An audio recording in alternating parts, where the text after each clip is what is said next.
Everyone, welcome to the second Commonwealth team meeting. My name is Benjamin Fraser. I serve as the chairperson of the CSA. As you can see, I have a seatbelt on.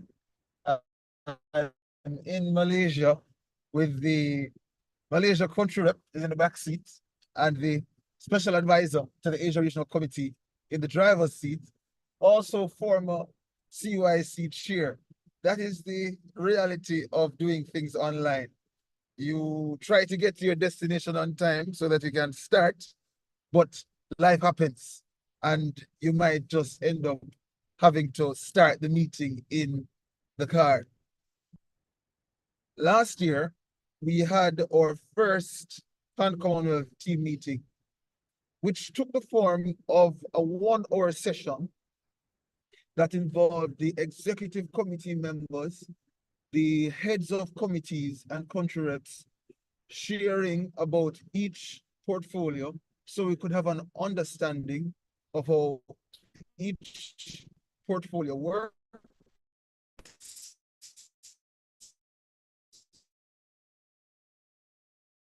the objectives of each portfolio to avoid duplication, to maximize our efforts.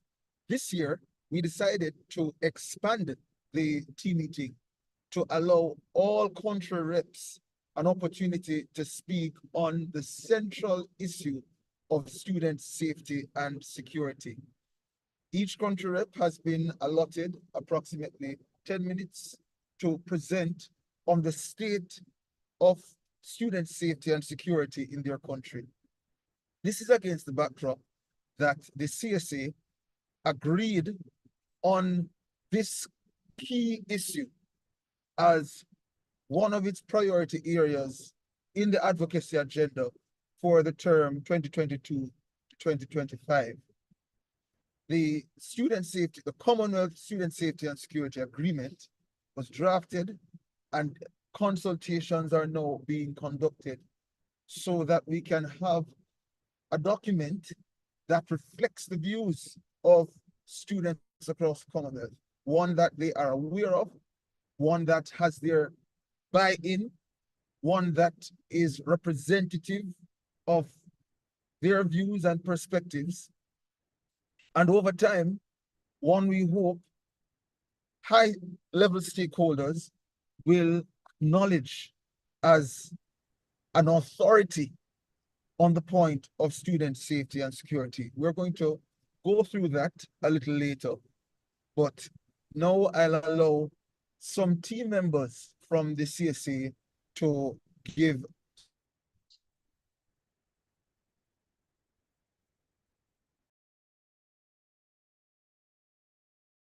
chairperson of the Resource Mobilization Task Force, Ms. Pamela Manti.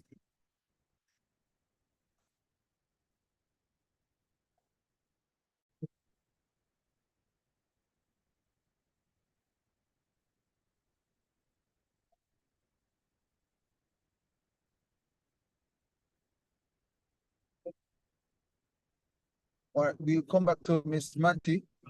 Let's start with our Africa Regional.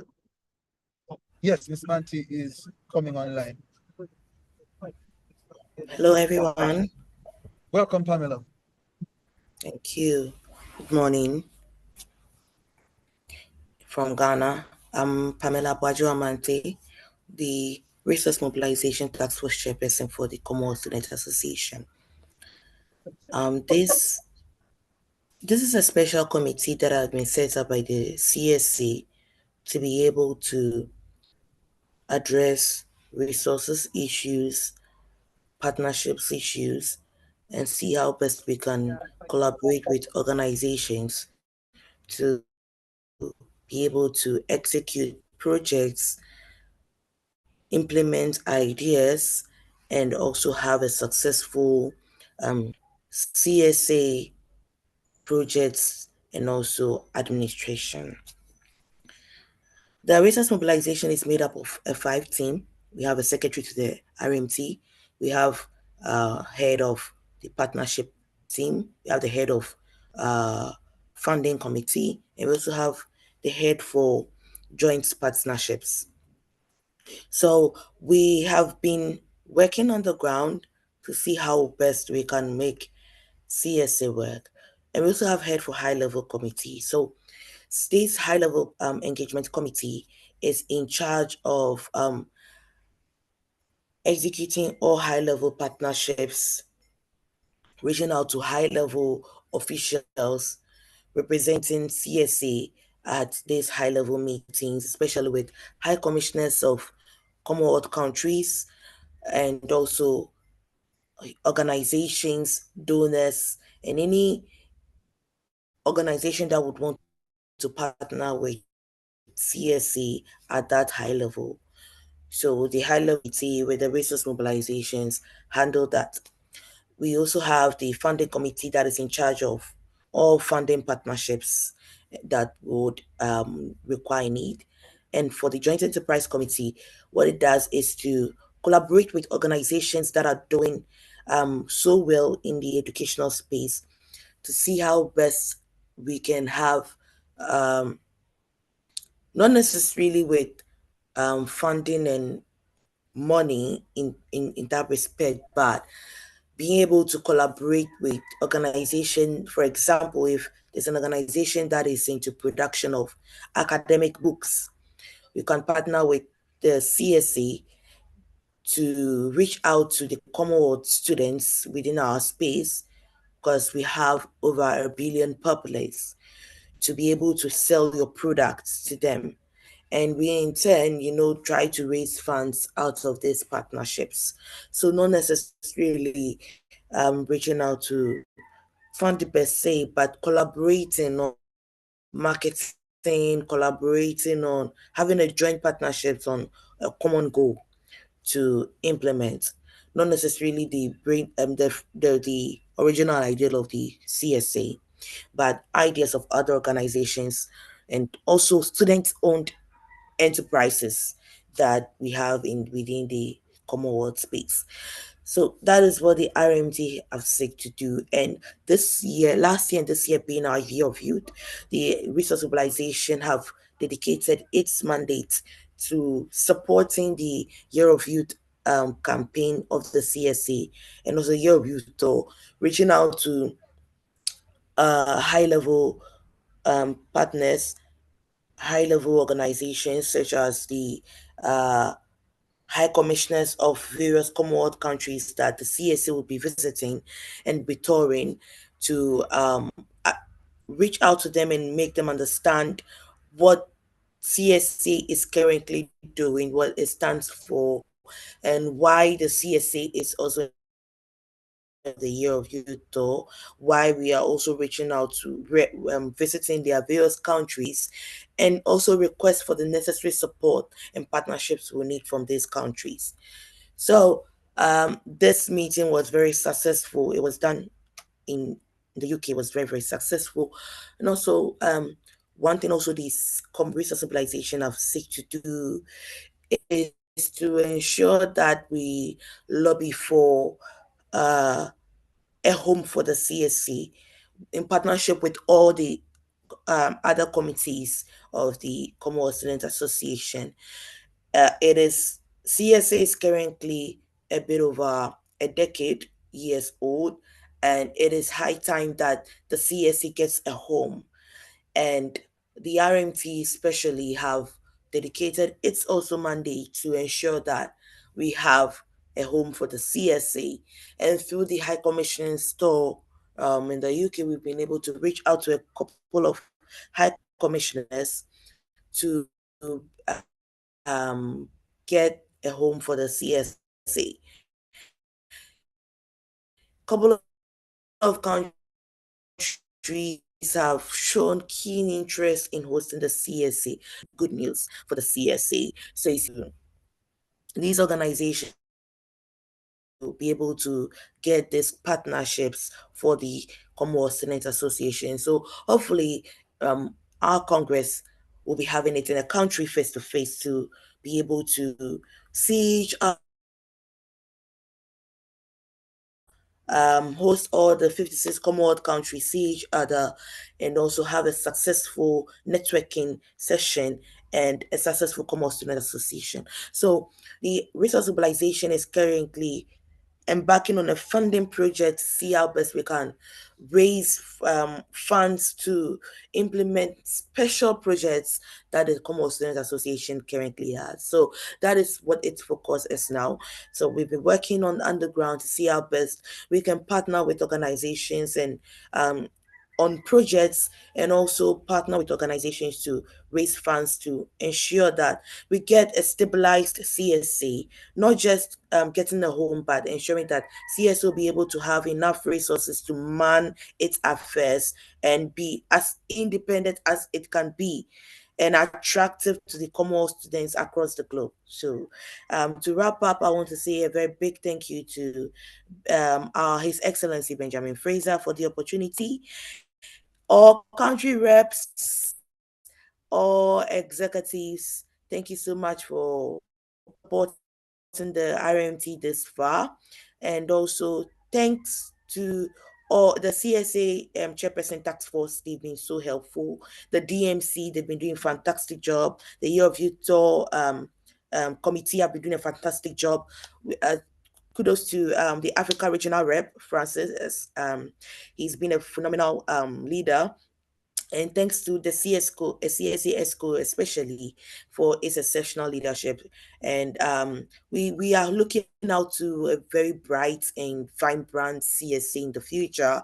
Not only how Benjamin have started, but we hope to see a more vibrant future. So I would want to leave it here and enjoy the meeting. Thank you. Thank you, Pamela.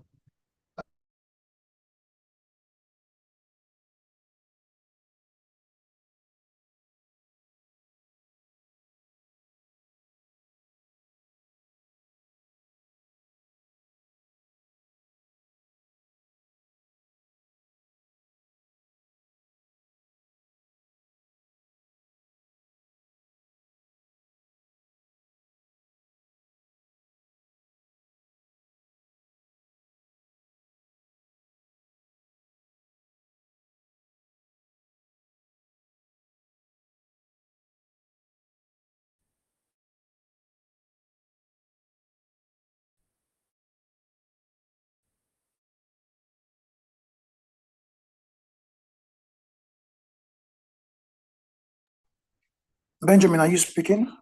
It seems the line is breaking.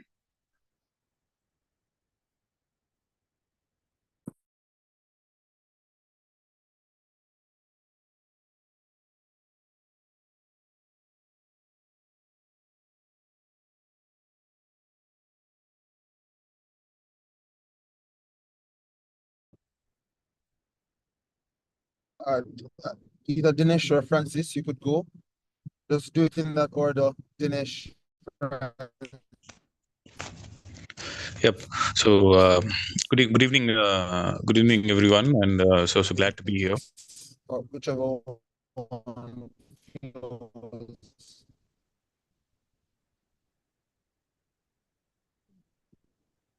Yeah, is it audible, everyone? Is it audible? Yeah, it's audible. Yeah. Thank you. So good evening, everyone, and myself, Dinesh Gajendran, the special advisor for the Asia Regional Committee for the Commonwealth Students Association, and the former Asia Regional Representative of CSA in 2013 to 2015-16. And I was serving as a founding member of CSA and also the steering committee member. And since the starting of CSA, so it's been endorsed by the Council of Education Ministers in the Commonwealth. And since the formation of CSA, it has been going smoothly with various achievements and process. And currently, it's happy to rejoining the team of CSA and the Asia Regional Committee under the leadership of Benjamin, and appreciating for all the work. And it's been great that the Asia region is strengthening its presence in all the countries.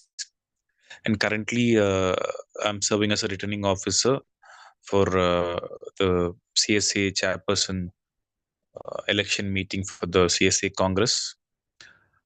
So I think we already have circulated the nominations, and we received the nominations.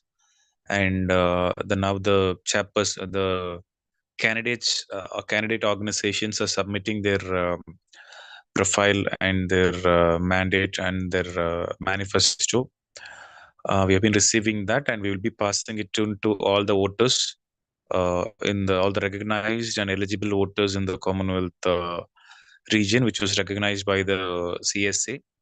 And you will be receiving the candidates list shortly with their briefings and manifestos in the next 1 week.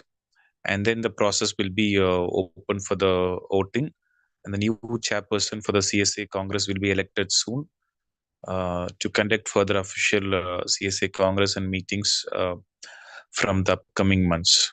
So this is my role as a returning officer, and I wish all the best for the candidates and also the team which been taking forward the CSA Congress in the upcoming months. And we appreciate all the activities and initiatives taken by all the countries and country representatives for the year of youth. And we appreciate the participation of Sri Lanka, Malaysia, Singapore, and Maldives in the Asia region for the conducting of Year of Youth events. So thank you so much, and look forward for the fruitful elections and announcing the results to the new joinees. Thank you. Thank you so much.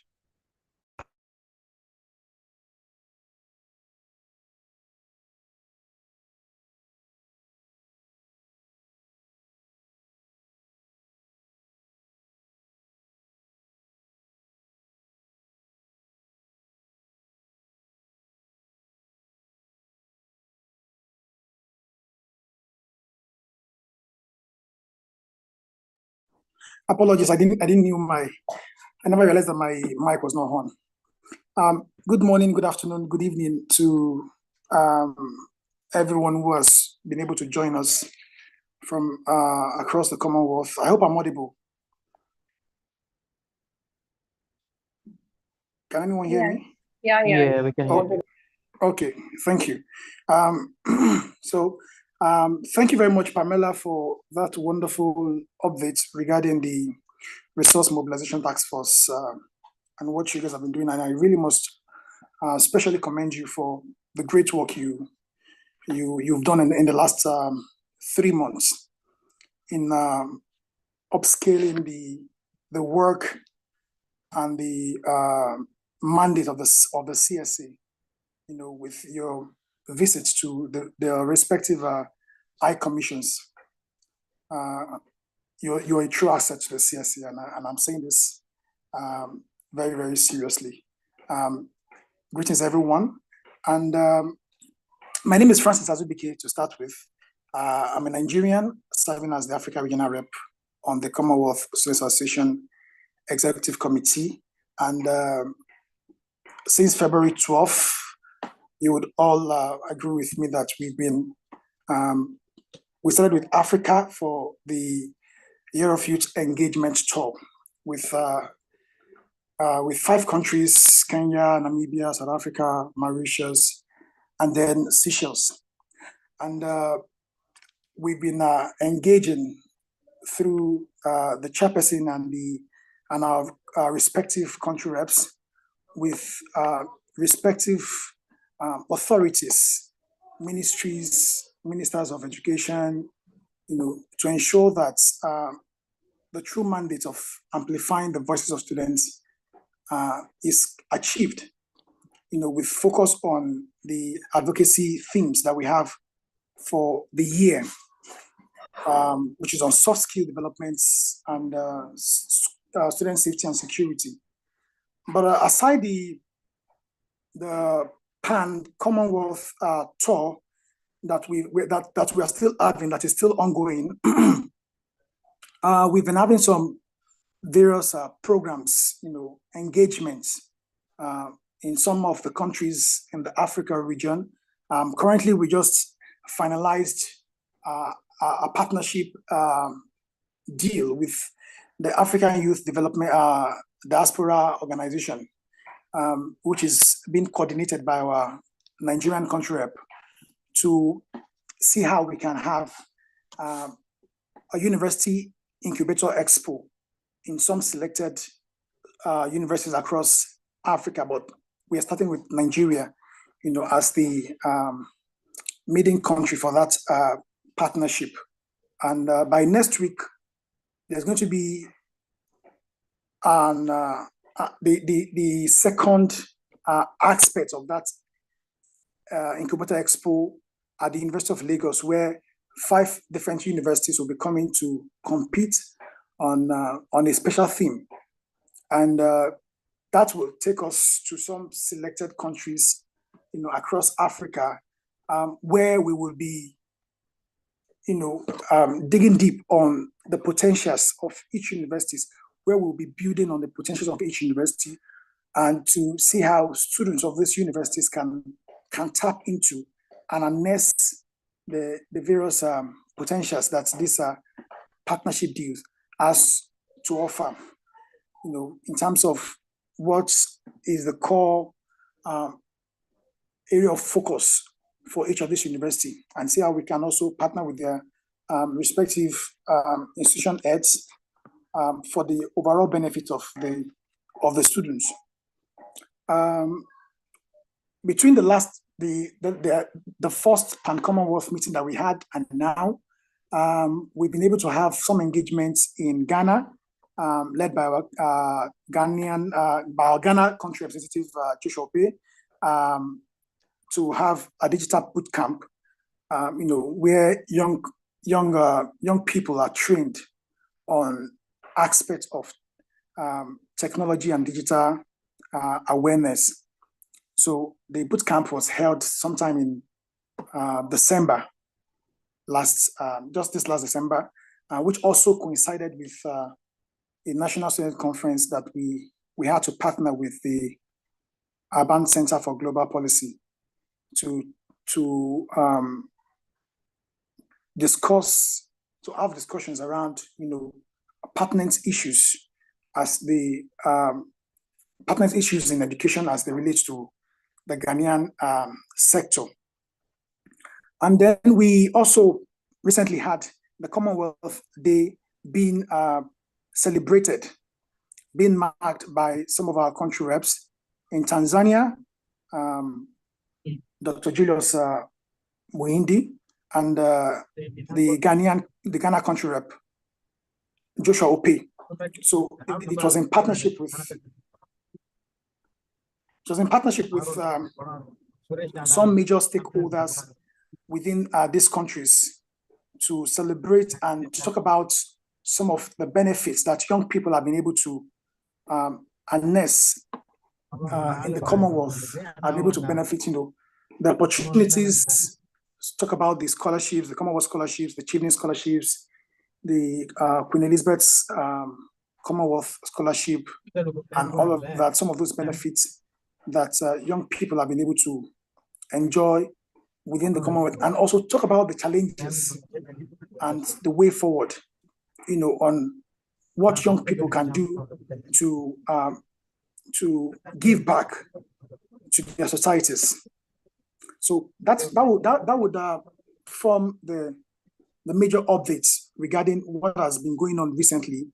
Of course, we have some other programs and projects in the pipeline, but until we have been able to have a considerable progress on them, we will not be able to make statements on that. With regards to admin, I think you should kindly mute some of those background sounds. With regards to the school safety and security advocacy agenda that we have running, and which is why we are having this conversation. It is really important that conversations like this are taking center stage, across our Commonwealth, particularly for those who are within the education, industry, because there is no way we will be able to have or we'll be able to achieve the SDG 4, this SDG 4 goal, which is quality education, without talking about how learners can be properly secured, can be safe, can learn under safe spaces. So, and we have seen across the Commonwealth that this is becoming an issue, a serious one at that, particularly for those in the primary and the secondary sections, with the most recent being about 287 students, pupils and students being abducted in Nigeria sometime this month, early this month.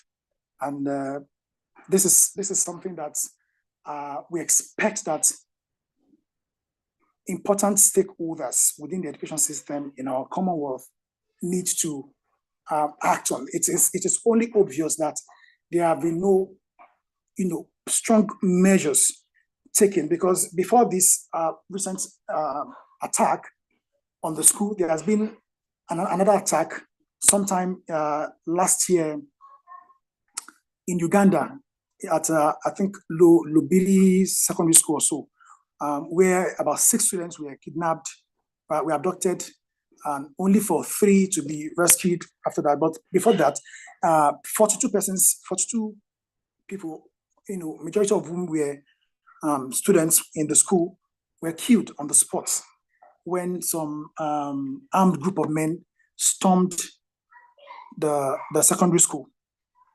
We also had similar case in South Africa, where in early 2022, where some persons who disguised as parents of the of the students, came, and then they came to the dormitory, to the hostel of this school, Long Secondary School. They disguised as parents, and then they took away some of those children who were residents in the school's dormitory, only for the school to realize that it's that these persons are not the actual parents. So when we're talking about issues of school safety and security, I think it's a two-way street, where both governments, the respective educational institutions, and the students themselves, have major responsibilities, right? When governments have the responsibilities in terms of ensuring that the school zones are properly secured, they are properly manned by active security officials. It is also important that individual schools should also try to make their respective policies, bring out some measures that can curtail, these issues of school vandalism, school attacks, because I cannot imagine that a school where some group of outsiders just came into the hostel and took away a considerable number of students, about 162 in South Africa. Yes, in South Africa at Long Secondary School. I cannot imagine that some group of men or some group of people came to kidnap these children, and then there are no internal security or personnel on ground to stop them or just to question them, or and all of that. So if we are going to be hammering on governments ensuring that there are policies, there are measures that are being put in place, stringent measures to ensure that our schools are safe, it is also important that respective schools are also taking the same measure. And it's also important that students themselves are also conscious of what goes on in their respective environment. We cannot achieve the SDG Goal 4, the Sustainable Development Goal 4, which we hope that by the year 2030 we should have been able to achieve this particular goal by the time. So we cannot have that without addressing some of these pertinent issues. even with regards to gender-based violence, campus safety, some of these issues are what we should be having in our respective ministries of education, as on, we should have some conversation around that, workshops, seminars, sensitization programs that can, and we deliberate on measures on how this can be best tackled. So I wish going forward for the deliberations from our country reps, I hope they'll be able to give us some specific illustrations or examples about how this issue is becoming a menace in their respective countries. Thank you very much, everyone, for having me.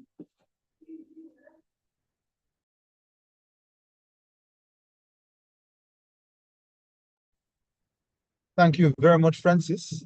At this time, we're having a presentation from the Digital Marketing Committee that was pre-recorded, and then we will go into the presentations from the Asia region, starting with Bangladesh.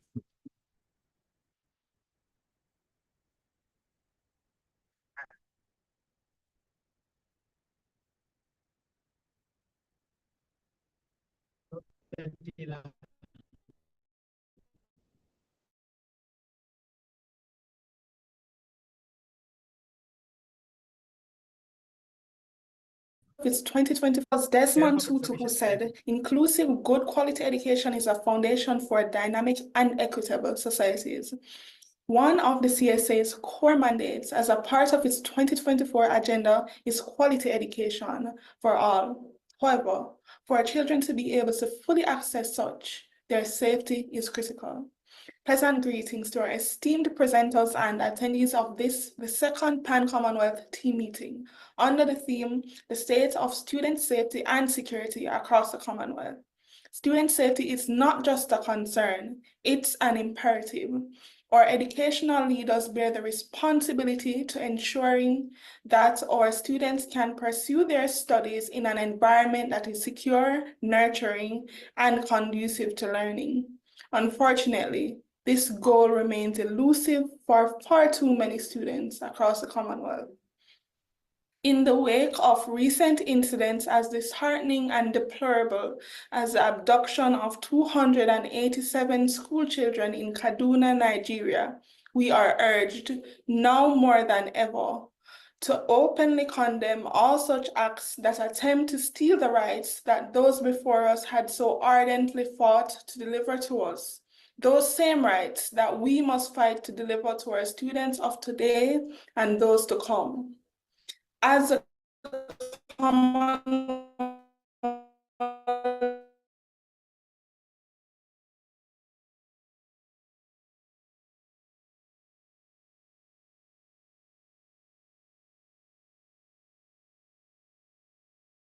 are to publicly hold those in power accountable to action real change and to increase the general awareness of the issues faced by our students and what we can do to help. Our advocacy is one that seeks to uphold the rights of all students from all regions. Our platform enables us to reach a wide audience, raise awareness, and mobilize action on critical issues affecting students worldwide. Currently, a key resource that we have been publicizing is our Commonwealth Student Safety and Security Agreement, which outlines 11 articles that addresses the issues that affect us all, from the early childhood level to the postgraduate level. We call on our stakeholders to utilize this document as a compass for the direction that we need to go in to more thoroughly protect our students. In conclusion, the state of student safety and security in the Commonwealth demands our urgent attention and action. We have a collective responsibility to uphold the rights and well-being of our students. Today, we will hear of such efforts thus far, as well as improvements that can be made. I urge each of you to join us in our commitment to implementing the provisions of the Commonwealth Student Safety and Security Agreement. Together, let us work tirelessly to create a safe and more secure learning environment for all students worldwide. Thank you very much. That was Sidela Maki, our very hard-working co-chair of the Digital Marketing Committee. And may I just use this opportunity to highlight the excellent work, all of these digital assets, from the background to the videos, to the countdown, to the delegate announcement graphics, were prepared, designed, published by the digital marketing, our volunteers, and I want us to show our appreciation for them. At this time, we are going into the segment that involves several of our Asia regional committee members sharing about the state of student safety and security in their region, starting with Shaikh Rifad from Bangladesh.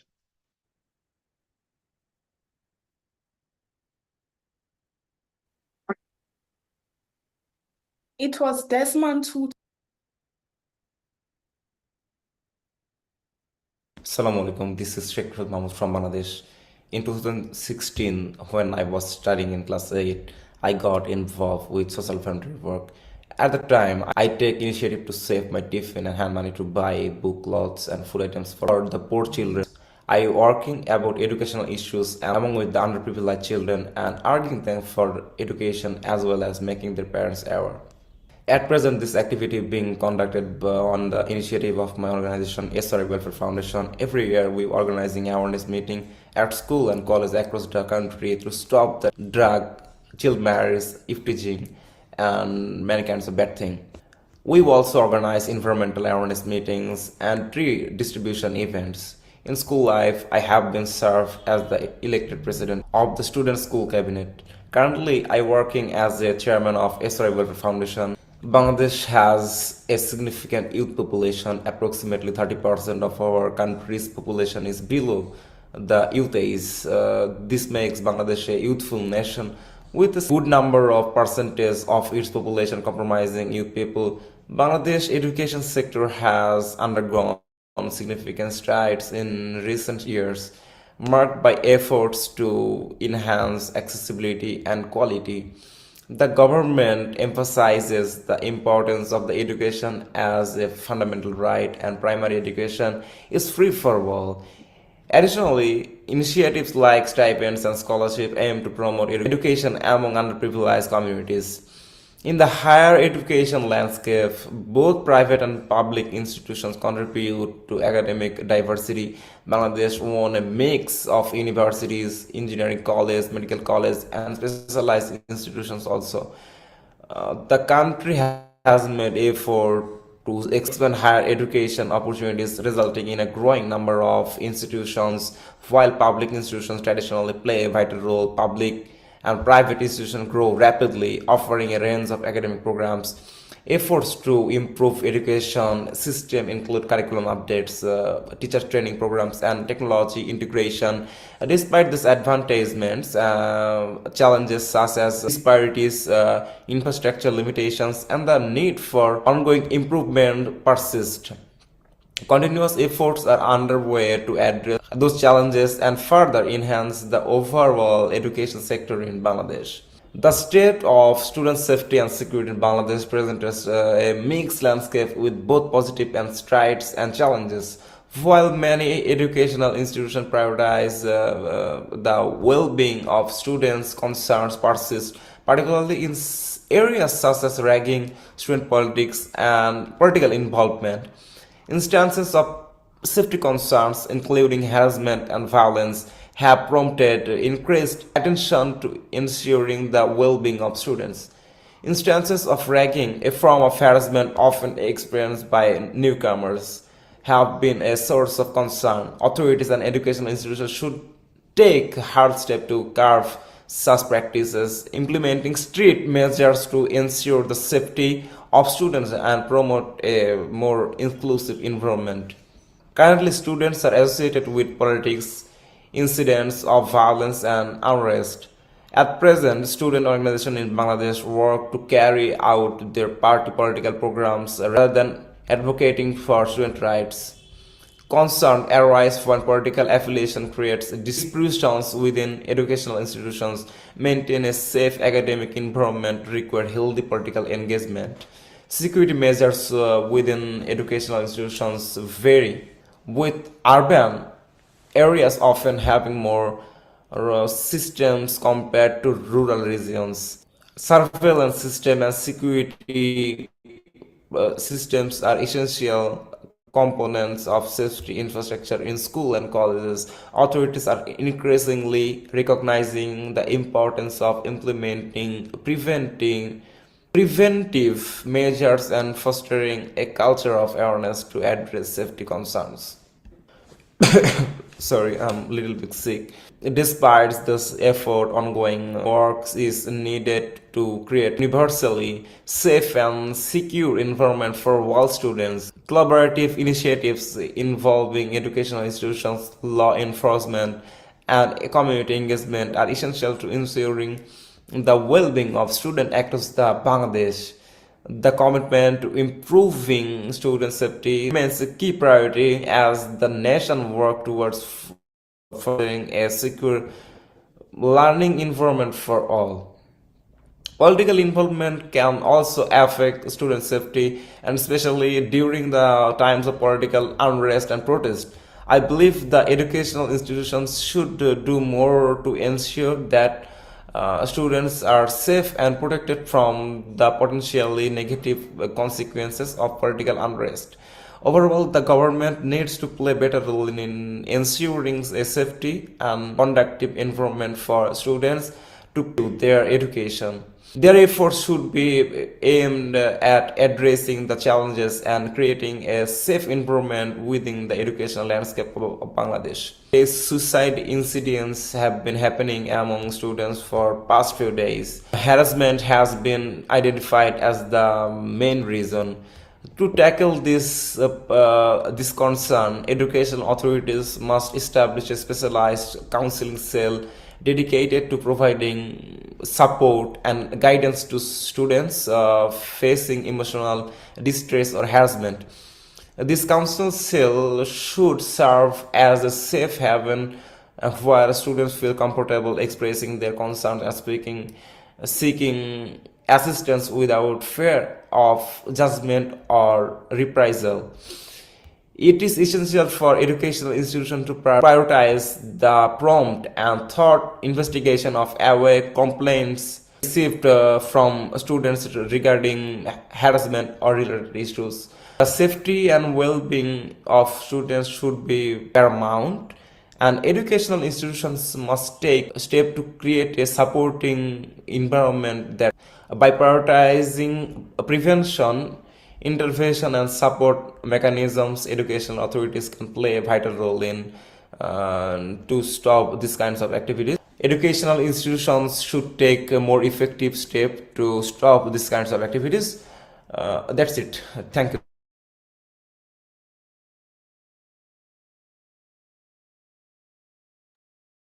Thank you very much, Shai. Assalamu alaikum. This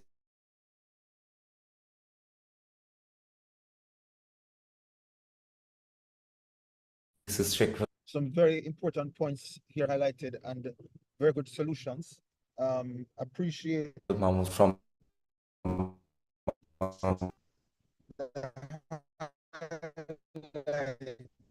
of Raggi inviting the India team. There are 3 and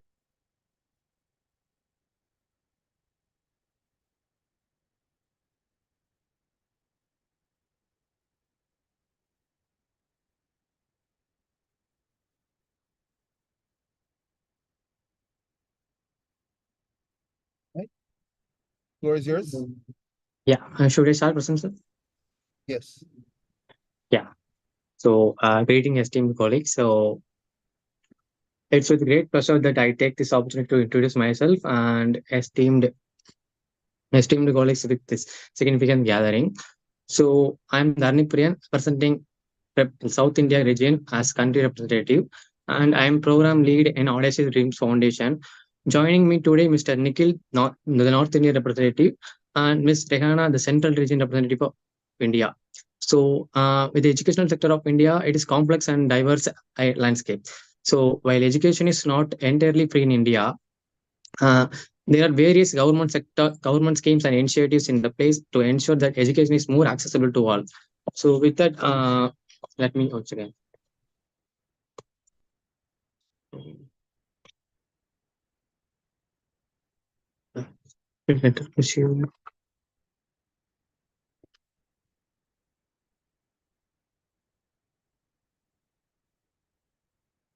Yeah. So am I audible and visible now? Yes, you are, Duran. Thank you, sir. So with it, and the education sector is complex and diverse landscape. While education is not entirely free in India, there are various government schemes and initiatives in the place to ensure that education is more accessible to all. And with the population, as of January 2024, the India stands at 1.44 billion, and with more than 50% of population below the age of 25, that's considered as a youth. And the All India Survey on Higher Education web portal lists that total of 1,043 universities and 42,343 colleges and 11,779 standalone institutions in the India. So of these universities, 307 are affiliating colleges, while 396 are privately managed. And to mention specifically, Gujarat stands out as a state.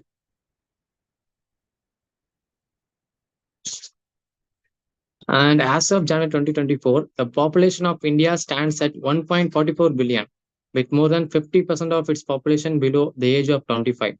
And the All India Survey on Higher Education web portal lists that total of 1,043 universities and 42,343 colleges and 11,779 standalone institutions of the universities, and 307 are affiliating colleges, while 396 are privately managed. To mention specifically that in the the Gujarat states out as a state with the highest number of universities privately managed and boasting 97 in total. And Tamil Nadu takes the lead in deemed universities with 28 in operation, while Karnataka hosts the most state universities. So, with the other hand, houses seven central Delhi. With the other hand, Delhi, the other hand, houses seven central universities, the highest number among the all states and territories. And India is home to approximately 1.5 million schools, ranking among the countries with the highest number of educational institutions globally. Of these schools, 68.7% are government managed, and while the remaining 31.3% being private institutions. The majority of private schools cater to school from primary to secondary levels, with government schools being overseen by central, state, and local governments. And the educational landscape in India is rich and diverse, with plethora of universities, college, and technical institutes offering a wide array of academic disciplines. Furthermore, the country boasts a robust network of schools and vocational training centers that cater to school of all ages. So, as the education sector in India continues to evolve, there is a concerned effort to enhance quality and accessibility in order to provide a world-class education system for all citizens. India remains committed to meeting the demands of a rapidly changing world by prioritizing excellence in education. And thank you for the opportunity, Mr. Nikhil. Please continue further. Thank you, Priyan. Can you guys hear me? Hearing you clearly, Nikhil. Welcome. All right, perfect. Okay, hello, ladies and gentlemen. I'm Nikhil Pandit addressing you from India as a CSA country representative of the North India region. So today I stand before you to address a matter of utmost importance, the state of student safety and security in India.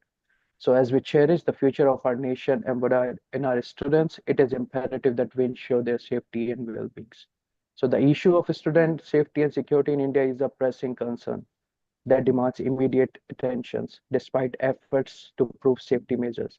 Incidents of violence, harassments, and negligence continue to plague educational institutions across the country. So one of the key challenges is the lack of adequate infrastructure and the resources. Many schools and the colleges lack proper fencing, lighting, CCTV surveillance, and the emergency response system, leaving students vulnerable to various risks. Additionally, the shortage of well-trained security personnel further exacerbates the problem, as institutions struggle to effectively monitor and address security threats. Furthermore, the issue of student safety extends beyond physical security to include psychological and emotional well-being. So bullying, both offline and online, has become rampant, leading to adverse effects on students' mental health and academic performance. Cyberbullying is particularly poses a significant threat as the students are increasingly exposed to harmful content and online harassment. Another concerns aspect is the safety of students during transportations to and from the educational institutions. Many students, especially those in the rural areas, they travel long distance on a poorly maintained roads, often in overcrowded and unsafe vehicles. So accidents and incidents of the harassments during transits are not uncommon, highlighting the need for improved transportation infrastructure and regulations. So to address these challenges, a comprehensive approach is required. So these includes first we can work on the strengthening infrastructure. That means like investing in the development of schools, college infrastructure to ensure that facilities are safe, secure, and conducive to learning. Second, we can do is enhancing security measures. So implementing stringent security protocols, including the installation of the CCTV cameras, hiring trained security personnel, and conducting regular safety drills. Third could be promoting awareness, definitely. So educating students, parents, and staff about safety protocols, cyber hygiene, and the reporting mechanism to create a culture of vigilance and accountability. What we can do is enforcing regulations, enforcing exiting laws and regulations related to student safety, and holding institutions accountable for lapses in security and negligence.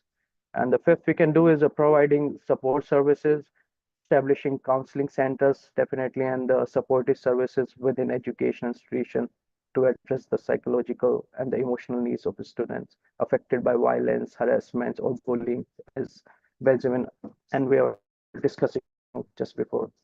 So ultimately, ensuring the safety and security of students in India requires a collaborative efforts involving government agencies, educational institutions, civil society organizations, parents, and the student themselves. And where CSA going to work, definitely. By prioritizing student safety as a fundamental right, we can create a safer learning environment where every student can thrive and reach their full potential. Thank you. Thank you, Nikhil.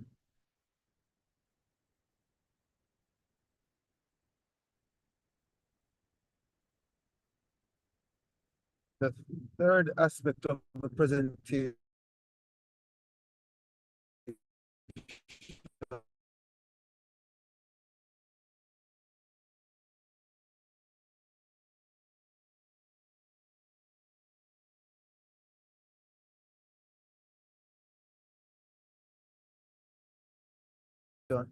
was pre-recorded and we'll play it for you now.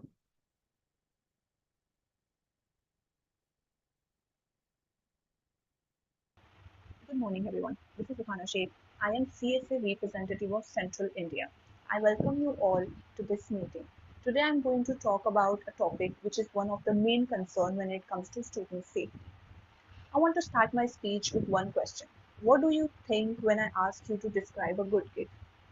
We all have a definition of a good kid. Someone who's very good when it comes to academics, excel in their sports, outstanding in extracurricular activities, do great in sports, and popular and super organized. And anybody who doesn't fit in this criteria is dumb and not good enough. Shame is the word which we use to describe those kids.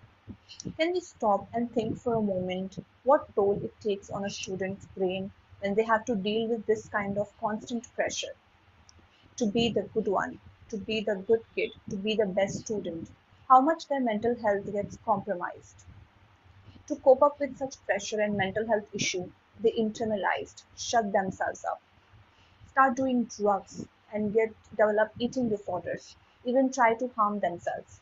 They get depression, anxiety, or when they externalize those emotions, they become aggressive and violent.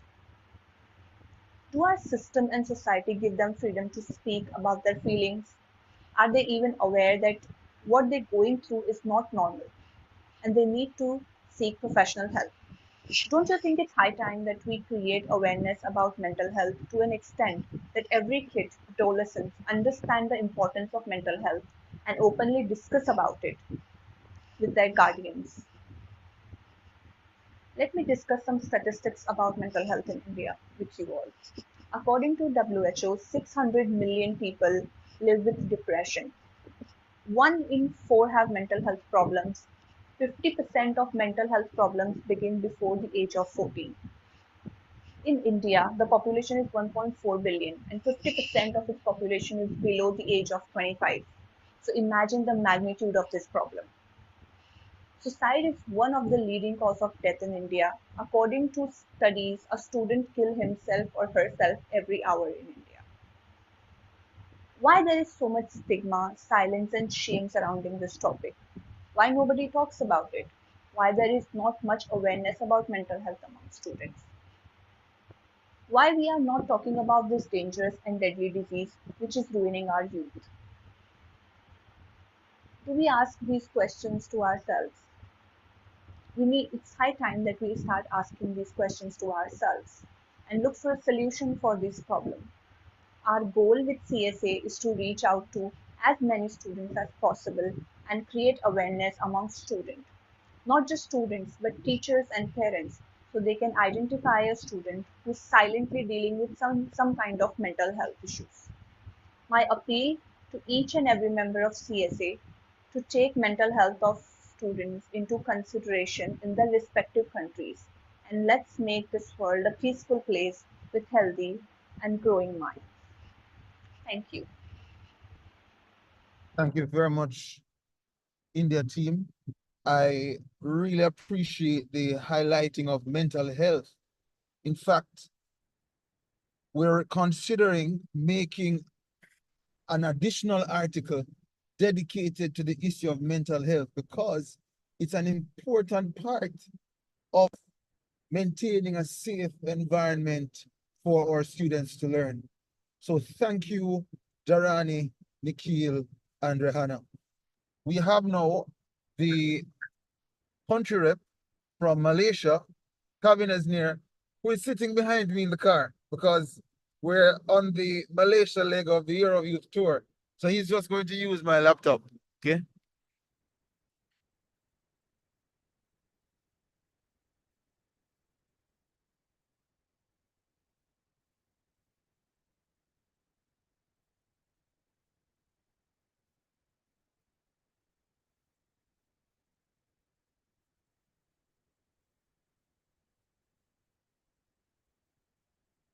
Good day, ladies and gentlemen. I'm Kavinesh Nair Anandan, and I'm honored to represent Malaysia in this esteemed gathering. As the country rep for Malaysia, I bring with a deep commitment to fostering a safe and secure environment for our students.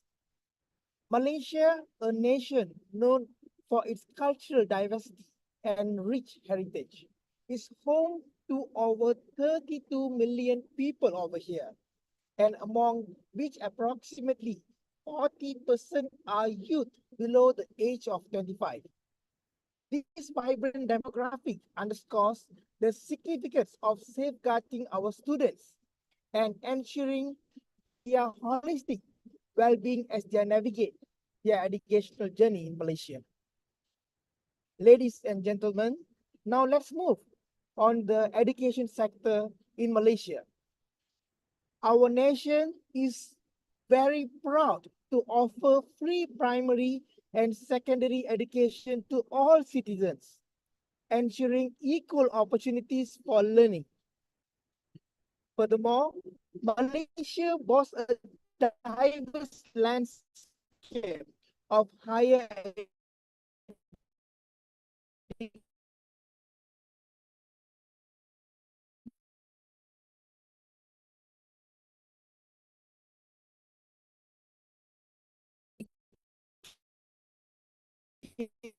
education institution comprising both public and vocational schools, while innovation also presents quality assurance and affordability. Now, turning to the critical issue of student safety and security in Malaysia, it is imperative to acknowledge both progress and persistent challenges. While efforts have been made to enhance safety measures within educational institutions, incidents of harassment, bullying continue to plague our campuses also. We must address these issues with urgency, ensuring that every student feels safe and protected in their learning environment. I'm going to align with the article of Commonwealth Student Safety and Security Agreement. Malaysia reaffirms its commitment to safeguarding the rights and dignity of every student. We recognize the importance of adopting multifaceted approach that encompasses prevention, intervention, and support mechanisms to address the complex nature of student safety concerns. This includes the implementation of comprehensive policies, of specialized training for educators and administrators, and the establishment of confidential reporting mechanism. In conclusion, I urge all member states to join hands in prioritizing the safety and security of our students, for they are heartbeat of our Commonwealth. Let us seize this opportunity to reaffirm our collective commitment to fostering inclusive, nurturing, and empowering educational environments where every student can thrive and realize their full potential. Together, we can build a brighter future for generations to come. Thank you.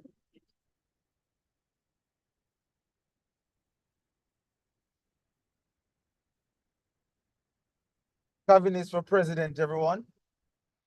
Excellent presentation.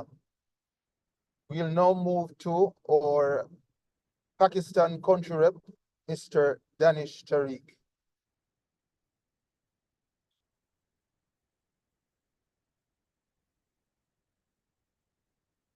Thank you very much, Ben. Am I audible? Yes. Perfect. So, hi, ladies and gentlemen.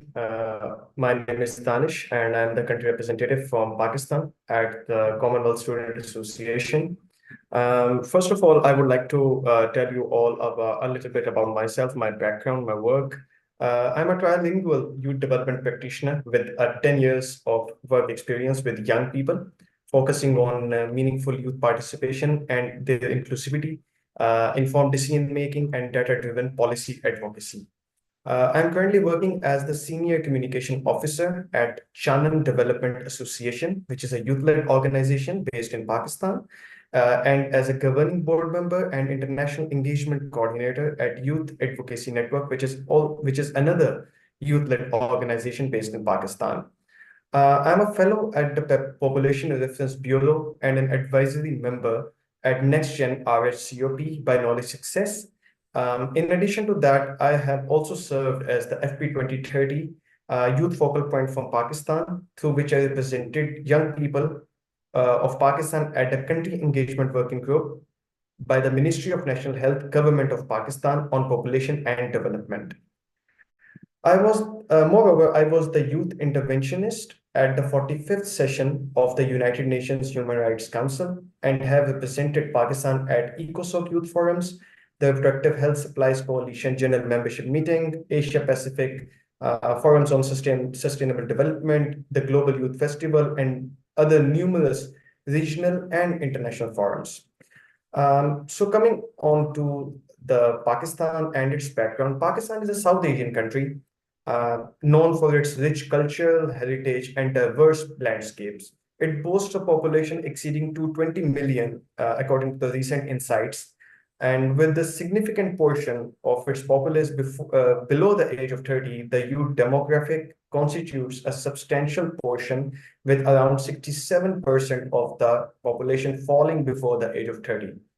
This youthful demographic presents both opportunities and challenges for the country, as the pyramid is wide from the below, and it seeks to harness the energy and potential for its young people while addressing issues such as education, employment, and social inclusion, considering to the agenda what we will be talking about in today's meeting. Coming on to the education sector, Pakistan's education sector presents a complex landscape with both public and private institutions operating at various levels. While education is officially free and compulsory for children aged 5 to 16 under the Constitution of Islamic Republic of Pakistan, but the implementation faces challenges such as inadequate infrastructure, low funding, and social cultural barriers, particularly in the rural areas of Pakistan. Despite these challenges, Pakistan hosts numerous public and private institutions of higher education for the higher learnings. The Higher Education Commission, HEC, oversees the accreditation and regulation of the institution, ensuring standards are maintained. However, the quality of education varies significantly between institutions. Private universities, particularly in urban centers, offer diverse academic programs, while public universities that are under the government remain crucial for providing accessible higher education because they have limited resources, they have plenty of things on their plate. Additionally, vocational and technical training institutes cater to skill development, aiming to address unemployment challenges. Despite efforts, disparities in access to quality education are there. They reflect broader socioeconomic inequalities within the Pakistani society. Now, I would be talking about the theme that we are talking about today is the state of student safety and security, focusing on Pakistan. For the state of student safety and security in Pakistan, strides have been made in recent years to address this concern, this particular concern, but there is so much left to be done.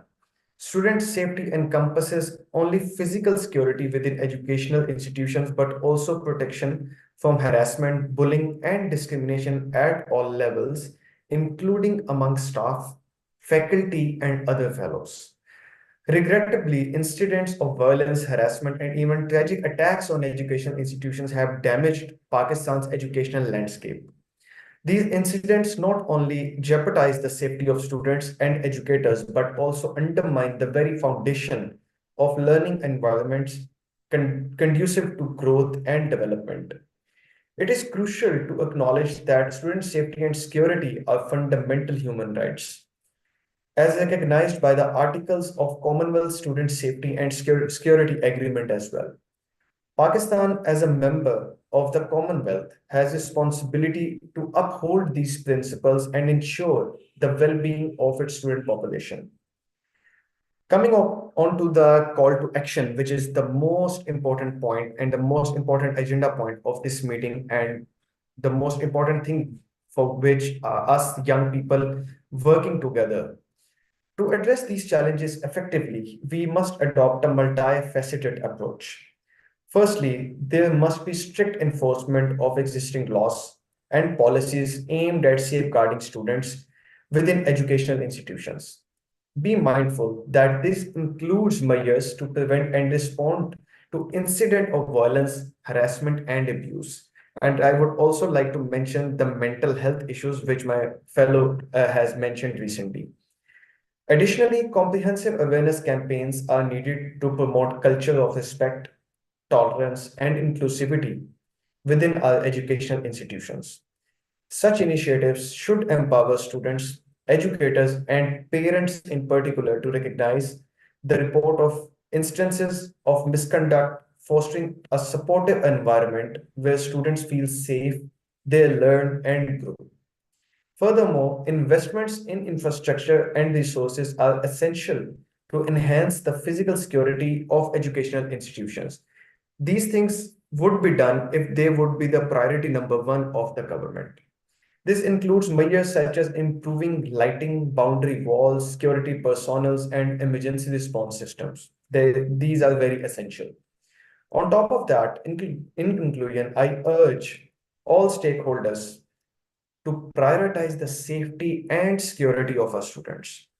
Let us work together to create safer, more inclusive learning environments where every student can thrive without fear. By taking proactive measures and fostering a culture of accountability, we can pave the way for a brighter future for generations to come. Thank you very much.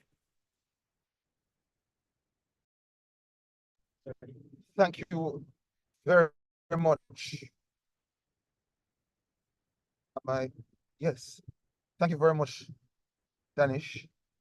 Excellent contributions. We're going to play the recording from our colleague in the Maldives.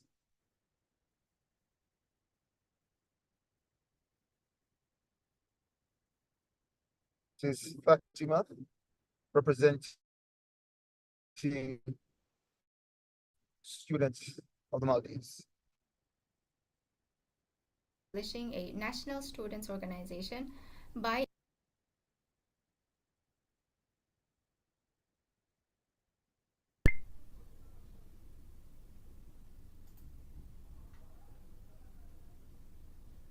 Good day to everyone. Thank you for the opportunity to represent Maldives in the second CSA Pan-Commonwealth Teams meeting. My name is Fatma Tizha Ismail. I'm a final year medical student currently studying in the Maldives National University. I've been fortunate enough to work closely with the current executive committee of the CSA in the Maldives under the leadership of our diligent country representative Tausif Ali. Our team has made substantial progress towards establishing a national students organization by engaging in discussions with institutions of education, youth and children both in the private and the government sectors, and having been involved with the current working group of student safety and security, working closely with our chairperson Sherin, I will provide a current status report of student safety and security within the Maldives. Before I start, I'd like to give a brief introduction to our country. Maldives is a small island nation located in the Indian Ocean with a population of about 521,000 as per the most recent census in 2023. According to the Maldives Bureau of Statistics, the total youth population that is aged between 18 to 35 is 45%. The youth literacy rates are about 98% for both females and males. 77% of youth have attained their secondary and higher secondary education. The present system of education is the result of a merger between the traditional schooling system and a Western-style English medium of schooling introduced in the 1960s, which was strongly influenced by the British. Despite the challenges of the vast geographical spread of the islands, the Maldivian system of education has achieved progress in terms of access, enrollment, coverage, and completion. The Ministry of Education has also highlighted that progress has been made in the pass rates at the GCE O-level examinations that is taken after the completion of lower secondary school. And there is alternative technical and vocational pathways that have been introduced to retain students at school, especially those who are less academically inclined. The government also provides free education until 12th grade and recently extended to bachelor's degree as well. There are about 34 higher education institutes and about 7 private institutes. Maldives has been a member of the Commonwealth for a long time, since 1982. We withdrew in 2016 but rejoined back in 2020. Now I would like to give you guys a brief understanding of the current situation of the student safety and security in my country. Starting with school zones, I am proud to say that the safety of the school zones are very carefully monitored by the joint efforts of the school managements, Ministry of Education, and the Maldives Police Service. Traffic is always blocked around the school designated pickup and drop-off areas during these times, and it is also monitored by traffic police. Even though there are no school buses, public transport stops are very conveniently placed nearby the school for students who use them. The school and the university campuses are equipped with monitoring systems that help to identify and regulate those entering and exiting the premises, especially during the working hours. The presence of trained security personnel round the clock with other measures in place for the safety of the campus grounds makes our universities a bit more secure. Protecting students from all forms of abuse, harm, and neglect is a responsibility of everyone working in the school.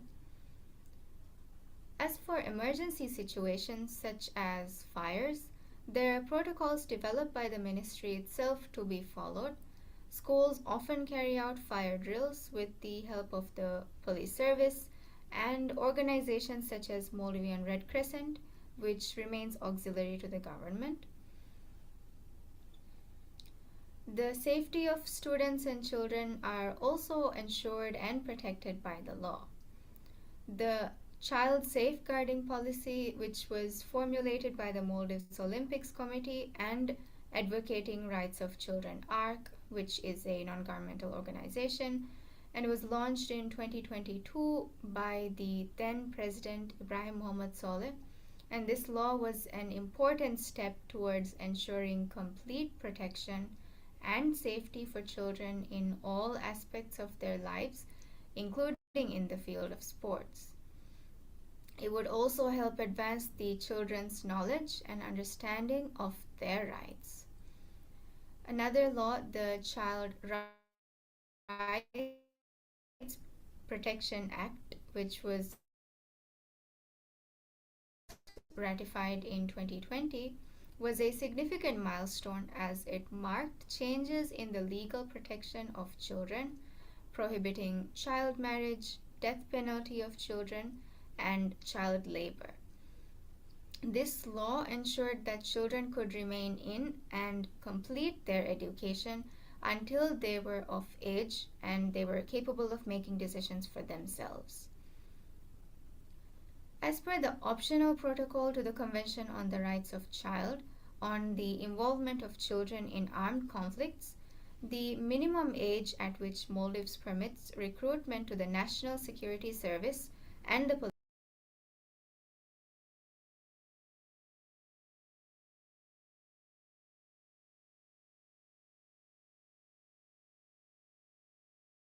years,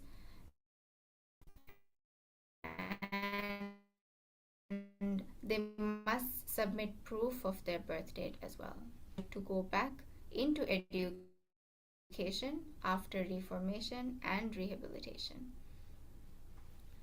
As Maldives is signatory to several international human rights treaty bodies, every person has the freedom to assembly and association along with freedom of expression.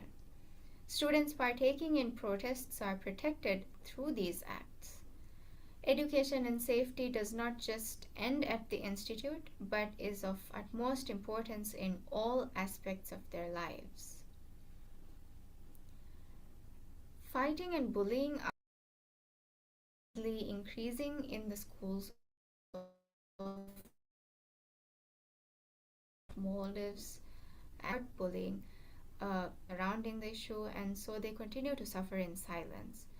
According to the UNICEF, 1 in 4 children are bullied in school, mental and physical, and countless more are bullied online, making it nearly inescapable as it follows them in and out of the classroom.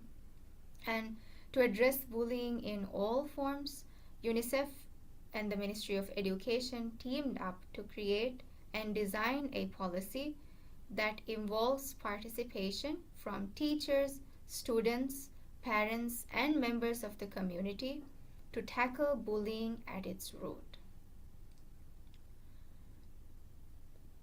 There have been recent changes brought onto the National Top 10 criterion for students who were attempting their A-level and O-level, and these changes have disheartened higher secondary students as it narrowed their opportunities for acquiring their preferred scholarships. These fluctuations in the academic system interrupts the stability which is imperative for young adults. And these issues have been raised in the Parliament. Amendments are currently being reviewed by our government as well. The issue of youth delinquency remains at a rising trend, and attempts at mitigation have been endorsed and carried out by agencies such as UNICEF and Red Crescent, focusing on youth-centered and youth-led programs. there's still a large portion of youth who remain uninvolved and at risk, and so this demands a higher level of engagement and support from the government as well as other agencies. As I conclude, I want to reaffirm our commitment to prioritizing student safety in the Maldives. We must ensure our educational institute remains places of growth, exploration, and opportunity. There's much more to be developed and implemented, and with CSA setting up its chapter here, the future looks bright. I would like to extend my sincere gratitude to my team who have dedicated their time, expertise, and passion to this endeavor. Thank you very much. Thank you, Fatima, and Tausif, who is here, and his team. Tausif, since you're here, do you just want to say a word? High commendations to you, Sir Ali, for all the work that you've done as country rep in the Maldives. But if you're not able to, we move to Savin Edersingha from Sri Lanka. We had Hello, an excellent time. sorry for being unable to log in through That's all video. right. So Isha gave you guys a brief coverage of what's currently going on and what's the current situation of the safety and security in the Maldives. We are progressing well, even though there's multiple legislations that protect student rights and youth rights. There's always more to work on, and it's great that all of us have congregated here today from the Commonwealth to talk about. We can give and take, we can learn, and we can become our own advocates for student safety and security. And it's nice to see everyone here. Thank you, Ben. Thank you, Tausif. Savin, we had an excellent time in Sri Lanka last week, moving from Colombo to Gaul. Good to see you again. Let's hear Good to it see from you. Sri Lanka. Good to see you too, Benjamin. Hope you're doing fine. And yeah. Turn right.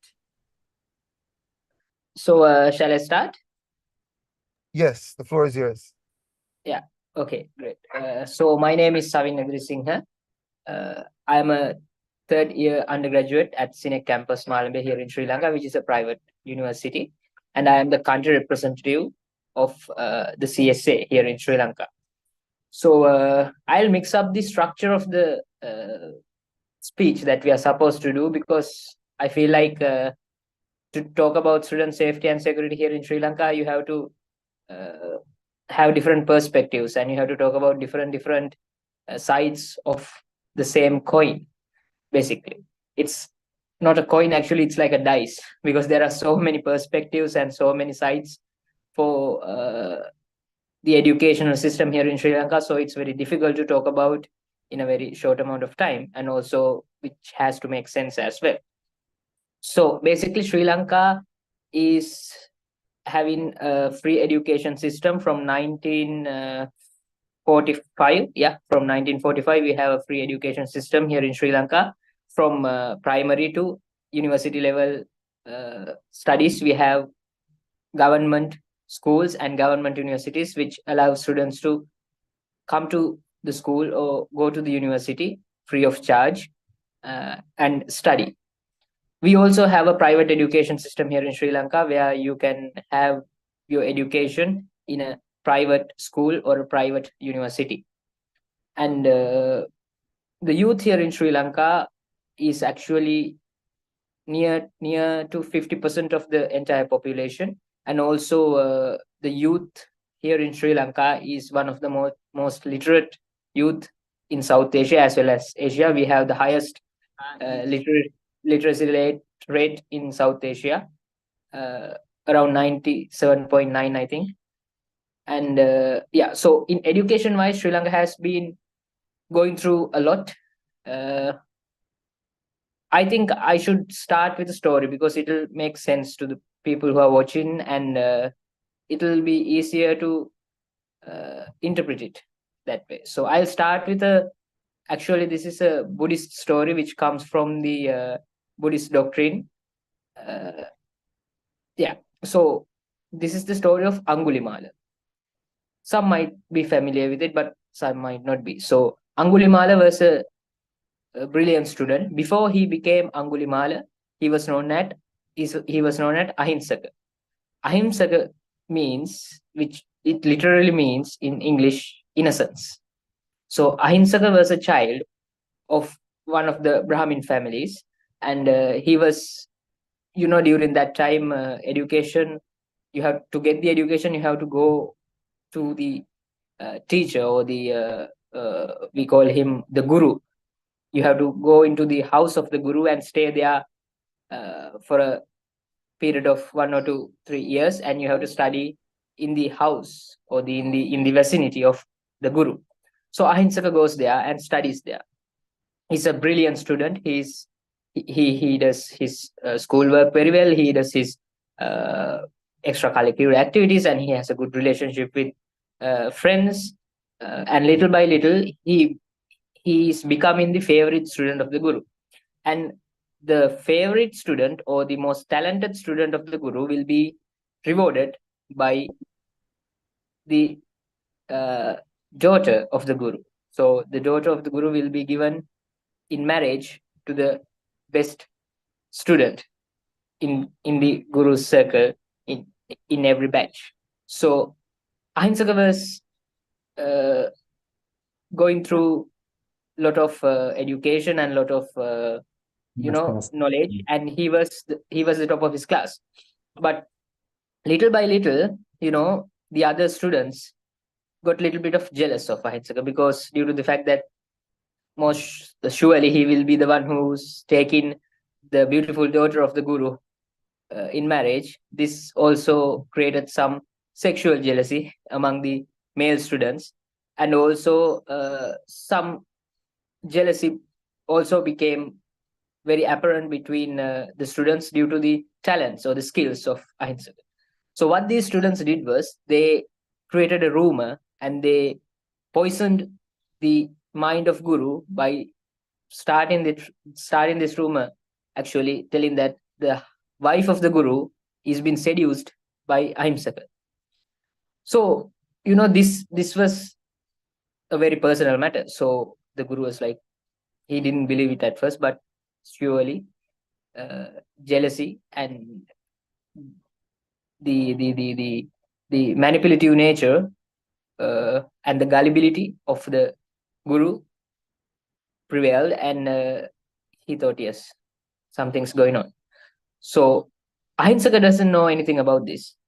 He's in the dark. So he was called one day into the Guru's study room, and the Guru didn't look him in the face or anything, says, Ahinsaka, I think it's time for you to leave.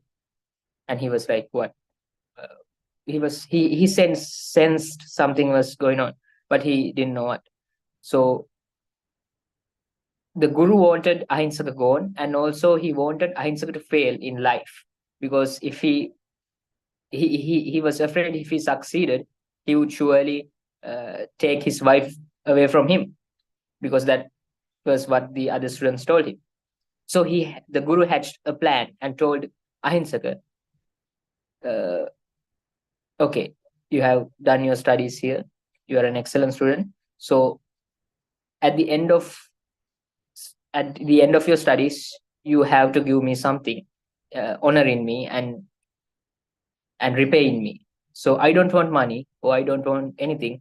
I want you to bring me a garland of 1,000 fingers of people, of men, and women. So I want 1,000 fingers, and it has to be the thumb fingers of the people, not any other fingers. I want the thumb. So I want 1,000 thumbs. So he had to kill 500 men or women, and even children. So this was the plan that the Guru had. So Ahimsaka was a very good student at heart as well. He was a very good person as well, not just a skilled, talented person. So he couldn't do it. So he fled to a forest and lived there for a while. But surely, when he was living in the forest, he was like, his mind was, it was not good. It was not in a good place. He was like, okay, I was a good student. I did what everyone wanted me to do. I listened to everyone. I was very respectful. I didn't cause any conflict. I had good relationship with my friends. Why does this happen to me? So he got very frustrated. This frustration turned into anger, and this anger surely turned into violence because he was a very skilled student, and he had this built up rage because he don't know what happened. He doesn't know that he was tricked, and for that he felt betrayed, and he felt he was left alone, and he felt isolated. So he became violent in the forest as well. So forest symbolizes the violence that all of us have within us as well, because this is, of course, literature. So then he started to do his work.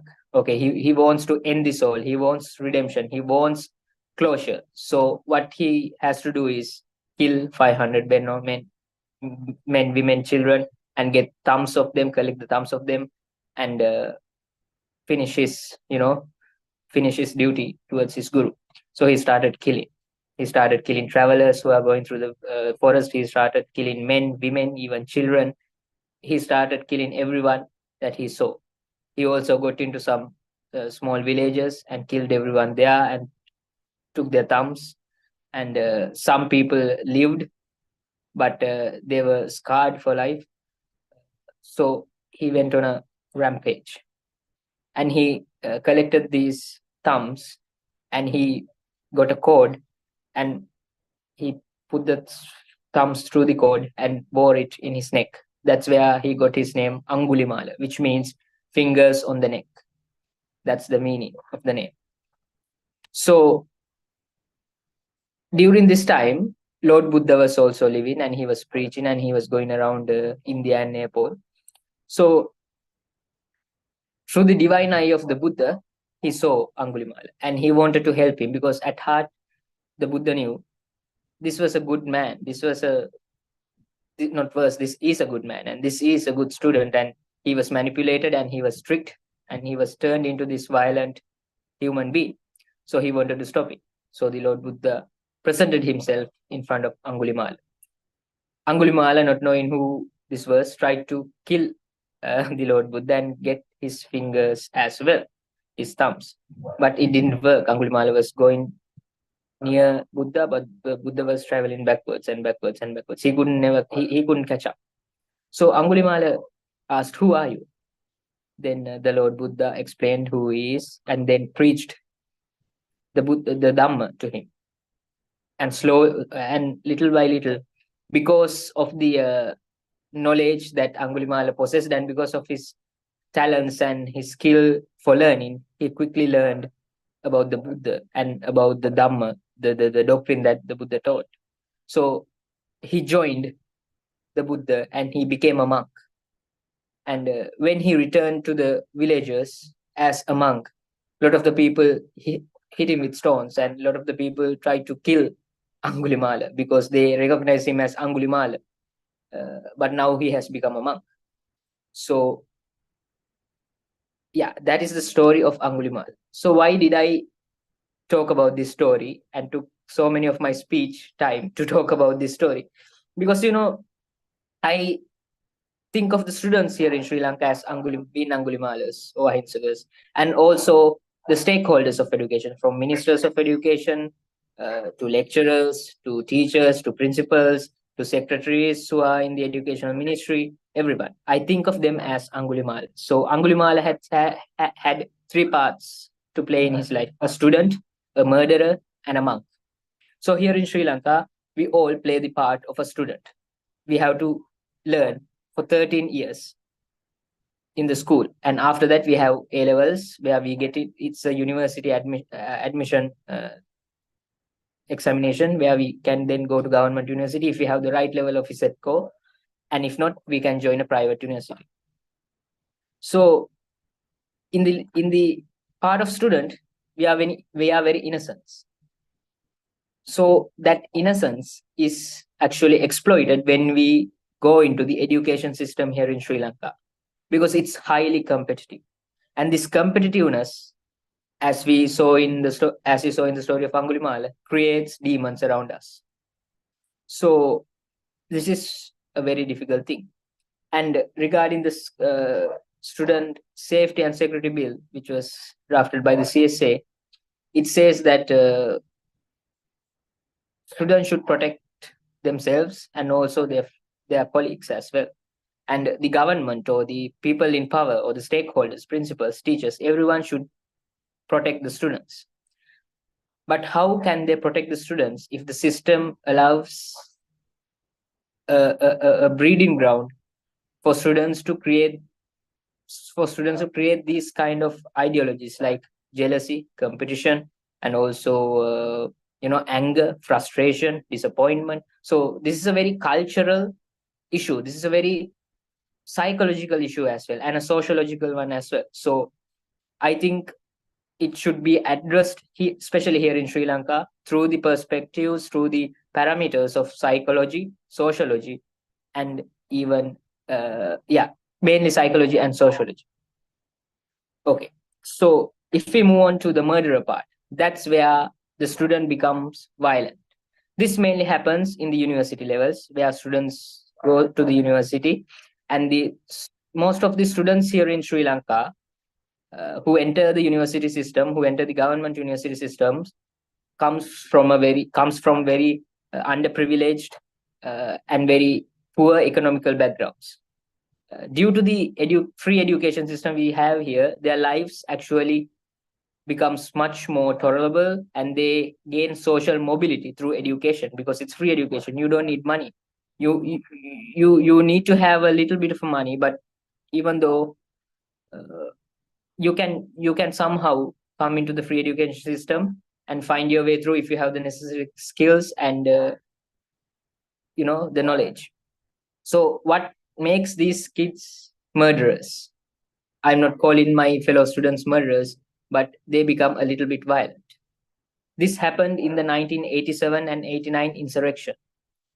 The government university students and government school students became a little bit violent because they first asked for their rights and for change in the country, basically political and economical change in the country, and they asked for the government to stop the war, which was killing a lot of Sinhalese and Tamil students, and the youth were murdering each other because of the propositions that was made by old dying men.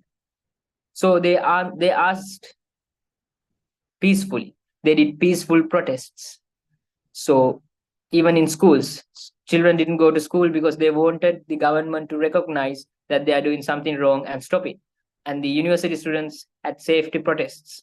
But little by little, the government wanted to stop this because the voice of the students were very strong and everyone can hear it. So they wanted to silence the students. So what they did was they acted violently. So the students had to do the same because they were protecting their lives. That was the only way they could live. Otherwise, they would die. Many of the students, I think it's estimated around 17,000 students were killed during the 1987 and 1987 to 1989 insurrection. The forces of the government, the army, the police, they openly shot at the students who were peacefully protesting. So these peaceful protesters then became violent because they had to save their lives, just like how Ahinsaka became Angulimala, as I told in the story. So they started acting violent as well. So they started guerrilla fights. They started getting their hands on guns, weapons, and they were funded by several parties. So this created a war between the students and the government. Later, when all of this was over, the student youth of Sri Lanka was tagged as violent. Even now, if a student go for a peaceful protest, they are quickly labeled as being violent. but they are not. That's how they control it now. But this label was removed in 2022 when the immediate past president of Sri Lanka, Gotabaya Rajapaksa, was removed from the office by a people's movement. We called it the Aragale.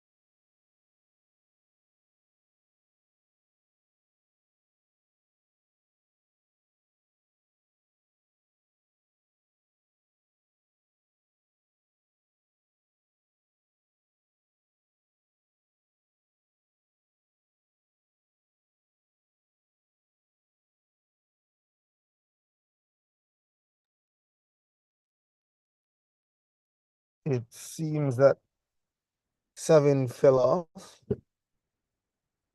This is where we say goodbye. Okay.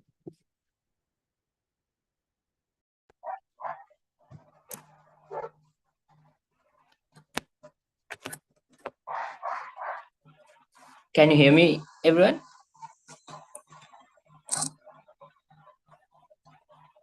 Sorry about that, because yes, Savin. yeah, we're hearing we are experiencing a heat wave here in Sri Lanka, so my phone's getting warmer, so it shuts down sometimes. Okay, so as I was telling, this youth who was labeled as violent in 2022 did the peaceful protest and peaceful revolution and kicked out the president who wasn't doing much for the economy of this country, and also who was taking very bad prepositions to which was not beneficial to the country or the population. So that part, so now the mindset of the people have shifted. Now they look to the youth as the saviors of the country because the country is in an economic crisis. The only people who could make Sri Lanka, come to a certain level of stability in economic and political wise are the youth. So that is the current objective or the situation of the youths here in Sri Lanka. But once again, if we talk about the protests happening here in Sri Lanka, still the education department or the education ministry or even the government hasn't acknowledged that there is a student safety policy in Sri Lanka. And they just call the students who are protesting as politicians. They are politically motivated rather than talking about their rights. That's what they say, and that's how they easily use tear gases, water cannons, and even police brutality to stop their protests by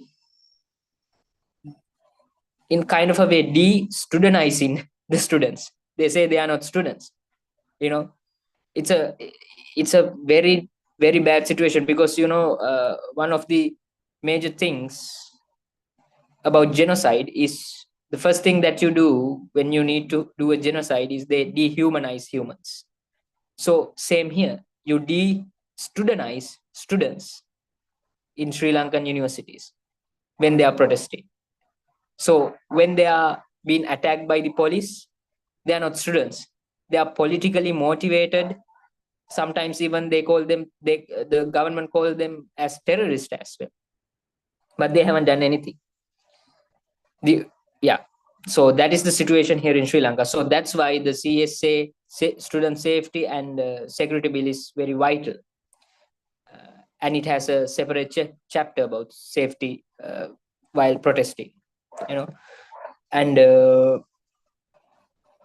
that's the main thing that is here. And also there's a privatization happening here in Sri Lanka, education wise. More the international the interstate University Students Federation, which is the national student body here in Sri Lanka, doesn't like education being privatized. Sure, the the National Body of Students Association here in Sri Lanka is politicized. It is true, but still they speak for the right of free education. I think they should be, they should be acknowledged. But also, as Benjamin mentioned earlier, he was here in Sri Lanka a couple of days back. What our aim was to create an interconnected or a centralized students association with both private university students and also government university students, so they could meet up and they could discuss their differences and they could voice out their opinions and views and they could resolve their conflicts, and then they could together speak about students' rights and also speak about how the students can actually contribute to the economic stability and also political stability here in Sri Lanka. So we will be taking measures here in Sri Lanka to make that happen. And the visit by the chairperson of the CSA has been a great blessing for this initiative. And I would also like to address about ragging as well, because it was addressed by many of the other Asian countries as well. So ragging here in Sri Lanka actually now has been stabilized by the students themselves as well. Back a couple of years back, ragging was very bad. Many students died due to ragging, due to extensive physical ragging. Some were even given food or anything. But this was done by the students themselves within government universities. This happened only in government universities, not in private universities. So there were many issues here. But the deans and the lecturers noticed this and they created certain policies. And they created a movement called anti-ragging, where certain departments came out and said, okay, we are not ragging.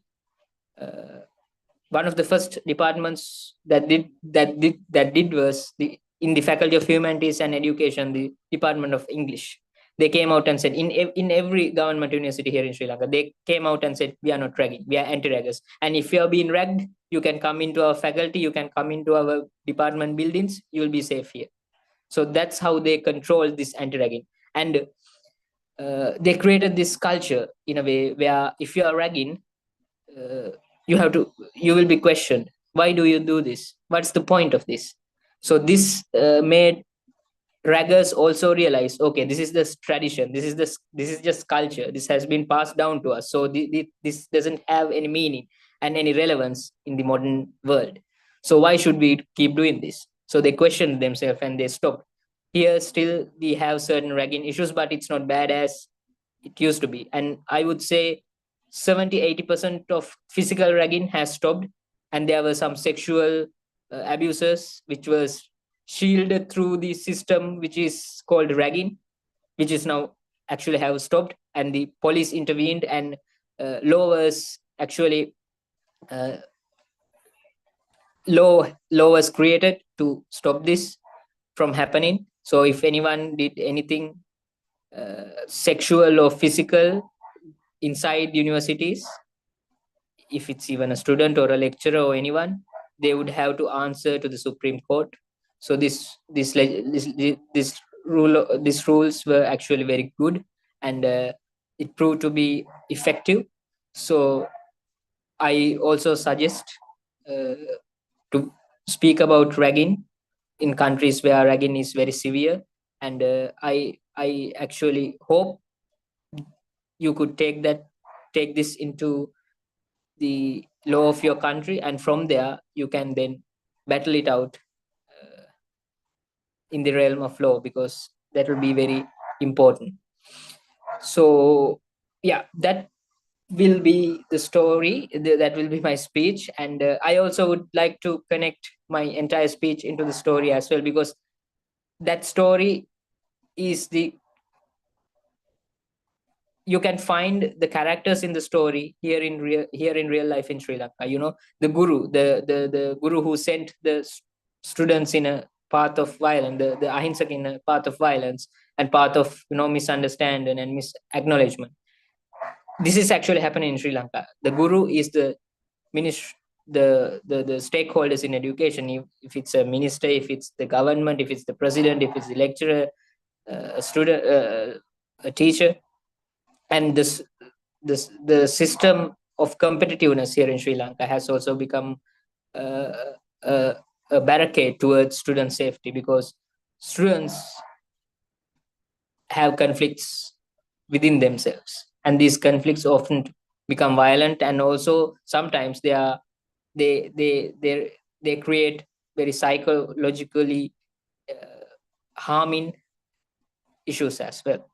So I think by by giving awareness about the student safety bill put forth by the CSA, this could be achieved. And this was actually done when the chairperson visited Sri Lanka. We talked about we talked about how to resolve conflict among students, and how to protest, and when to protest. And we talked about how students can, have a paper trial, and create without taking protesting as the first measure, how they can fight back, because here in Sri Lanka, protesting is one of the first measures that the students take. They don't like to sit around and talk. So that should be changed as well, and we should move about changing the education system here in Sri Lanka in a tactful manner rather than going head on, because if we go head on, we don't have any chance of winning, because the government have all the weapons, they have all the manpower, and they have all the power. But we also have power. The voice of the youth is very powerful, and we are the only people who can make Sri Lanka's economy stable again. And I also would like to address the issue of brain drain.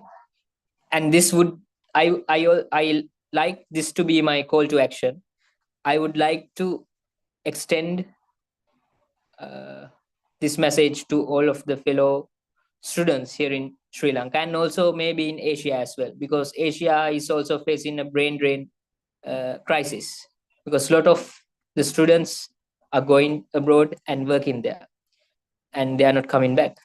But the youth is needed by their own countries, So I would like to say this: if you are a product of free education here in Sri Lanka, try to at least work here in Sri Lanka for 5 years before going abroad, and before migrating, and before settling in an abroad country, because to make you a doctor, an engineer, a teacher, you have done that through the taxes of the people here in Sri Lanka, the citizens of Sri Lanka. You have been paid for by them.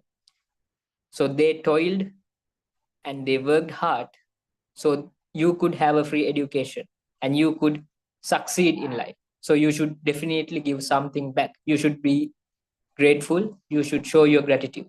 I also extend this to the private university students as well, not only government university students. You should do something for this country, because you have free education, you have free health, and this country is very safe. Even though we have certain violent issues, it's very safe. It's a beautiful country. We have all the natural resources. You can live here like a king. You don't need much money, actually. But if you want to migrate, I'm not telling people not to migrate. You have to see the world. You can always travel the world. You can always, get international knowledge and connect with international communities. It should be done, because we need to have, that solidarity. Otherwise, we can't face the global issues. But do something for the country as well. So make your country your priority. Then all of the priorities that you are hoping for will come true and will be there, because with gratefulness and with gratitude, you can go a long way. So thank you, everyone. I think that is my speech. I hope I addressed the issues that I wanted to address. And we'll be working here with many of the students associations and councils in both private and government sectors. And hopefully we can contribute to the economy of Sri Lanka, and we can, as the youth, propel Sri Lanka into the new age, where Sri Lanka will be hopefully witnessing a golden age. Thank you.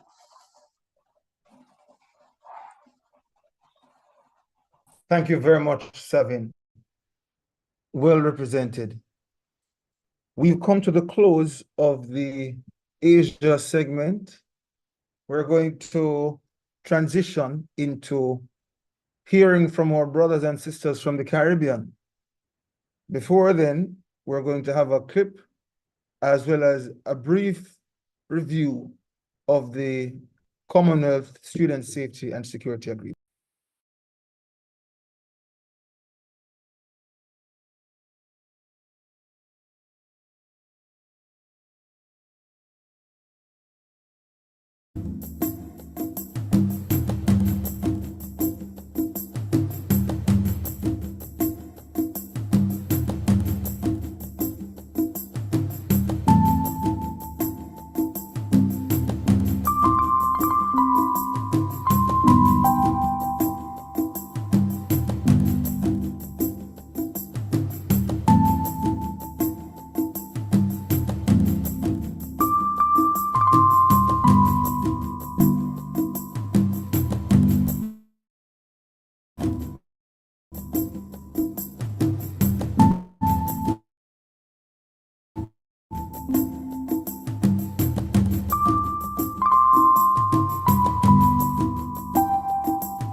Let's take a brief look at the Commonwealth Student Safety and Security Agreement as our colleagues from the Caribbean prepare to make their presentations.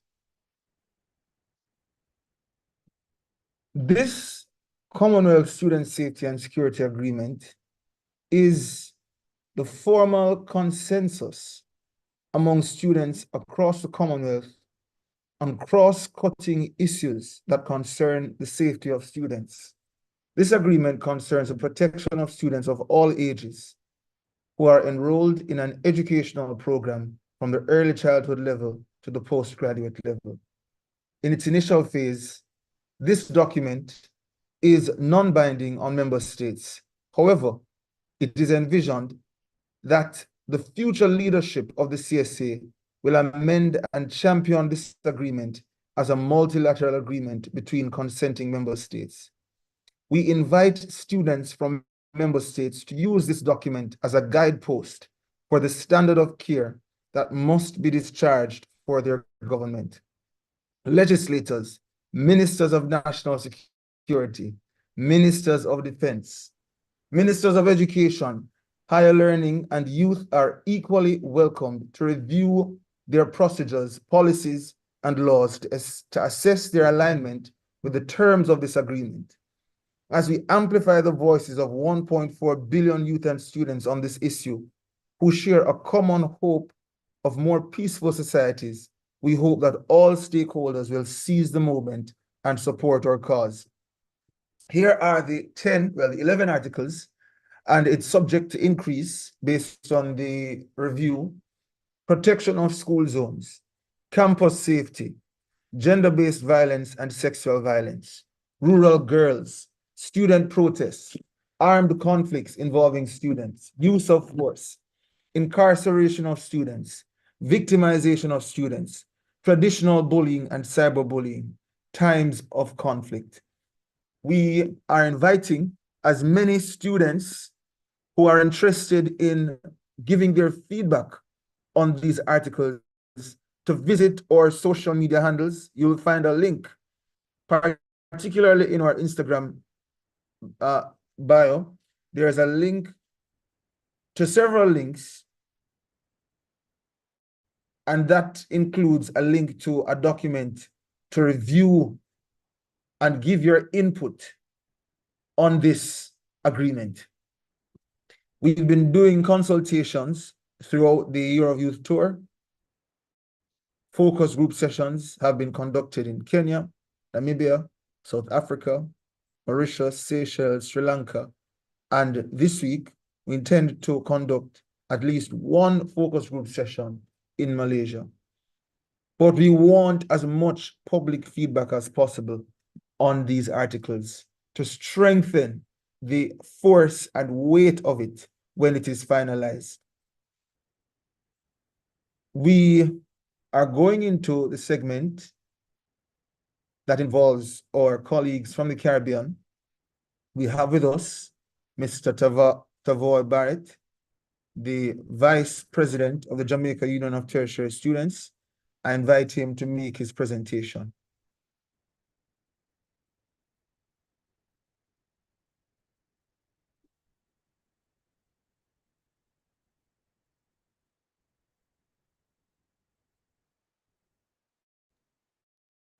All right, thank you so much, sir. Greetings, everyone. My name is Tavoy Barrett, and as indicated earlier, I am the second vice president of the Jamaica Union of Tertiary Students, representing Jamaica. Jamaica is renowned for its vibrant culture, stunning beaches, and the world-famous genre reggae music. Our spirit thrives with resilience, creativity, and a rich cultural heritage that continues to inspire and unite our people. Despite challenges, particularly in the education system, such as lack of resources, lack of funding, access to tertiary education, ICT advancement, wider issues such as unemployment, underemployment, Jamaica enjoys a comprehensive and robust in quotes, education system that sees a vibrant student leadership, culture, and advocacy groups at varying levels, starting at the grassroots all the way up to tertiary institutions. These representational bodies are particularly the National Secondary School Students Council and the Jamaican Union of Tertiary Students have responsibility for the highest level of representation in the country. Reflecting on the advocacy efforts of both organizations, I am particularly proud to be affiliated with and the work that we do. Today, as we make our call for greater protection through safety and security of our students, I would like to particularly put forward a call for our Jamaica's call for two specific pieces of legislation or improvement of these legislation, starting with the school nutrition policy. The school nutrition policy will seek to ensure, once implemented, that educational facilities are exposed, our students entering educational facilities are exposed to good nutrition and healthy lifestyles. The policy was introduced some time ago, but since its introduction, have been stalled and yet to be implemented. As we move forward, safety and security have to be considered through several lenses and not just physical safety, but safety from a holistic standpoint.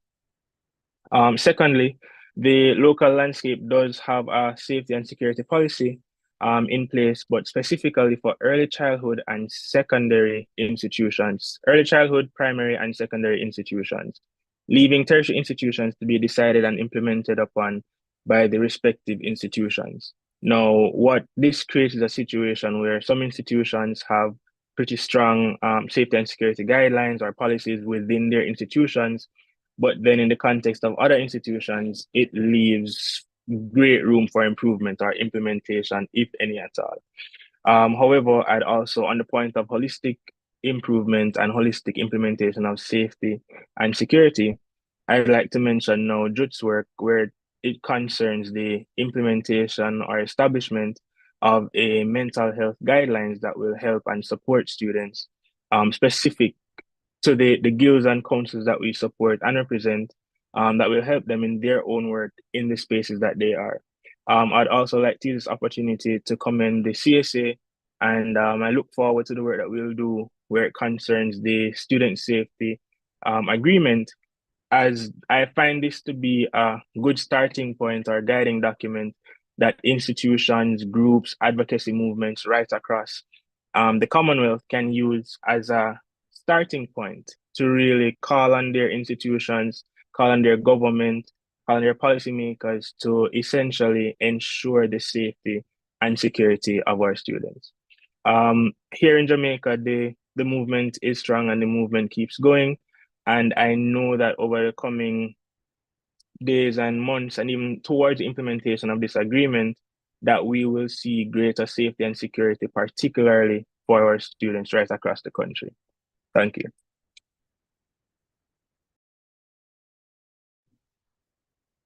Thank you, Mr. Barrett, for your contribution. We don't have our other colleagues from the Caribbean just now. So we're going to take an intermission and play the promotional video. I see our Ghana rep, I see our Nigeria country rep, and I also see Madam President, but she's just joining in as a courtesy. We've been graced with her president of the Namibia National Students Organization, NANSO. Let's take that intermission as we await our other colleagues from the Caribbean who are presenting at this time.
Thank you to Mutesi Hadija for her participation in the CSA Fireside, Barriers to Education, Child Marriage, and Teenage Pregnancy in Uganda. Thank you, and a member of the Year of Youth Tour Planning Committee. And now we are on to the penultimate awards. We have Lavanka online. Lavanka, are you able to open your mic or your camera?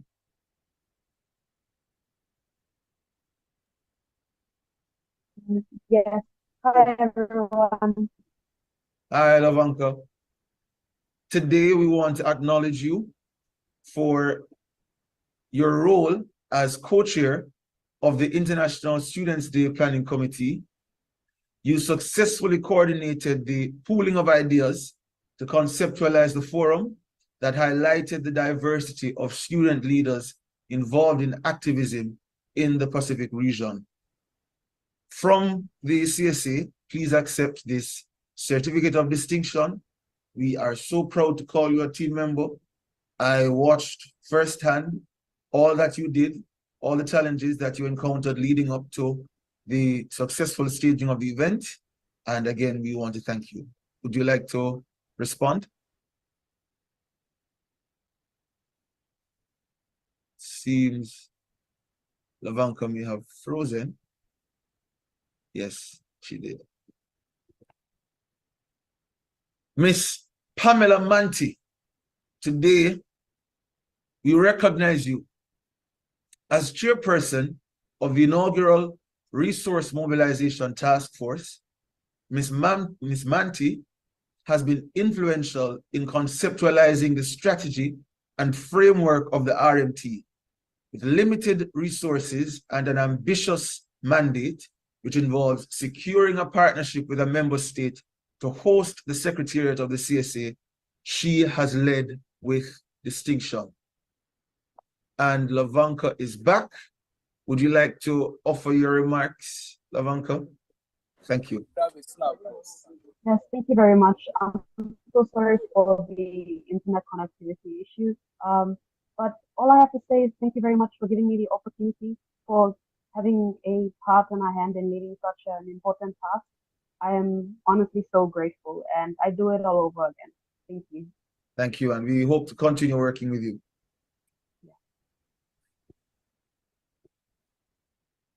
Miss Sidela Maki from Jamaica. Sidela was appointed as co-chair of the Digital Marketing Committee in April 2023.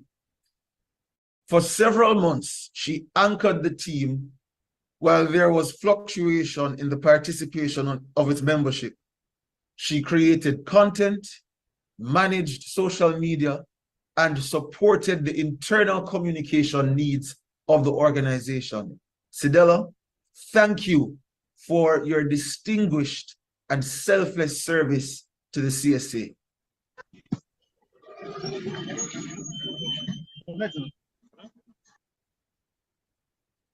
To Mr. Joshua K. Ope. As CSA Ghana representative, Joshua has organized multiple successful initiatives, including the scholarships talk with the National Students Conference in Ghana, which is coming up next week, and the Digital Skills Bootcamp that seeks to train 2,000 participants in digital skills. He serves as the General Secretary of the Africa Regional Committee and is the chairperson of our most ambitious flagship activity, the CSA Year of Youth Tour. Joshua has been generous with his skills in photography and graphic design, which has helped to lift the profile of the organization. Joshua, I will delay allowing you to acknowledge because you'll be acknowledged again, so you could do it at once. But thank you, sir. We are better for you. To have you as a team member. It really is a privilege to serve alongside you. Miss Alicia Ramdal from Trinidad and Tobago.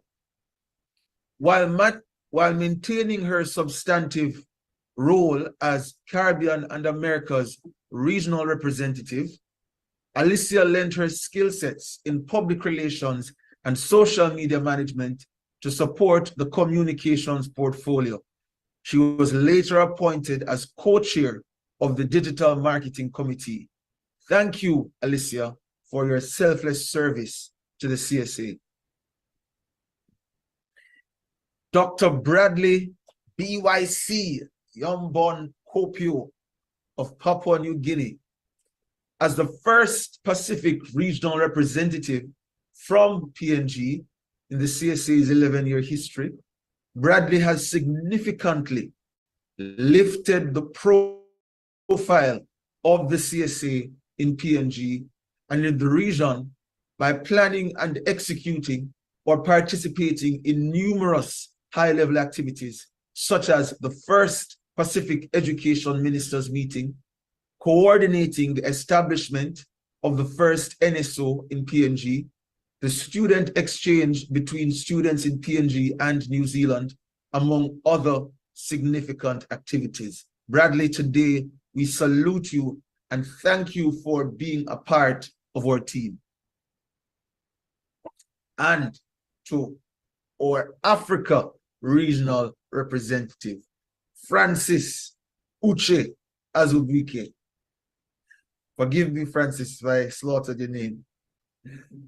Francis is the Africa regional representative and chairman of the Africa Regional Committee, which carries the mandate of the region with the most countries and most active participation of the CSA. Francis has consistently, and I want to stress the consistency, he has consistently chaired monthly meetings with the committee and has supported the planning and execution of numerous activities along with the country representatives. He observed the elections of the National Union of Ghana Students and is presently observing the National Association of Nigeria Students elections, both unprecedented invitations for the CSA. Francis is here, and as we are acknowledging him and celebrating him, if he's able to unmute and open his video, we would like to acknowledge you, sir, and allow you to respond. Thank you very much, Benjamin.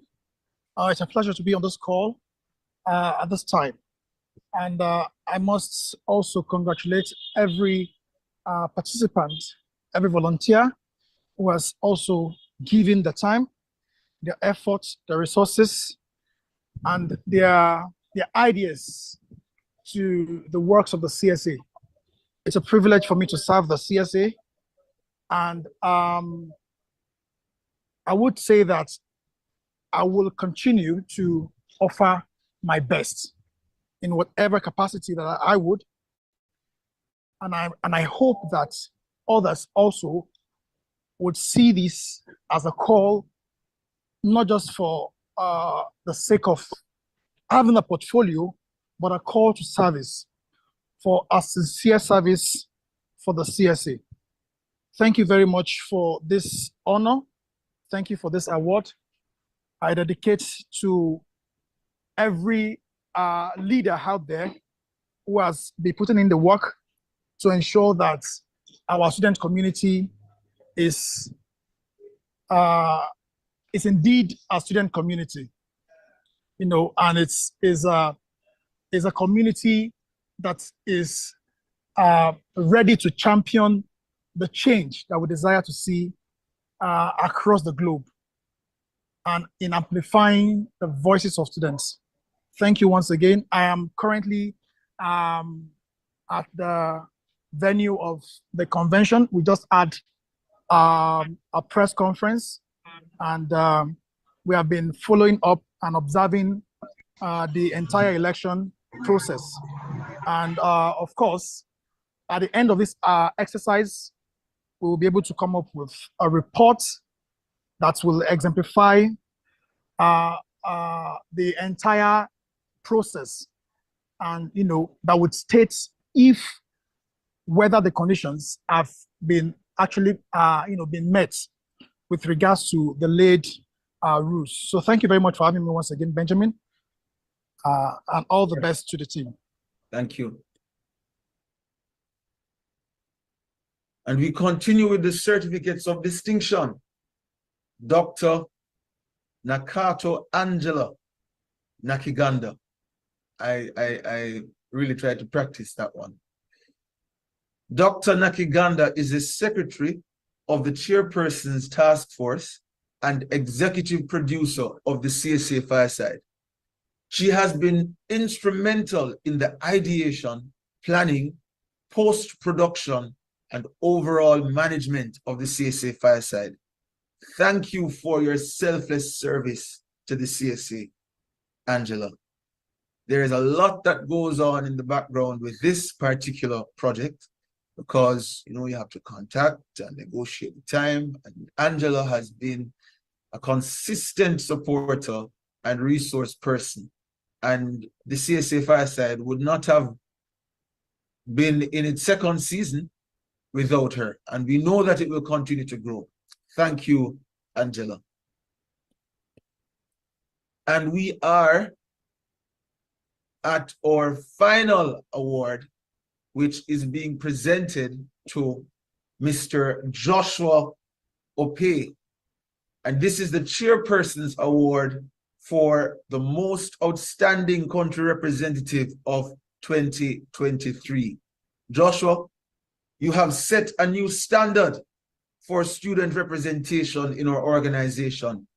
May your relentless attitude inspire our team members to ideate, strategize, and execute with the mastery that you have exemplified.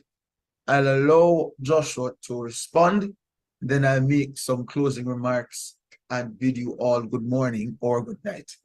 Joshua.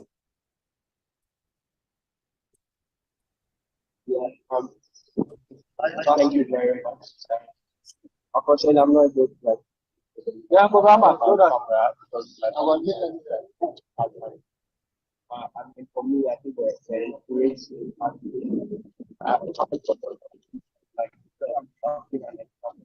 Okay, let me give you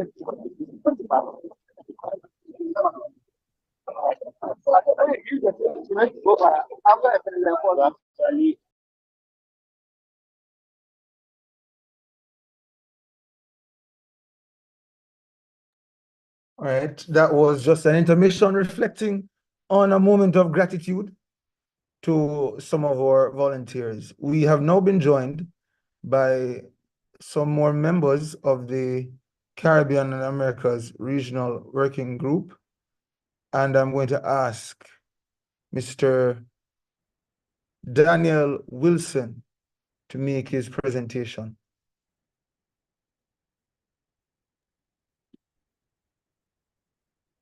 Hi, good morning, everyone. Can everyone hear me well? Yes. All right. So, hello, everyone. My name is Daniel Wilson, and I hail from the beautiful Twin Island Republic of Trinidad and Tobago. Specifically, my report will be focused on the smaller island of Tobago. I serve as the Tobago representative for the CSA, and also the past president of the Trinidad and Tobago Youth Ambassadors Tobago chapter.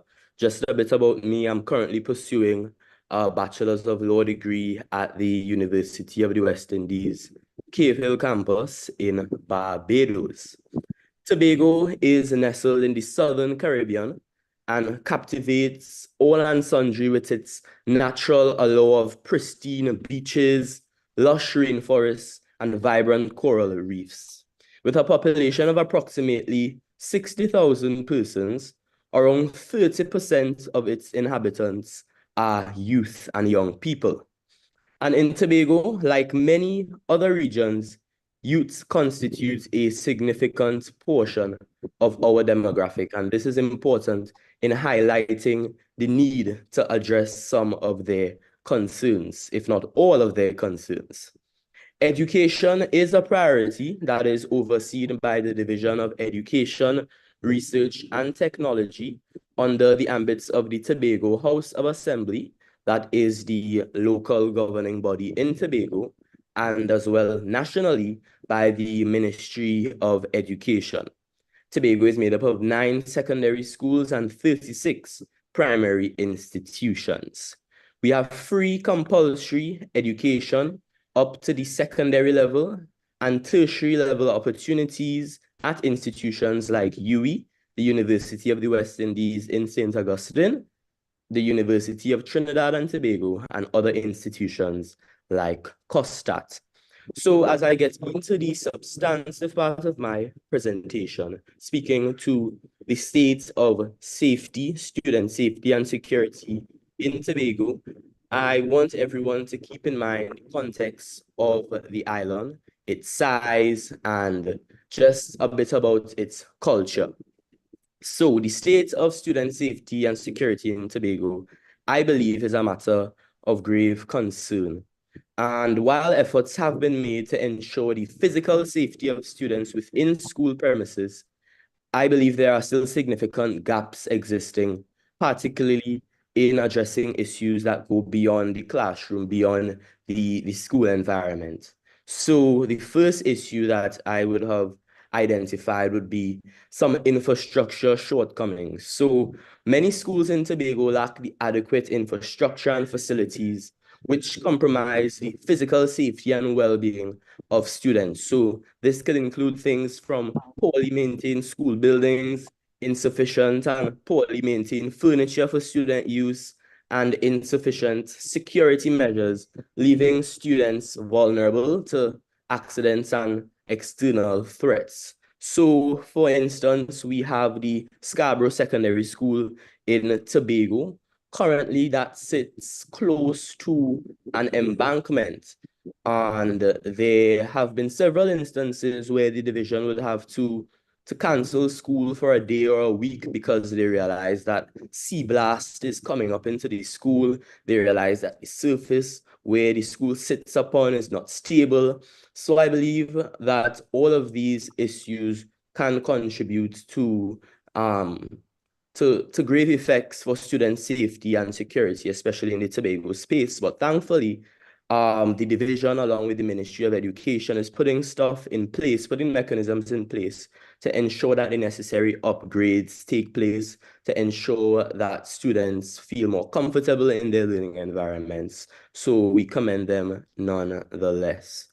Another issue I believe that is present in the Tobago space, especially that contributes to concerns for student safety and security, is the red tape in accessing opportunities for advancement.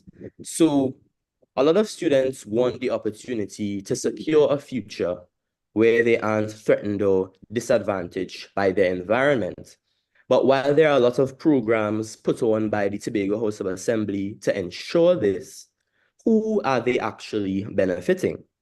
Considering there are a lot of grassroots communities in Tobago where things that may seem commonplace to us, like basic resume writing skills, interview skills, and stuff to carry a young person or a student through the professional world, simple things like these aren't being taught to the extent to get persons and students really involved in these processes. And these are all stringent requirements that would dismay students from playing their own part in securing themselves away from a potential life of idleness that could lead to their own self-destruction. So what I'm saying is that Tobago needs more to be done in that area to increase access, especially for a close-knit community such as ourselves. We only have about 60,000 inhabitants split across about only, I don't want to give a wrong figure, but I believe it's about 12 or 10 parishes. I I stand to be corrected. So we need to really lessen that barrier for red tape for opportunity advancement. We need to ensure that persons, especially students, are able to access these opportunities fairly and equitably, so it can contribute overall to their safety, their security, etc. One more issue that I realized that really contributes, and one that I could say personally affected me as well in my time, especially in high school, is the issue of bullying and peer pressure. So, and I think this is something a lot of regions can relate to. So both physical bullying, cyberbullying, occurring within the school premises and online. I cannot understate how much this can cause psychological distress among students and affect their safety and their well-being. So I think what needs to be done is to put more initiatives in place to not only empower students, like for instance, the well-executed Empower series put on by the Ministry of Sport and Community Development, but also ensure that initiatives like these reach and touch the very grassroots community that are often underserved. So I believe that once we really empower students to take control of their safety and security, empower students to stand up and speak for themselves, they themselves can play a part in ensuring their safety and security in this way. And we can all speak about the issues of mental health that could go to ensuring that students feel comfortable within their school environments to either speak to the guidance counselors, to speak to the relevant district officers assigned to their schools. I believe that mental health has an important part to play in ensuring that students not only feel comfortable to share, but are able and willing to open up about the real issues that affect them, the real issues that affect their security and their safety at a local level. So I have been in contact with a number of student councils within the Tobago space, and I believe that these are some of the main and pressing issues that really affect them. So, in conclusion, I urge all stakeholders, especially we as the Commonwealth Students Association, including the government, educational institutions, civil society organizations, to take urgent action to address the state of student safety, especially within Tobago, small island developing states, and prioritize the well-being of students to ensure that they have a safe and supportive environment. So thank you so much for your time, and I'll hand over to Benjamin. Thank you, Sir Wilson. I will actually hand over to Alicia to moderate this section, and she will end with her remarks. Okay, awesome. Thank you so much, Benjamin. So I'll just go right on to our next representative, and that's Mr. Kobe Sandy from Tobago. So Kobe, please feel free to go ahead. Thank you, and I'm actually from the Trinidad part of the Trinidad and Tobago relationship, and it is my pleasure to be here, this morning to share the context of security and policing, security and safety, and its impacts and where we are within the student space in the country. Now, my colleague, Mr. Wilson, did an excellent job in defining, the Trinidad Island Republic. I will just add on that the wider population consists of 1.4 million people. Trinidad and Tobago is the home to many tertiary level education agencies such as the UE. We have the USC, we have COSTAT, we have UCT, and many other, Cipriani College, and quite coincidentally, all of them are within the area of St. Augustine and Tunapuna. And the areas that I just now mentioned are actually one of the highest crime areas in the country, most recently. And when we think, I was a former UB Guild president, and having dealt with student safety and security in my time as the Guild president, I can tell you that that safety and security has always been a major concern, because of course you have one space of students, which almost an approximate general population of almost 25,000 students in one space. And where you also have, alongside that, persons involved in criminal activity, which can, of course, impact the safety of students. We have had examples in the years before, many years before, of kidnapping, um, um, attempts of attempts of persons coming on campuses to rob students. We would have had rape accusations and persons interfering with students that are not from the campus. And the guilds for the past few years, at least in the last 2 decades, have constantly been calling on student safety and security and been protesting it, actually.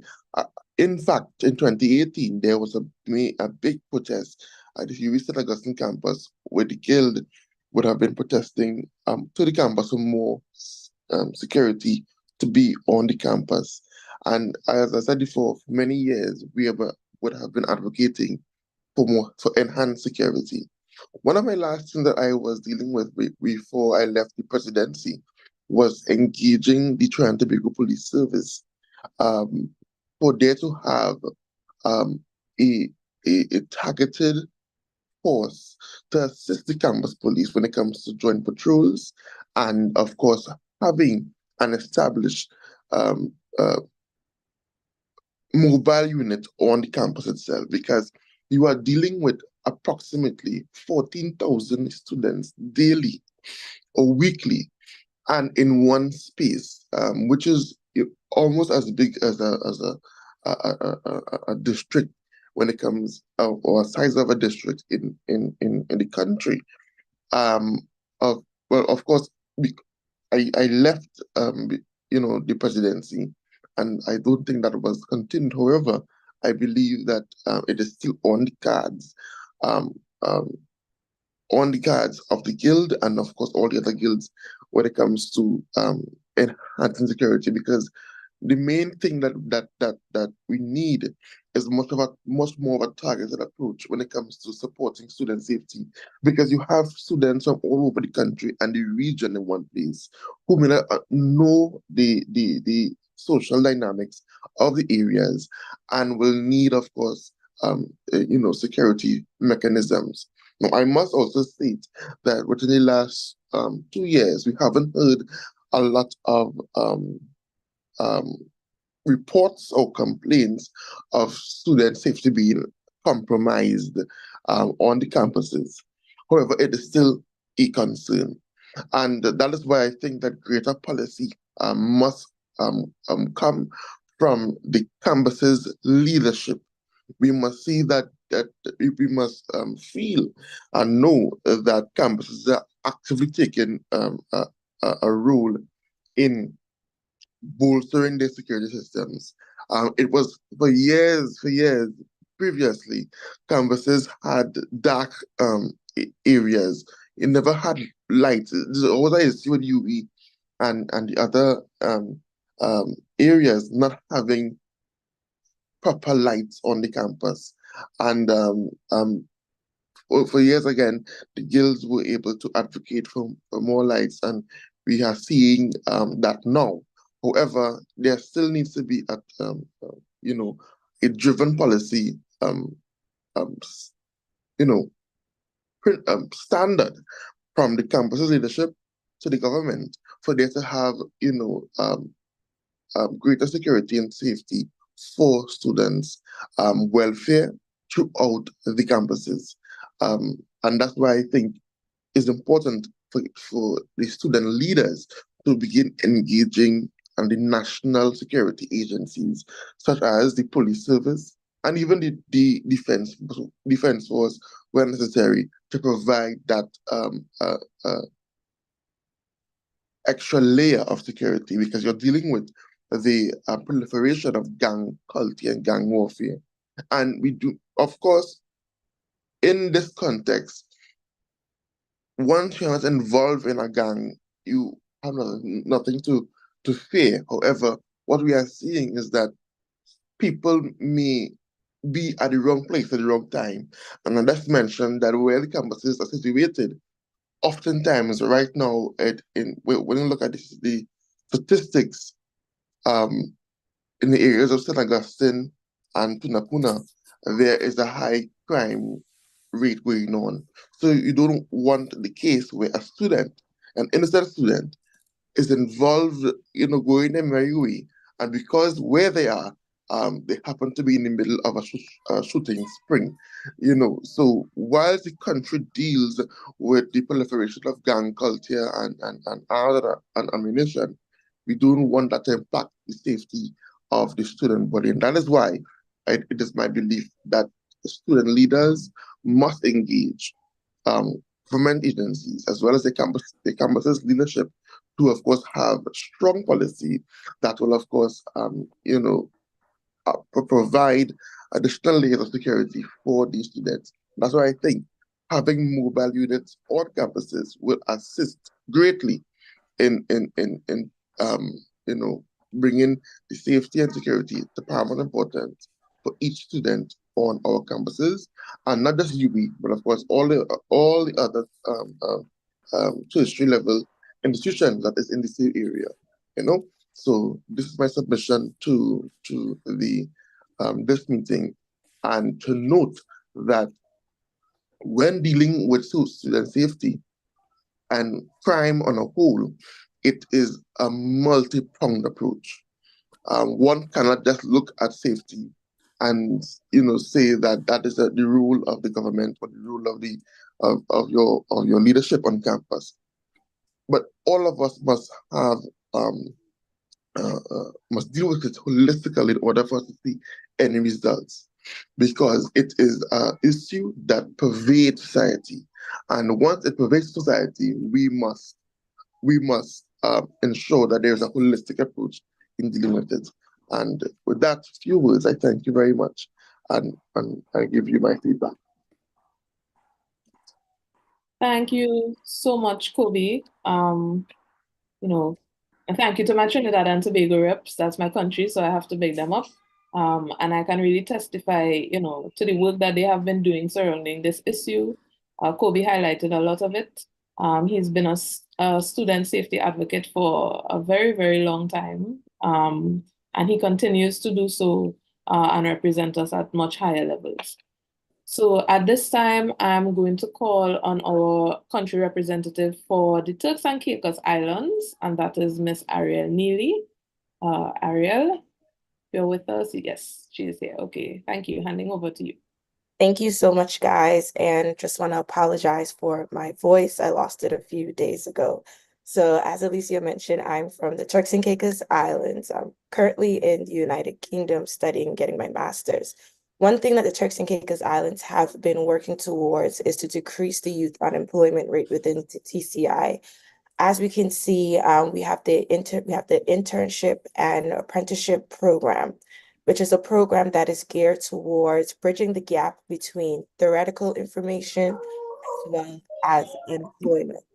Over the years, for the past 2 years, we are now entering in our 3rd year.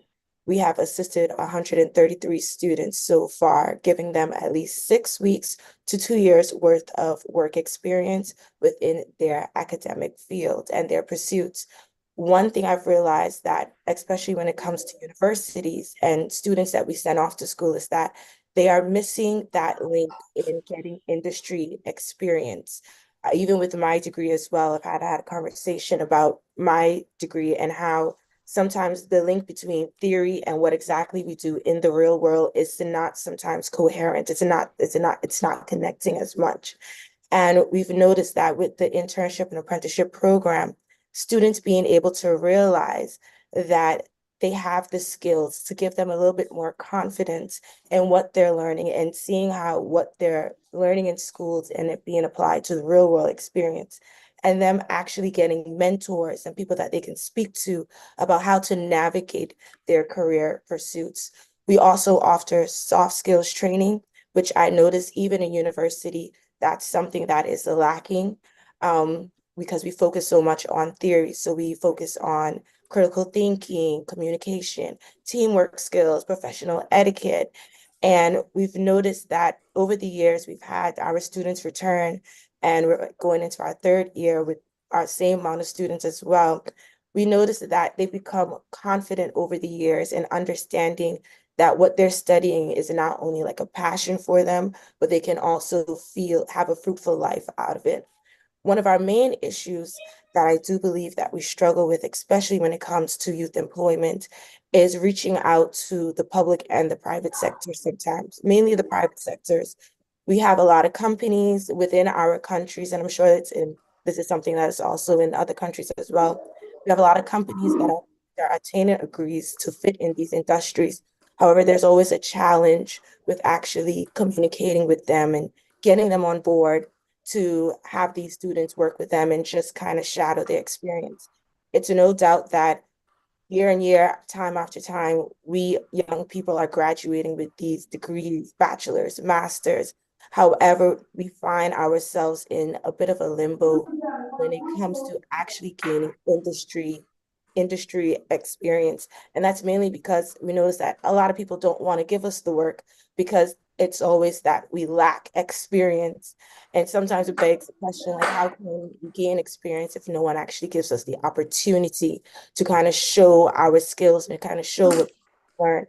So within the young population, I would say would employ universities or gates of these different universities to kind of find a way that you can employ or get work experience placements within the degrees for the students so that they gain the industry perspective, they gain the mentorships, and it kind of closes the gap between theoretical and practical experience. Thank you. Thank you so much, Ariel, for sharing with us, about what's happening in your country, relating to student safety and security. I think unemployment is a major issue in a lot of the Caribbean countries, and it's something that we do have to target in under this topic as well. It's very important for us to look at those issues of, how our students are transitioning from school to the workplace, whether they're able to find opportunities, and all of those things that you highlighted. So thank you so much. We do have also our country representative from St. Lucia here. That's Mr. Ethan Leandre, but I think he's having some connectivity issues. So in an effort to give him a bit more time, I'm going to ask Benjamin to just go ahead and share some videos that we had from some country representatives who unfortunately were unable to make it this morning in person, but they did not want to be left out of the conversation. So I believe we will be going with our country representative from Belize first, and that is Miss Ashley Longford. She is also the president of the National Student Union of Belize, which is also a member of the CSA.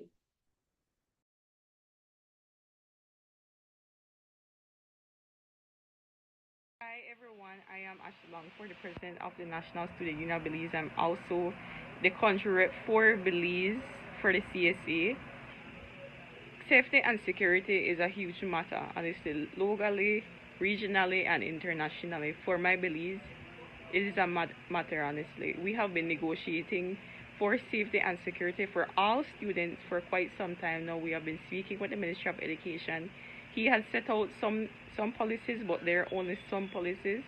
We want to set out more policies as we go along. So I've been talking with the Ministry of Education about this for a while now, that safety and security is a priority for students. Like I always say, students should not be worrying about being safe while going to school, on school, or leaving school. They should be only worrying about their education. Their education comes first. They should not be worrying about if anybody will assault them or anything like that. So, like I said, safety and security is such a important matter. I think that us student leaders and youth leaders, student union leaders should be fighting for this, should be standing up for this. This is a huge matter that needs to be solved. We should be demonstrating about this, because our students are dying right now. So we should be standing up, we should be fighting, we should be lobbying to different stakeholders from communities to to negotiate, we find out policies that can work. You know, talk to the police department, talk to different stakeholders, because it's such an important issue. And I think that every student leader, or just every leader in your own community, should be held, should stand up for this, and should be talking about this matter.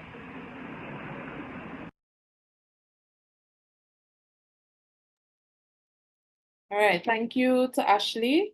And now we will move over to a video from our Barbados country representative.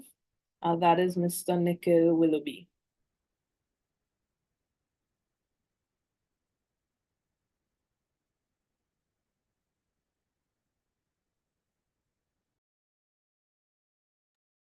There is a slight technical glitch with that.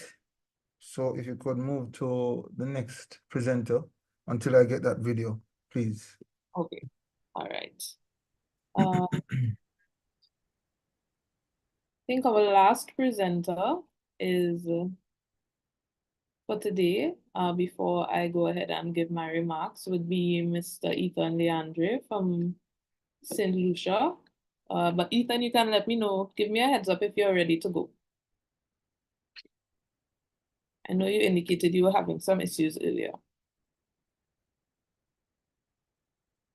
Good day. I can present without my camera on, but with my camera on, I'm getting lagging. I'm lagging. Okay. So No, that should be fine. all right.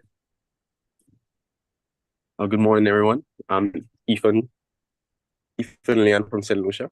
I'm the country's representative for St. Lucia. I also sit on the national executive as the student representative, as the president of the National Students Council, and have done youth parliament and other activities in St. Lucia. On the student safety side, we have advocated for the Child Justice Bill and Domestic Violence Bill in the National Youth Parliament. So we've contributed our ideas towards safety in St. Lucia. We have a lot of students getting into fights, stabbing. So after school, so we try to went on an anti-violence campaign, and this went quite surprisingly well, because we saw an increase in police presence in the city center after our campaign. So I think this went well. Secondly, we, in keeping with the same students' activity side, we said not only just police it better or have more adult presence, is that we need something for the kids to do. So we actually went into the planning meetings with the Ministry of Education, with the other student organizations in the island, to actually give them after-school programs. So programs such as lessons, programs such as sporting activities. We have actually find stuff for people to do in that free time where you're not on the streets causing any violence. Lastly, one second. Lastly, we have developed a a pipeline. So where students can go from, hey, I'm not interested in youth activities, but I see it online and I want to participate. So we've taken our general committee, which is the National Science Council, the general committee. We're taking any student that does want to learn soft skills, learn communication skills, and learn hard skills as well. We teach project management, event execution, etc. Any student that wants to come into that program, they sign up and they get a training program, and they're better equipped for their schools. Now, when they go back into their schools, now I can only speak of one success story that I'm really proud of. This student came into our program really shy, but she is really passionate about leadership. And then she came in, she learned, she was a very good participant, and she learned about all the skills that she needed to. She went into a school, she won the presidency for a Interact club, and then she did so many activities in terms of volunteering and contributing on a national level, at the school level, within a school club. And now she's the president of a students' council at the tertiary level, and I'm super proud of that.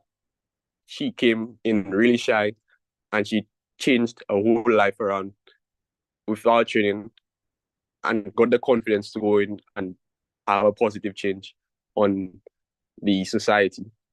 Lastly, we had a sexual health workshop with our local expert on sexual health and mental health.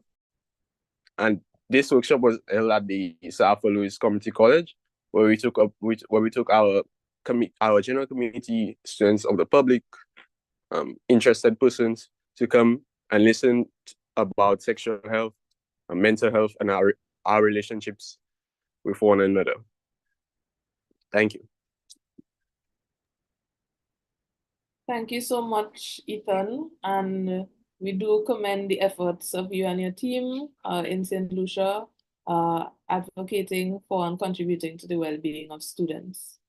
I believe at this time, the video from the Barbados representative is ready to be played. So I will, again, this is Mr. Nikhil Willoughby. He's our country representative from Barbados. Good morning, everyone. And I first want to apologize for not being able to make this meeting in person. I would love to be here. However, due to prior engagement, I'm unable to do so. However, nonetheless, I'm here to tell you just a little bit about the work that I've been doing thus far here in Barbados. So my name is Nikhil Willoughby, and I am the Commonwealth Students Association representative for Barbados. So first of all, last year, which was the year 2022-2023, I would have joined the Commonwealth Students Association in 2023. And during that time, I was also the president of the Barbados Students Association at the University of the West Indies Cave Hill campus. And through that position, I was able to work on a number of student-related projects. Just to name a few, we facilitated some campaigns. The first campaign that we would have done that really was a success would have been a campaign surrounding women and girls in STEM, in science and technology, engineering, mathematics. And we find that sometimes in student leadership even, the work of our esteemed females get overlooked. So we created a campaign where we brought some awareness, partnering with the Faculty of Science and Technology at the Cave Hill campus. We were able to engage some lecturers and engage students on just how important the role has been for women to be involved in science and technology over the past century here, not just in Barbados, but across the world. Another thing we would have done would have been an initiative called UWI in the community, UE in the community. This is where the academic associations on campus would have gone into the community, gone into the schools for an entire day just to interact, speak with, engage with, empower students, provide them with tips, provide them with information that would help them, in their educational journey. I would have gone to the St. Michael's School here in Barbados, and I would have been engaging with students on how to develop their entrepreneurial abilities, how to, grow businesses, even as students, how to use their education here in Barbados to further their progression with respect to their student-owned businesses. We would have also created a campaign surrounding women empowerment at the student level. So we recognize that our student female leaders are important, and we partnered with the League of Young Socialists, which is an arm of one of the political parties here in Barbados. But this arm is dedicated to student policy and student advocacy here on the Cave Hill campus. And we partnered with them for an International Women's Day campaign, highlighting the importance of female leaders and why it is important for them to take up space even at the student level. I would have also participated, I was part of the panel for the UWA 60th anniversary youth secretariat, youth forum. And this forum was dedicated to allowing students the opportunity to speak with campus administration, to speak with heads of government, even here in Barbados, and allow us the opportunity to present ideas and initiatives and reasons why we believe that youth should be able to take up space. It was great. We had a lot of persons there from various schools, from various faculties, and we were even able to engage with our local minister of youth. And one of the things that I highlighted at this event was the need for students to be able to stand up for their rights and be able to advocate for their religious beliefs. I just wanted to empower them and let them know that there is space for them to be able to advocate for their rights. In Barbados, students have expressed that there's little to no spaces in schools, within public schools, within secondary schools, for them to be able to express their religious rights and for them to have their prayers. Persons who are of the Muslim faith, they've expressed that there's not really a lot of provisions within schools for them to express their beliefs. That's just a look at what I've been able to do and the work that I've been able to accomplish here since being part of the Commonwealth Students Association. And I look forward to working with not just the students here in Barbados, but students all across the region, so that the initiatives of the Commonwealth can be carried out across Barbados. Thank you.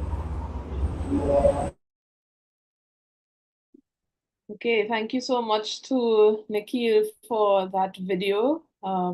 You'd have noticed he shared a little session there that he was speaking at, and you would have seen myself and our representative for Tobago, or representative for Trinidad as well, in Barbados.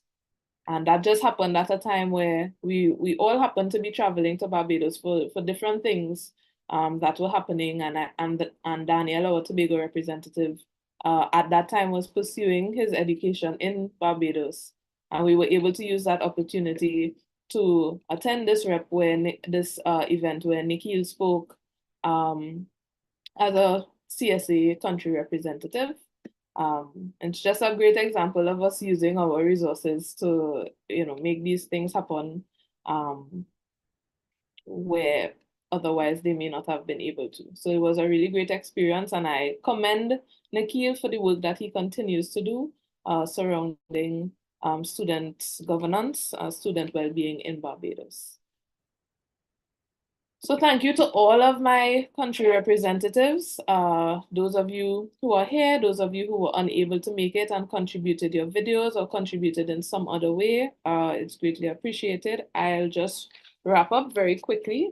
So you kind of got an overview of how things are going in the Caribbean region. I just want to take this time to share a little bit about some of the projects and initiatives that the Caribbean Regional Working Group will be undertaking or is undertaking for the remainder of our tenure.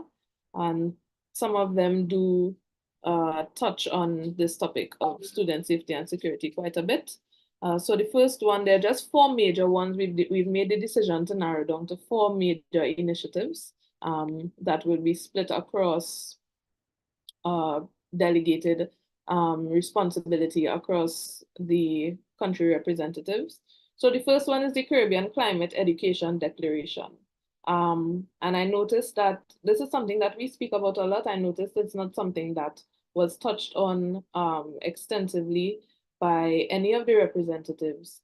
But we are quite mindful that in the Caribbean, we can't really speak about the safety and security of students without speaking about the climate crisis. That is one of the major threats to institutions, to education within the Caribbean. We see, the effects of the climate crisis often preventing persons from being able to attend school or disrupting them from being able to attend school. You have schools being closed. You have persons that are unable to get to their destination. You have persons being rendered homeless. All of these threats that do have a significant impact on the ability of our students to access education and to be in a safe learning environment. So the idea behind the Caribbean Climate Education Declaration is we want to emphasize the importance of including climate education across all levels of education in all institutions. And we are partnering with a number of entities that do work within the Caribbean region on this issue. And our hope is when the final declaration is ready, that it will be met with significant buy-in from the institutions, educational institutions and ministries across the Caribbean region. The second major project that we're undertaking is somewhat of an online campaign or virtual public awareness session where we will be highlighting a lot of the current affairs issues or matters affecting students within various Caribbean countries.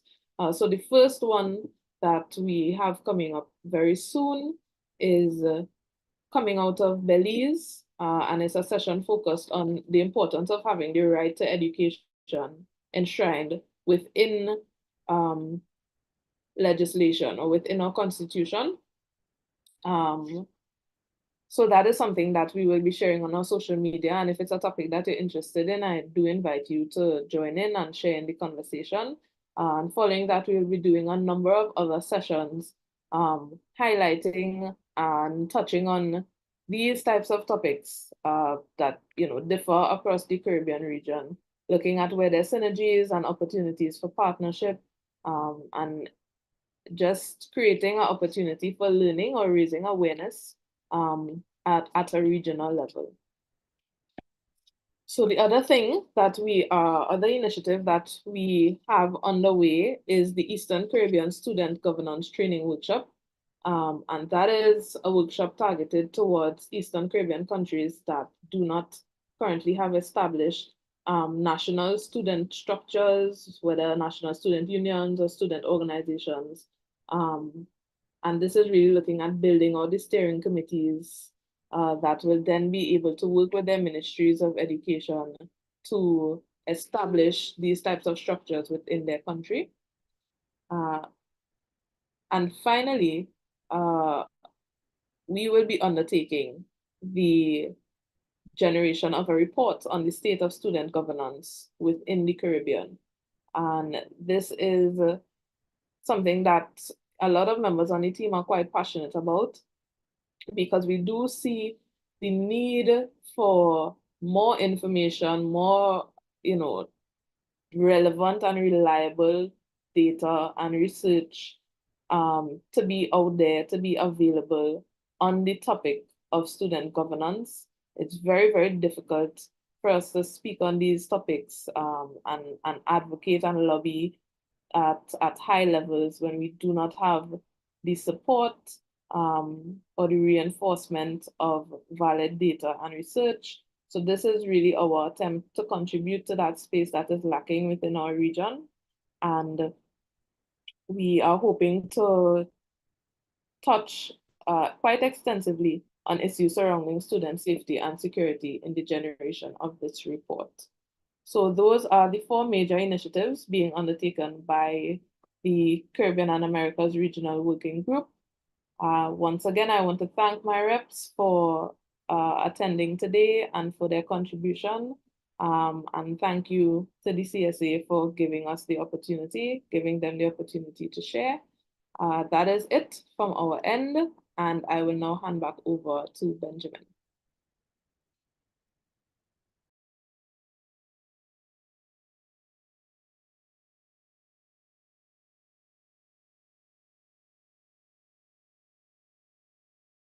Education. It is the foundation for a brighter future, and that foundation can be strong only if students feel safe.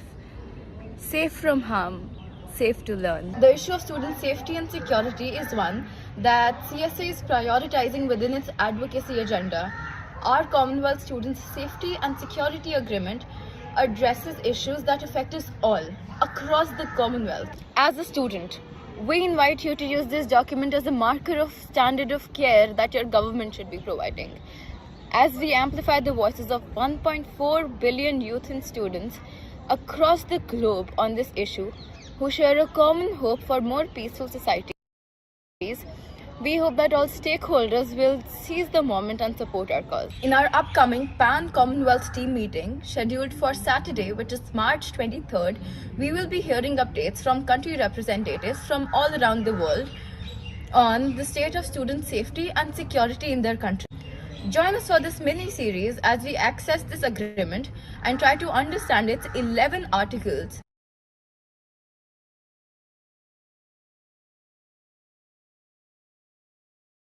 Education. Hi. Article 1 of the CSA Student Safety and Security Agreement emphasizes protecting school zones to ensure the safety of students, educators, and the community. Member states are urged to implement measures like pedestrian-activated signals, school crossing guards, and traffic calming measures to reduce accidents involving children. Clear schedules indicating reduced speed limits and safety measures are recommended for school zones. We encourage the development of safe walking and biking routes to schools and increasing police presence during peak hours. Investments in safe school transportation services such as buses or carpools is encouraged to reduce private vehicle traffic in school zones.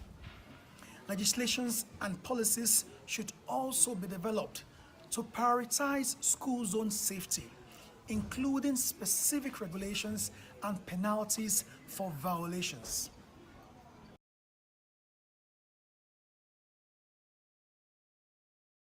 And with that, I welcome the Africa Regional Rep to guide us through the Africa segment of our online forum. Welcome, Francis. Thank you very much, Benjamin. And thanks to everyone who has been online, watching from across the world, and engaging in this very important conversation. Yes, so issues of safety and security in our schools, as we all know, is a very crucial matter that the practicality of it is quite evident in Africa, in most parts of Africa. And this platform would avail us the opportunity to learn about some of these issues in the respective Commonwealth countries, to learn about what the examples are. So the country reps, which we will be calling the country reps in Africa, would give us a kind of an overview about what the situation is in their country, give us examples of issues, relating to attacks on schools, relating to safety measures that have been put in place, and prefer solutions or recommendations that they feel that their own government could put in place. Because I believe very strongly that member governments at any level are also keyed into this particular meeting which we're having online, and so they would be willing to listen and then adopt some of these recommendations that the country reps will be providing to us. So the first that I will be inviting is our Seychelles country representative, Ms. Tricia Labiche, who will give us an update about issues of safety and security of schools in Seychelles. A warm welcome to you, Tricia.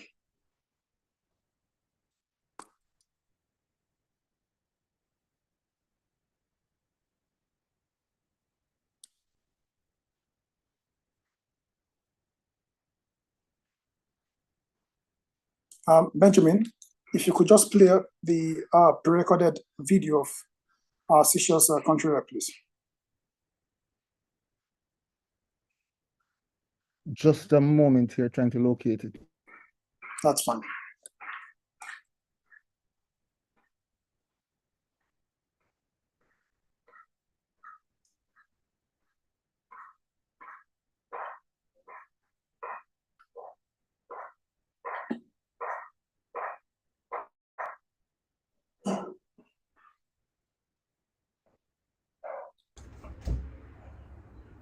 My name is Tricia Labiche. I am the country representative for Seychelles, and I currently stand on the University of Seychelles Student Council as a member.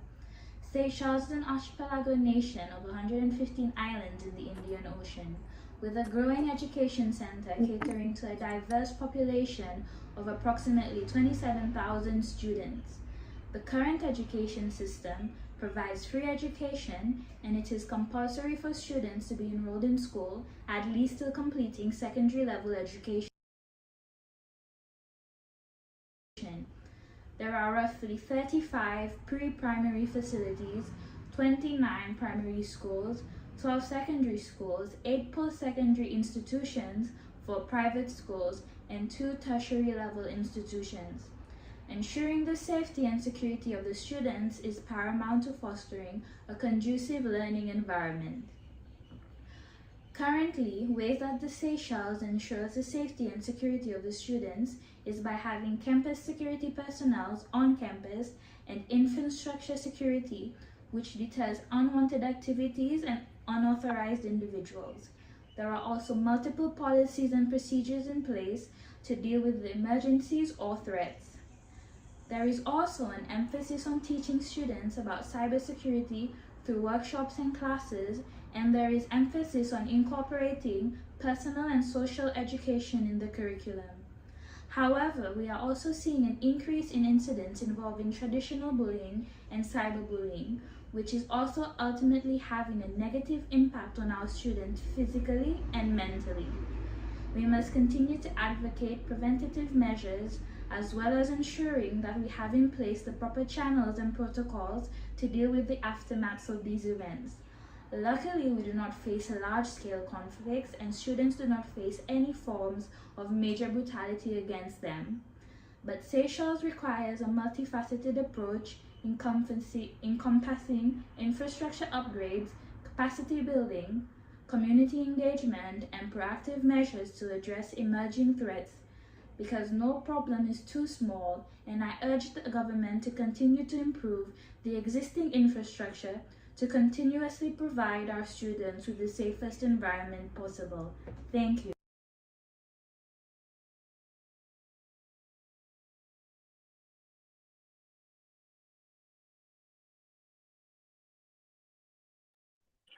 Thank you very much, Tricia, for that wonderful updates.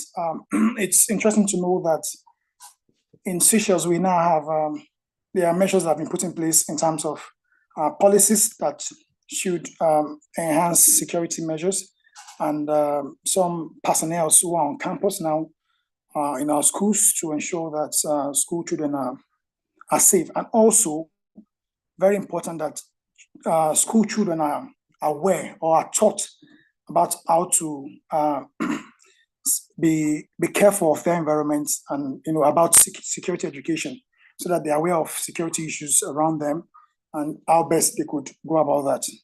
Interesting updates.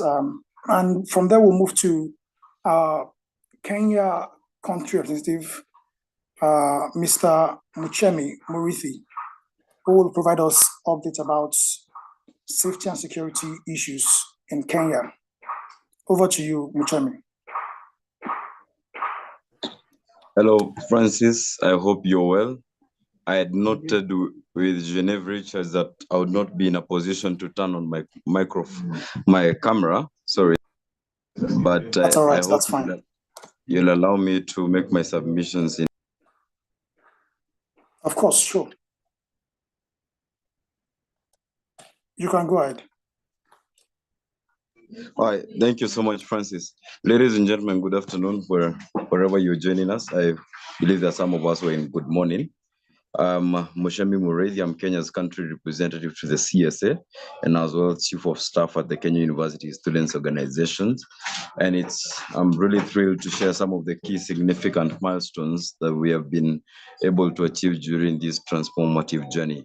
I will note as well that the first task that we had locally as the CSA was the Year of the Youth Tour, which set a significant precedence for other operations to start. But all in all, we have been able to meet key milestones, and moreover, promoting the safety and security of students in institutions of learning has remained a top priority for COSO locally. We have attempted to pursue tailor-made interventions that are crucial to mitigating contemporary safety and security shortcomings in institutions of learning. Then we are able to safeguard the well-being of the youth, of the young people, who are the biggest demographic entity with the student population. So we are now able to enable them pursue their educational endeavors.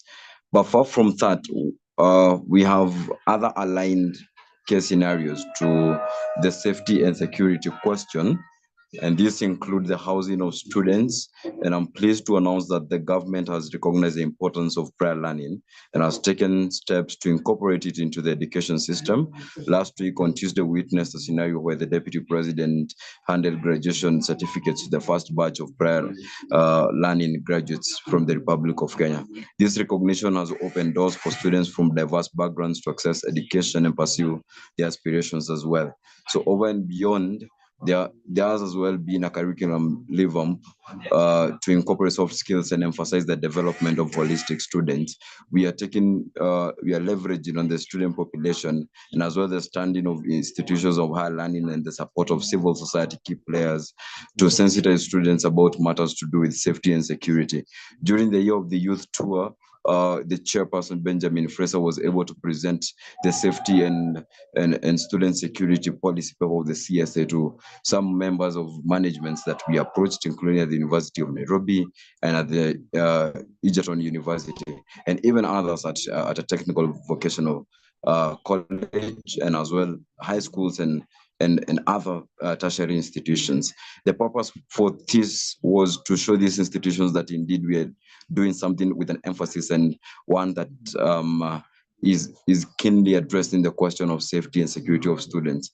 This shift as well recognizes the need for students to possess not only academic knowledge, but also practical skills and values that prepare them for the real world challenges.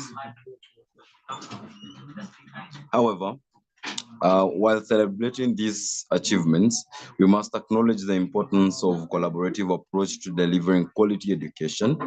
Discrimination and negligence have no place in our education institutions, and it is imperative that we work together to ensure equal opportunities for all students from all diverse backgrounds. And now, finally, in conclusion, sorry, I did not mention something to do with the housing plan, where we've seen government come on board to establish new student accommodations under the affordable housing plan, which one of the pillars that we lobbied as COSO was institutional accommodation. Through institutional accommodation, institutions of learning will be allowed to privately resource mobilize for the creation of safe and sustainable student living villages, which currently most of our local universities are struggling with the numbers of having to meet the question and the need for accommodation. So this initiative aims to provide affordable and conducive living spaces for students, ensuring their well-being and conducive learning environment.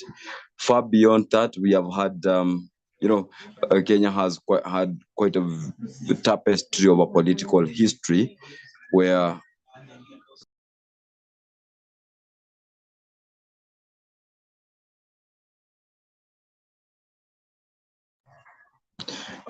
we have had a political history that is quite has a tapestry, where before then student activism came in the shape of strikes and everything. But the situation has become better lately, where we have seen the drop down from these manners of accessing justice, and as well these avenues of escalating the grievances of students. We have pursued more of diplomacy, and it's actually having substantive results and effects on the development of students and market-ready students. Finally, allow me to conclude that we continue to strive for excellence in education, embracing inclusivity, innovation, and collaboration in every step of the way. Together, we can build a brighter future for the Kenyan students, and I believe that the partnerships that we have on board at the CSA will enable us provide and as well advocate for spaces that enable students to take part in education in a safe and secure environment. Thank you so much, Francis. That was all I had in submissions. Thank you very much, Muchami. Just to chip in, that I am aware, I'm privy to the various moves made by your government, by the government of Kenya recently, to ensure that students have the proper housing system to cater for the emerging number of students who come into colleges each year. But beyond provision of housing welfare for these students, could you provide some kind of examples of of how schools have been brought under threats? The safety of schools have been brought under threats recently, or probably give us examples of schools that have come under attack, probably through kidnapping, abduction, because it is important that while we celebrate the successes, the good achievements, it's also important that we highlight some of the challenges that are still, within us, around us rather, and then we try to put this forward to government so that they are aware of this and then they know how best this can be tackled.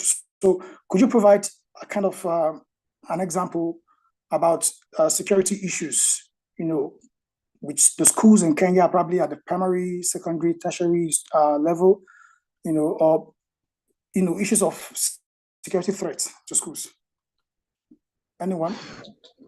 Yeah, thank you so much, Francis, for that question.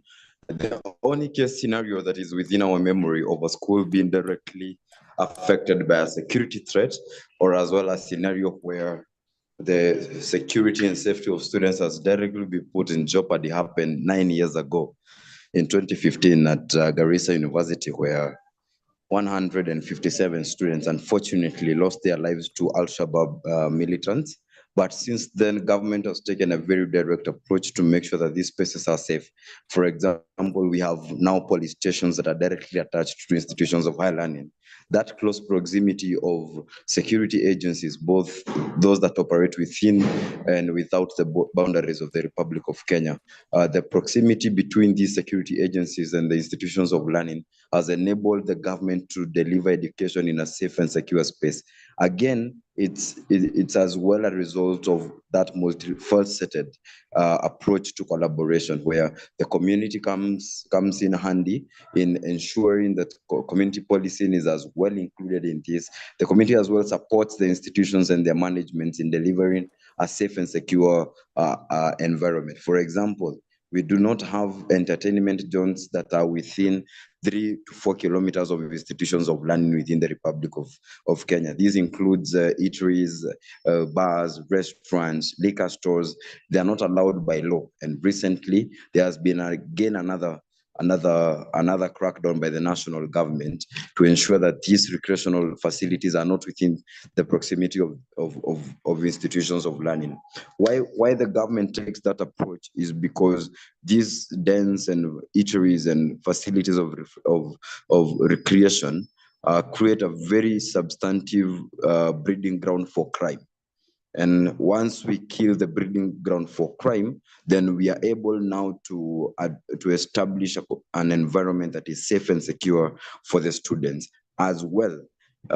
Students are not now attracted or being exposed to an environment where crime, drugs, and any other social immorality is the trend of the day. Then the parents and members of community are working with schools, government agencies are working with schools, local authorities are working with schools to ensure that students are able to access education without discrimination, without neglect, and without any scares of safety and security. Generally, there has been less cases of robberies within schools, where now it's the intent by government to ensure that these spaces are safe. So greatly, yes, there has been milestones. That was the only case scenario, which was 9 years ago. It taught us lessons, and the government has taken up those lessons very critically and has put up measures that will ensure that institutions of learning are safeguarded in the future, so they're able to deliver education in a safe and secure environment. Thank you so much, Muchemi. That is very interesting. One of the things that your input has spoken to is the Article 1 of the CSA School Safety and Security Agreement, which talks about the protection of school zones. That it's not just about protecting the school itself, but the things that go around, that go on around the school. The facilities that could serve as breeding ground for persons to operate in. And it's also important to highlight that your country has been able to have, just like Seychelles, personnel in schools, who are manned there, and to ensure that during peak hours, the schools are under close watch. That's something that I feel that the CSA also feels that our government should adopt. It is important that some kilometers to the schools, to each of the schools in our countries, there should be some proactive measures, some security steps must be taken to ensure that the environment where a particular school is located is also safe, because in that way it would prevent these attacks or crimes being operated within our school campuses. So it's something that most governments should emulate. Thank you for your time and your contribution, Muchemi. I would call on the unfortunately, I'm not sure if our Sierra Leone country rep is on this call. Okay. So I would move very swiftly to our Lesotho country rep, person of Mr. Karabo Leruthuli, after which our Ghana rep would come after he must have presented this, after he must have made this presentation. So over to you, Karabo. Thank you, my leader. Greetings, leadership. Me as well, I think I have to apologize for not appearing on the video because I'm still at work and I'm under the company's uniform. So, am I allowed to continue without sharing the video? Oh, please continue. You have the floor. Thank you, my lead. Firstly, as I said, my name is Karabo Leruthuli from Lesotho, CSA country representative and deputy chair of United Lesotho Student Association. I think it's important for me to highlight that the Lesotho youth is account of 40% of 2.2 million population. And we have private and public schools from primary, which is free primary, and we have middle education, high school. There's no free primary. From the tertiary level, we do have schools that are sponsored by government, meaning student bursaries are directly from the government, as the government established the National Manpower Development Secretariat, which falls under the Ministry of Planning. And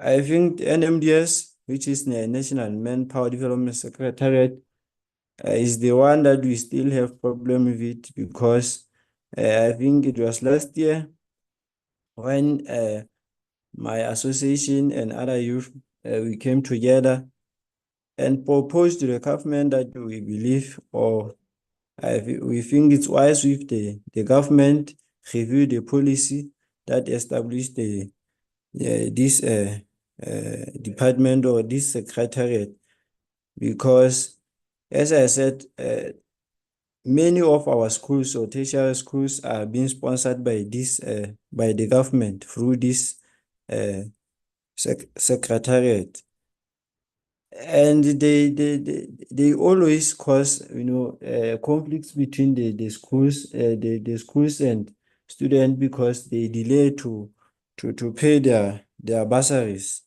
For instance, last year we lost a student from National University of Lesotho because of this unlawful strike, we can say, by students, because we believe they were lawful. There wouldn't be the attacks from the law enforcement agencies, because it will be a peaceful one.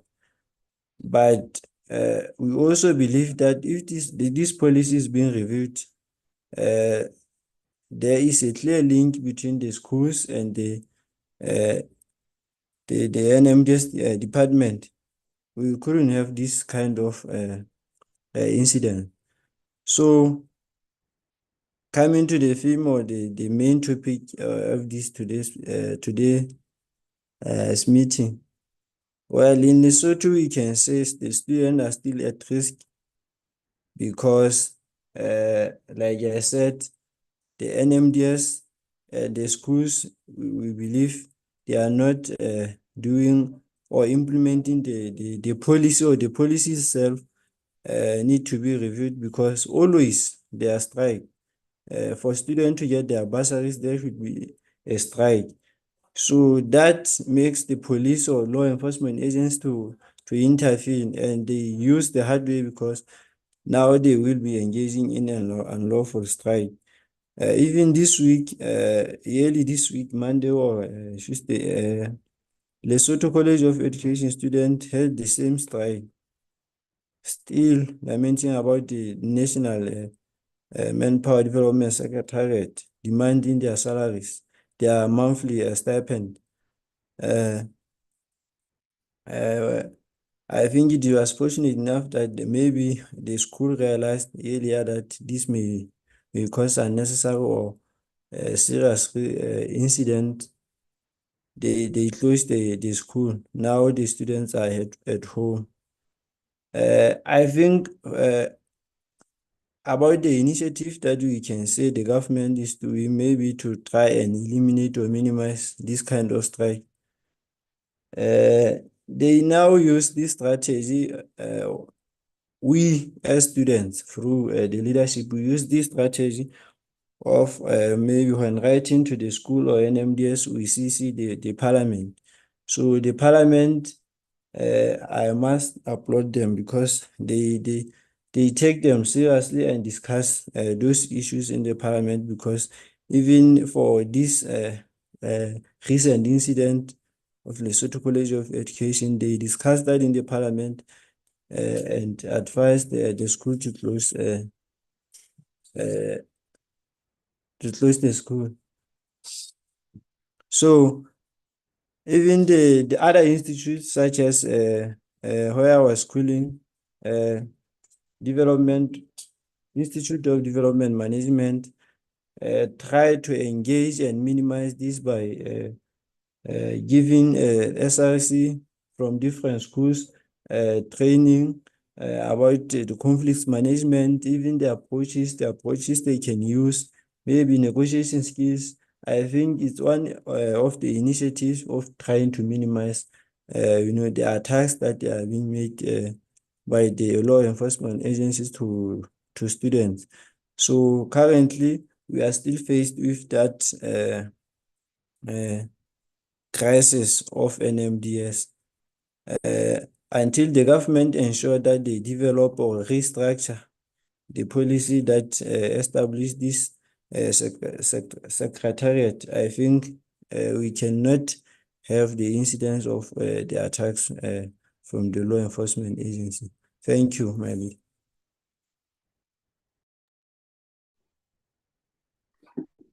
Thank you very much, Karabo, for your wonderful update.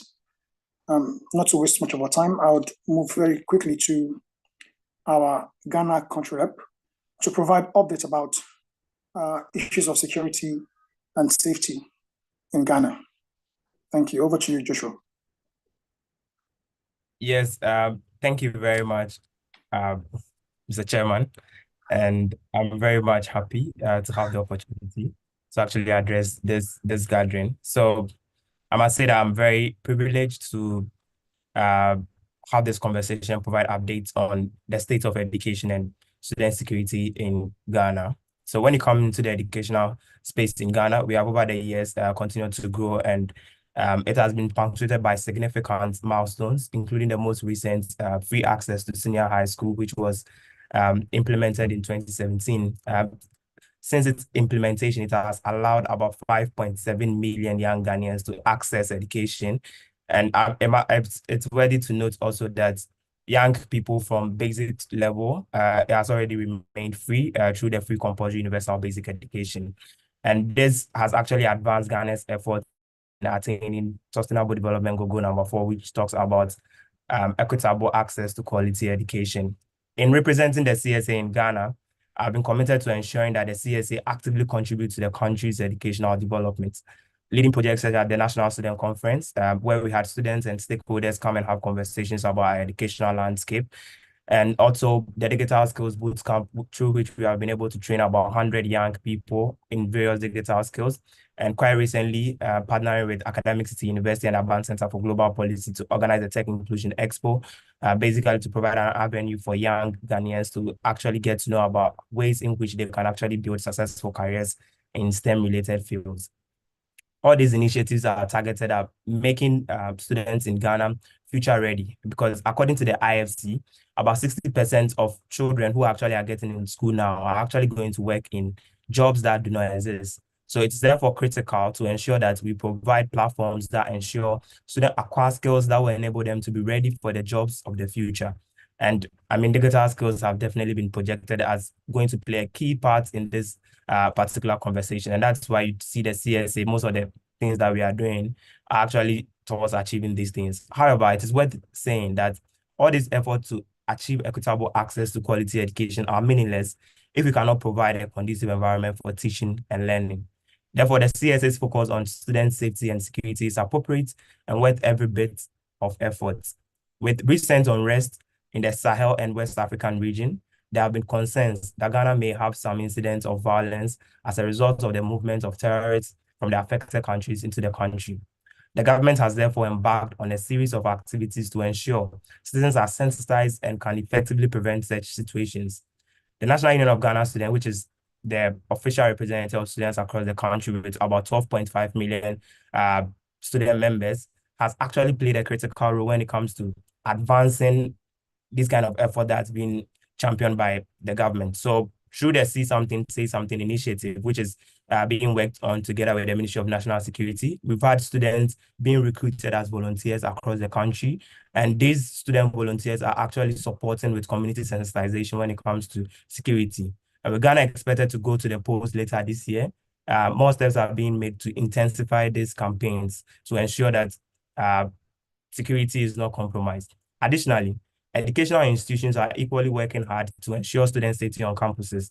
Recently, the Students Representative Council of the Kwame Nkrumah University of Science and Technology actually donated tracks for police patrols, for police to be able to frequently patrol on and off campus. We've had several security cameras installed on various university campuses, which is allowing real-time monitoring by University Security Services and also the State National Security Agency as well, which has led to a drastic reduction in the number of cases of violence and attacks that we usually record on our university campuses.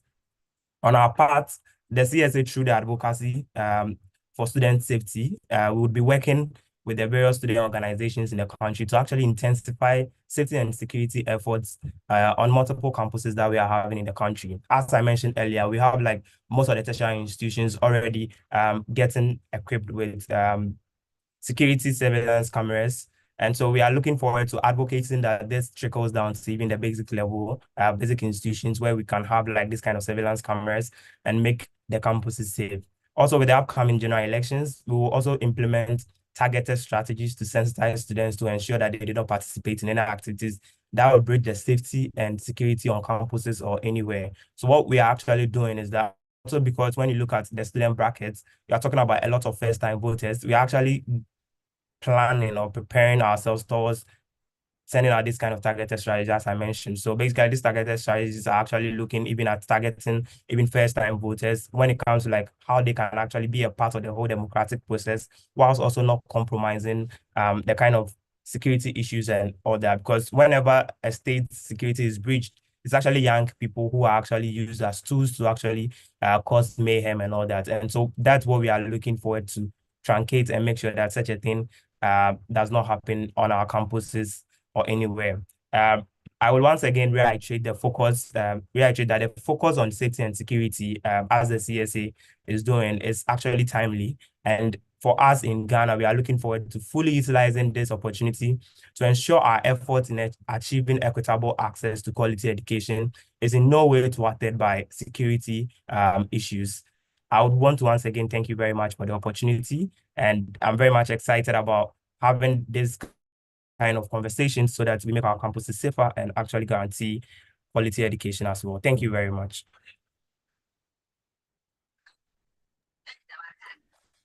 Thank you, Joshua, for your updates. But I was expecting to hear some kind of highlights about examples of issues of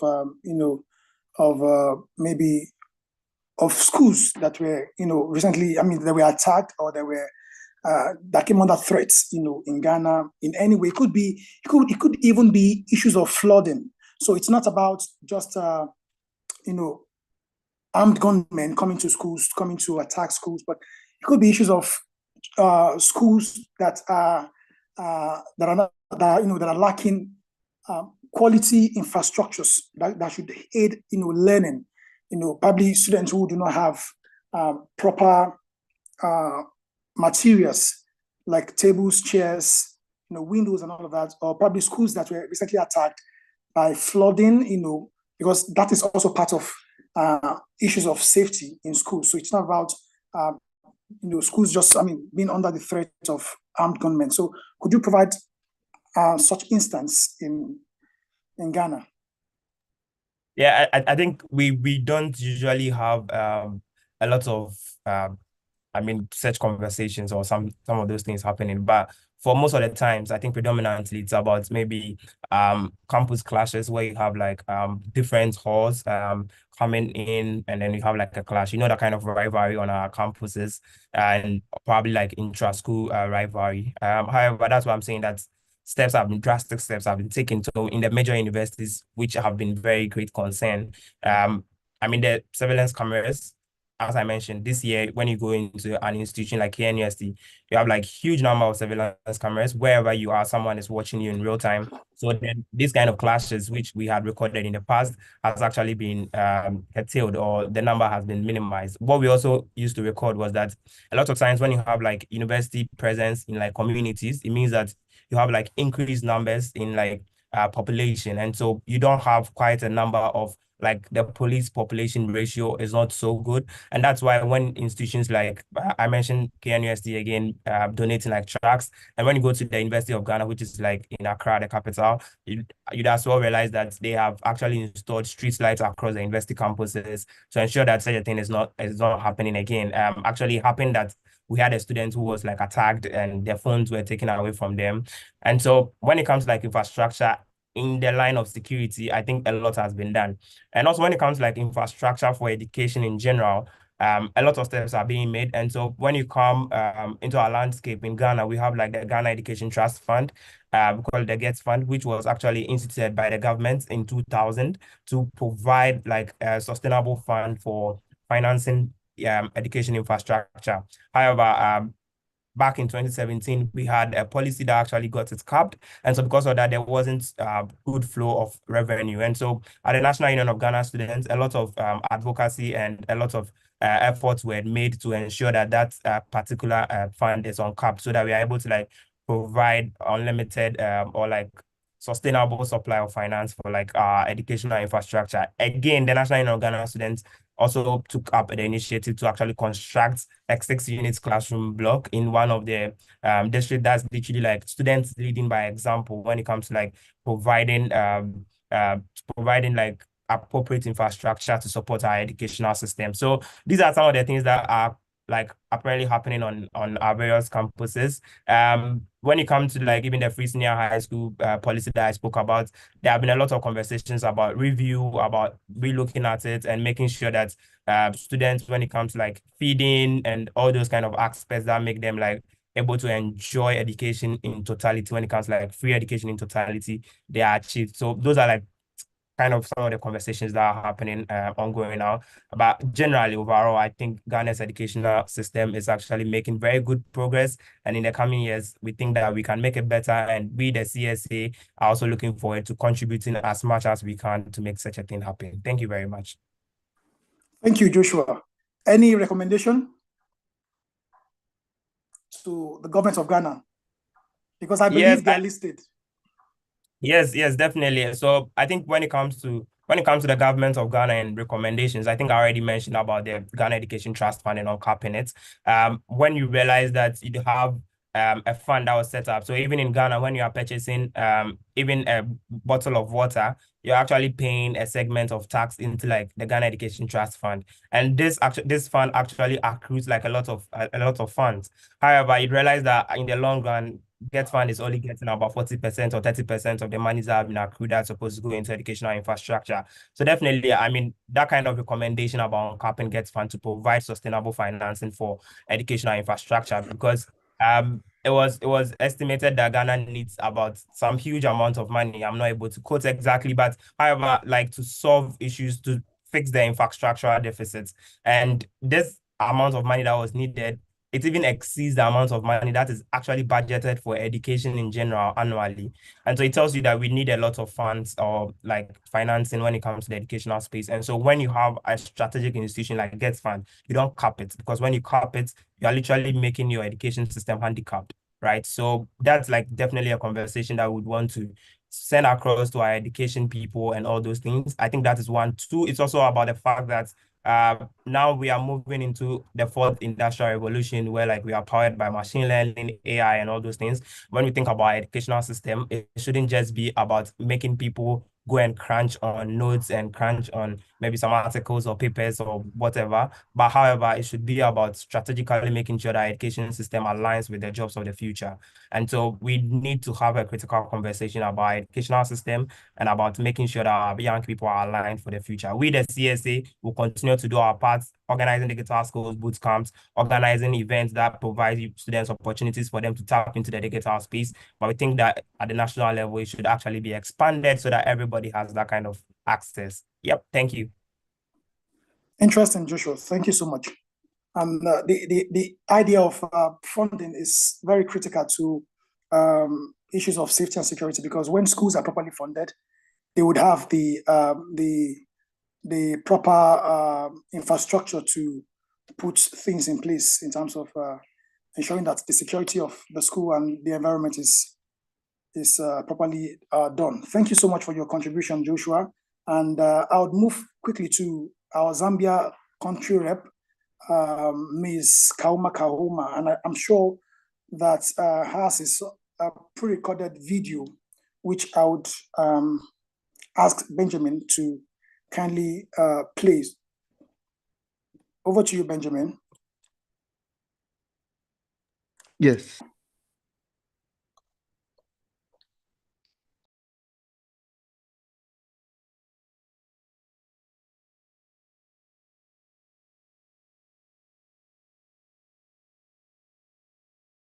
My name is Kauma, the Gender and Human Rights Secretary for the Zambia National Students Union, as well as the country representative for the Commonwealth Students Association.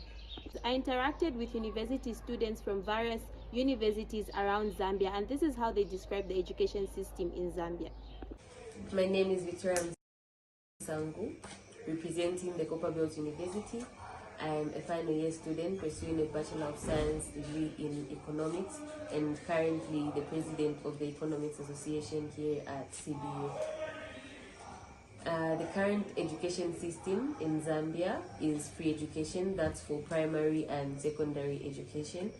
We have 9 public universities in Zambia and 54 private universities. Hello Commonwealth members.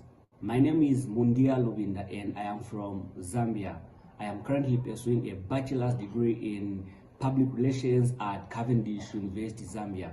My short presentation this day is tailored on describing the Zambia's education sector. Now, the Zambian education system has got a 7-5-4 structure, meaning that 7 years at primary school, 2 to 3 years at junior and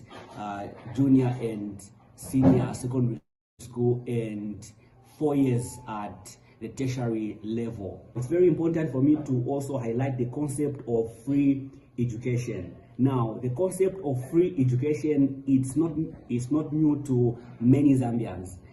The concept of free education has been there since inception, but it has been provided in diverse ways because of the economics variations which are in the country. Many of those has been through bursaries and student loans.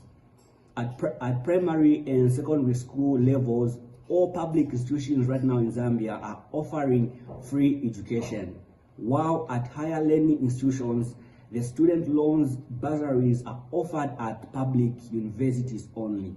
However, the free education is currently enhanced through the availability of loans.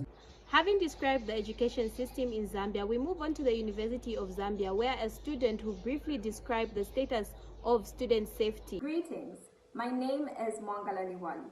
I am a 4th year law student at the University of Zambia. One of the problems that are faced at my institution is the state of student security and safety. The big question here is, are the students really secure on campus? It is therefore a very important issue that needs to be addressed. Theft is a very common occurrence at my institution. This is despite having security guards 24/7 all around the campus.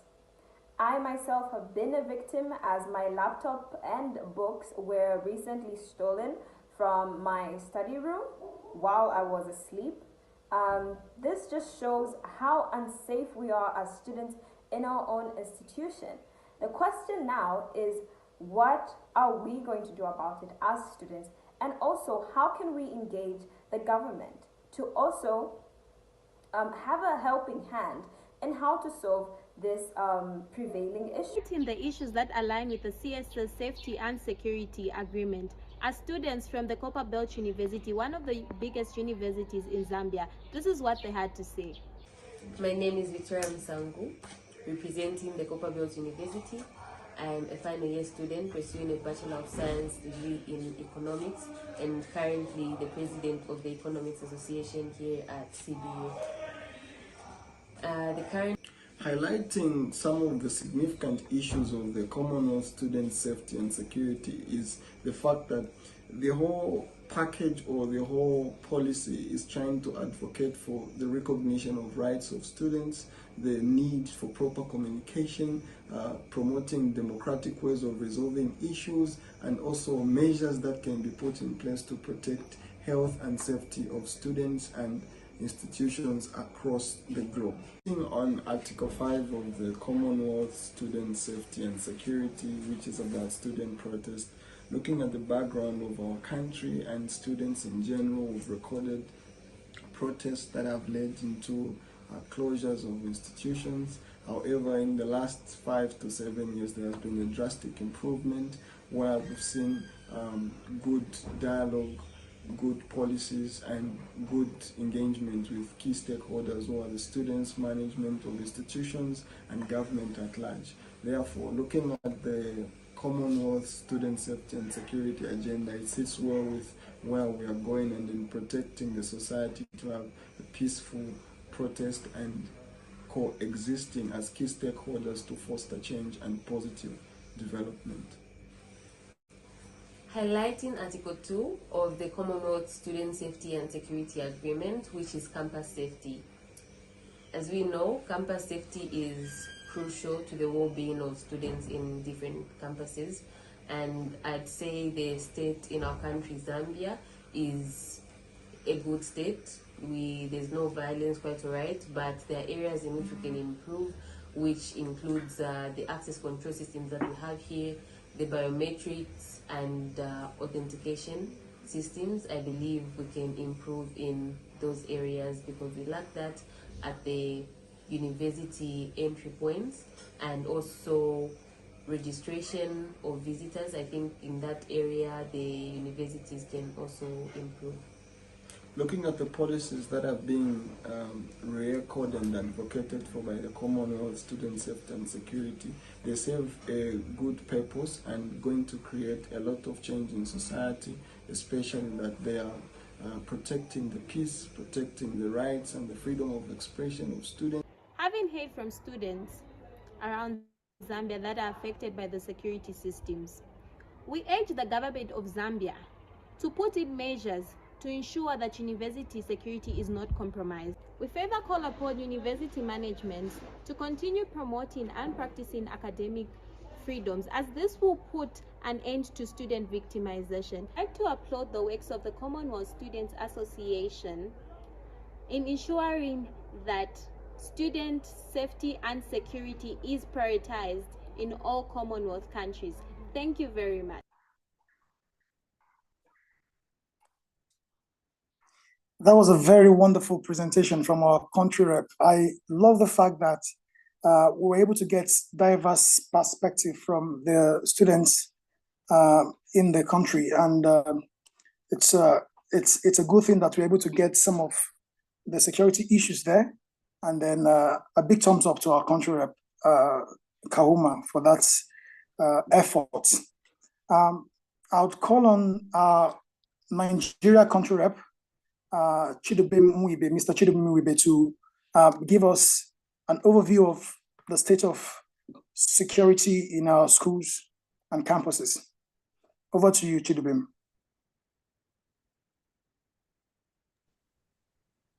Good morning, good afternoon, and good evening from wherever you are joining us. Distinguished delegates and esteemed members of the Commonwealth. My name is Chidubem Mwibe, and I'm honored to represent the CSA as the country representative for Nigeria. The Commonwealth Student Association core value aims to amplify student voices across the Commonwealth and also fostering dialogue and taking action to address pertinent issues affecting education systems. And in our role as the CSA Nigeria, we've also taken very, very critical steps to engage stakeholders on this very, very pertinent issue. We've advocated for rights and well-being of students in the country.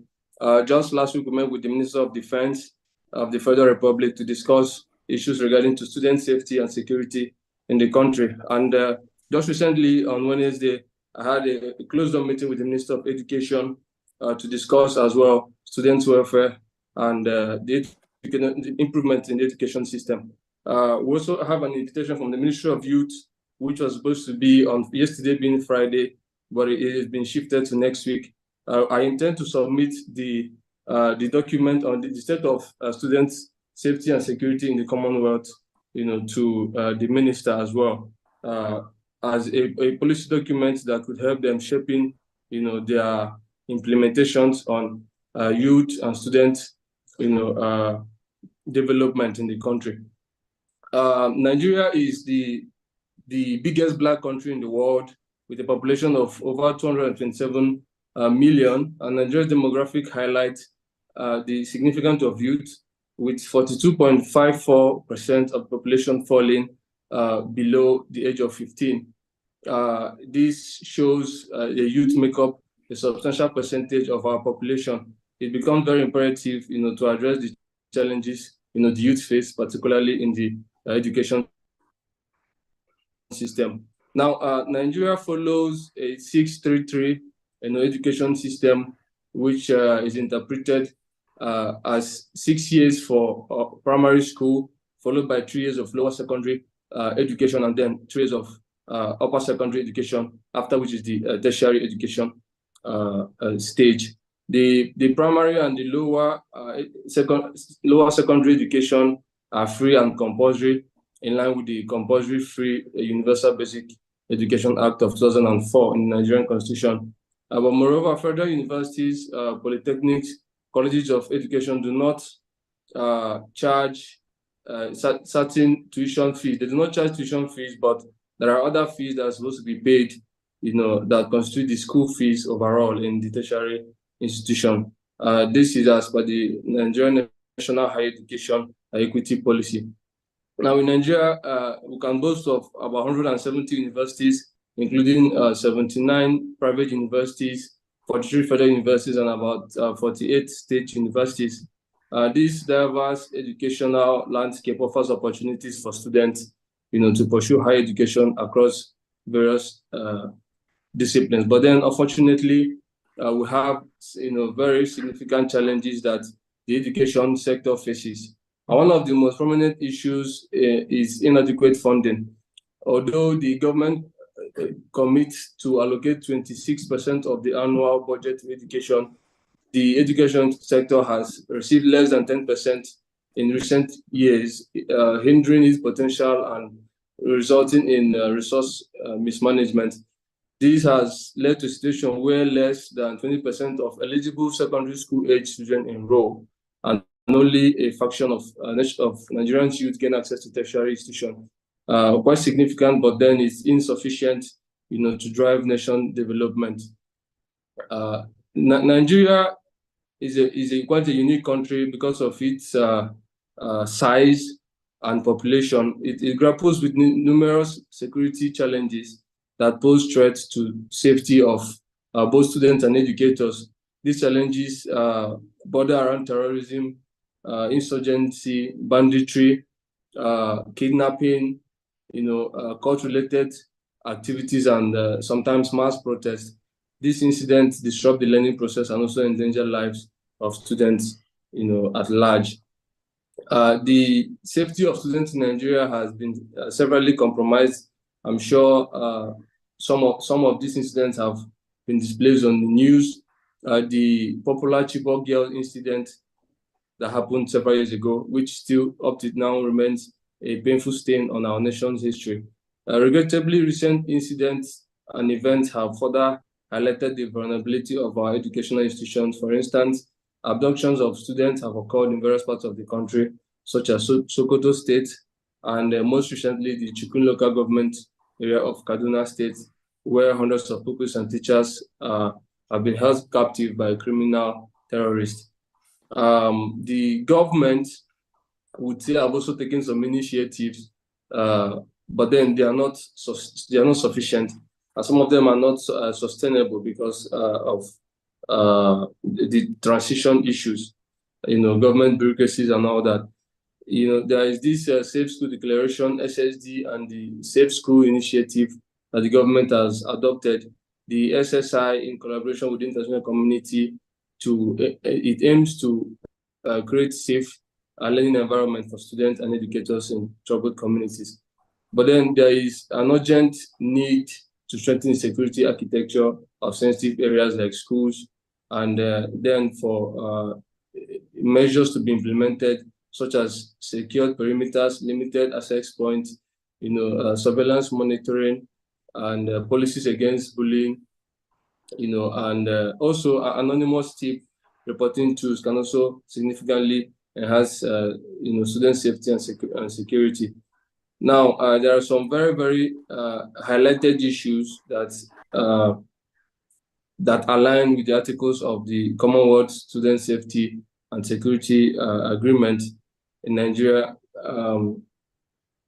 Cases such as inadequate security measures in schools, including lack of perimeter fencing, CCTV cameras, and security personnel, the impact of armed conflict on schools, with instances of bombing and burning in some cases.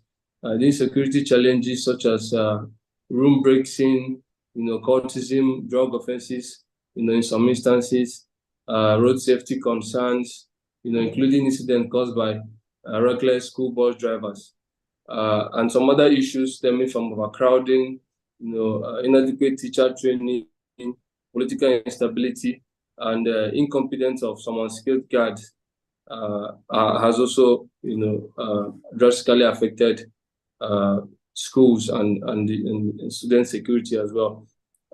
We've had some brainstorming sessions in the country team, and we've come up with recommendations, which we'll propose to the government in our next meeting with the Minister of Youth Development. One of which is strengthening security measures. It includes installation of perimeter fencing, CCTV cameras, and access control systems. And adequate security personnel should be deployed to monitor the premises and ensure the safety of students and staff. Also, stakeholders' engagement, including the government, community leaders, parents, and education institutions, should collaborate to address security challenges, because security is everyone's business. Also, awareness campaigns should be conducted, on campus and in institutions. These campaigns can educate students, parents, and communities about potential risk, preventive measures, and also reporting mechanisms they could adopt. They could also utilize various channels like toll-free numbers, social media, to the community gatherings to disseminate this information. So they should also embrace the technology as a significant contribution to student safety. Schools can always leverage on technology for surveillance, emergency alerts, communication systems. Also, the strengthening of law enforcement to enhance security presence around schools can actually act as a deterrent to potential threats. Regular patrols, intelligent gathering, and of course, swift response, to alerts, would also help in maintaining a safe educational environment. Now, the law enforcement agencies, needs to be empowered and fully equipped and mandated, to take on these tasks. So, in conclusion, security is everyone's business, and it has become incessant at this time. Unfortunately, the number of issues regarding security we've had in the country, and that is why this meeting is very important. And the state of student safety and security in the Commonwealth is a very critical issue, and it is very good that it's been addressed at this time. I urge countries, governments to adopt, these documents, to also help them shaping their implementation strategies to ensure student safety and security. Now, by implementation of these comprehensive security measures, collaboration among stakeholders, raising awareness and leveraging technology, we are sure that we can see results, as regards safety and security of learning environment. We, as the Commonwealth Student Association here in the country, in partnership with the government, education institutions, and community leaders, have a very important role in advocating for student safety and security. And of course, we will and we must continue to advocate that the government, do what they should in ensuring that the lives of students are protected in the country. So thank you very much for your attention, and thank you for the opportunity to serve as a country representative for Nigeria and the Commonwealth Student Association. I believe that we can together tackle this critical issue burden around our educational sector. Thank you so much.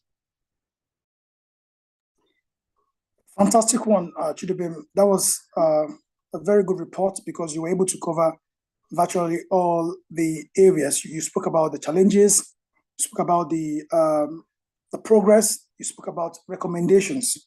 I mean, you gave recommendations that could be adopted not just by Nigeria, but by other Commonwealth countries.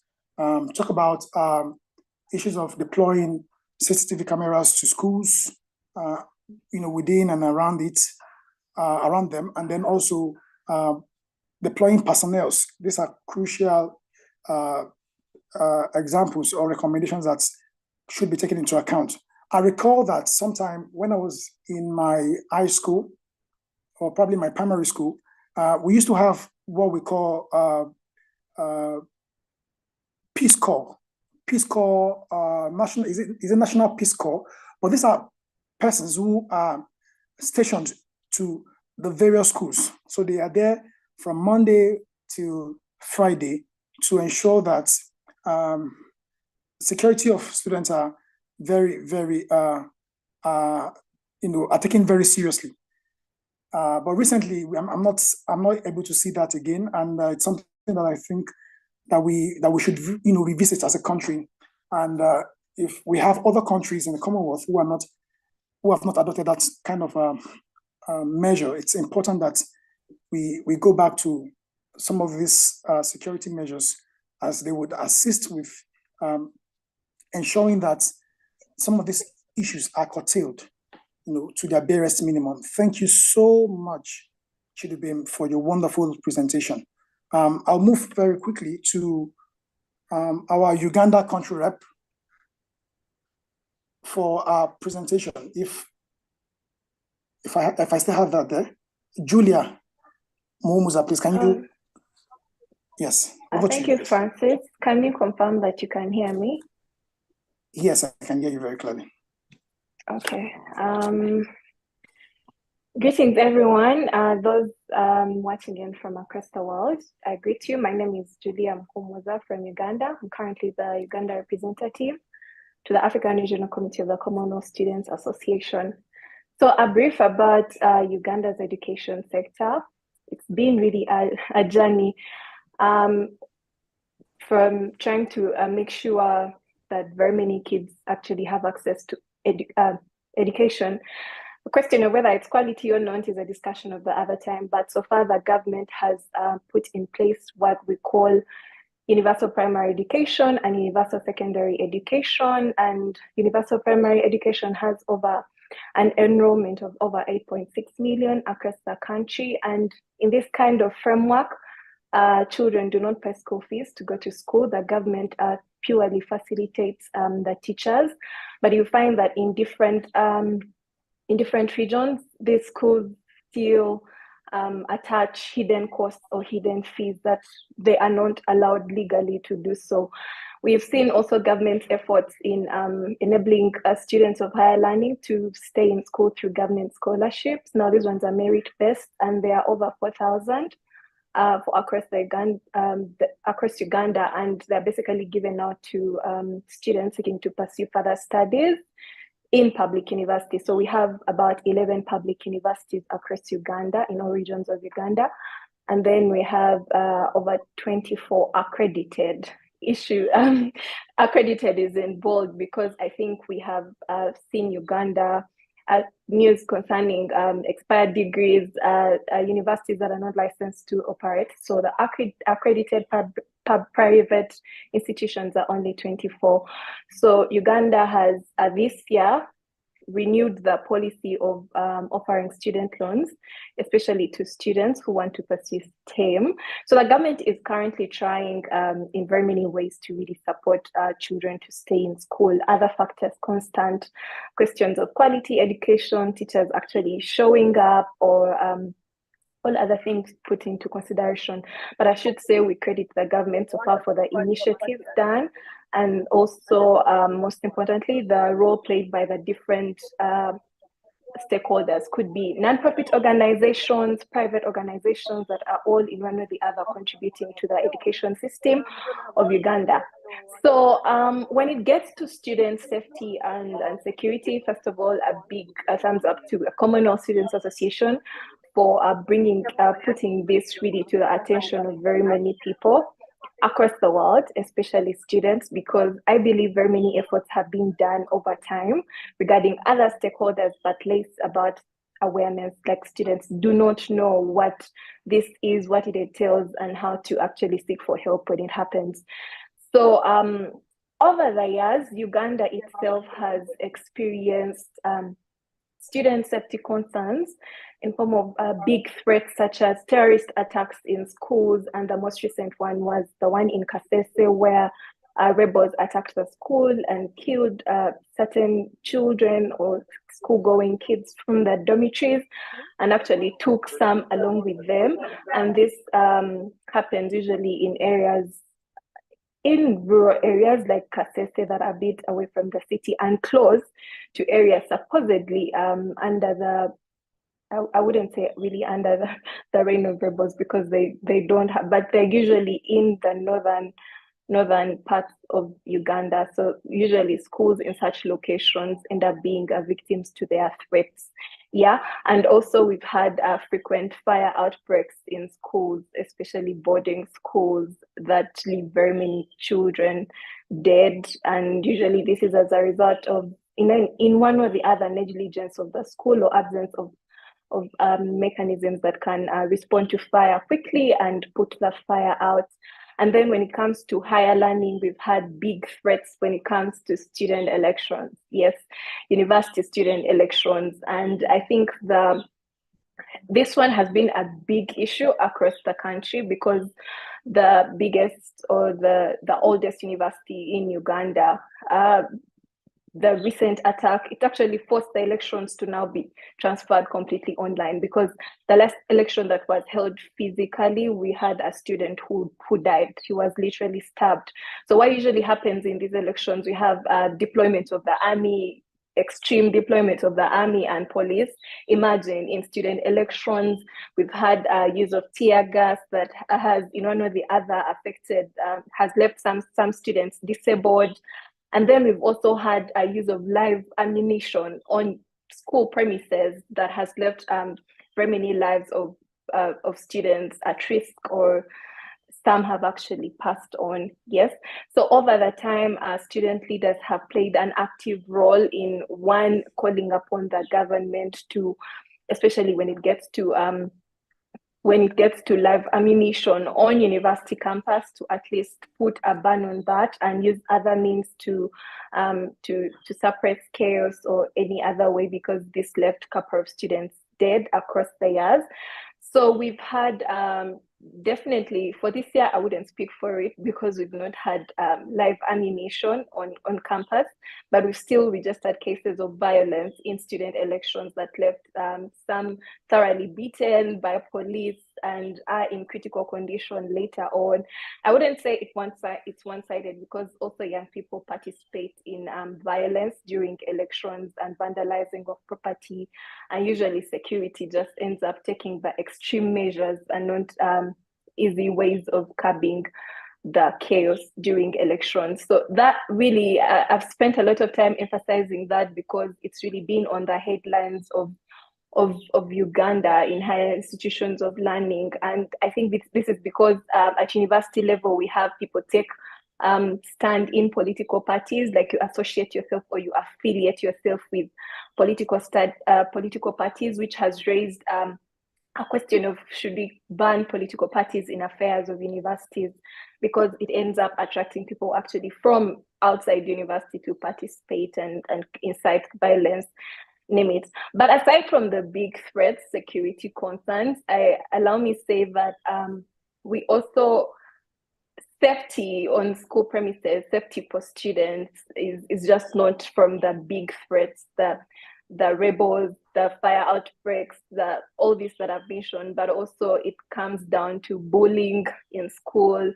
I had one of our fellow country representatives talk about cyberbullying. It's real, and in Uganda, in universities, it's what cyberbullying is extreme. We still have rape cases, and if we have all this still happening, we cannot really conclude that it is safe to be in school. And over time, we're having very many, especially when it comes to minority groups like girls who can be easily stigmatized, those that are studying from rural areas and bullied out of school. We had a case study of, we had an influx of teenage pregnancies post-pandemic that led to the revision of the policy to allow teen mothers to come back to school after giving birth, and some actually to come to school if they can.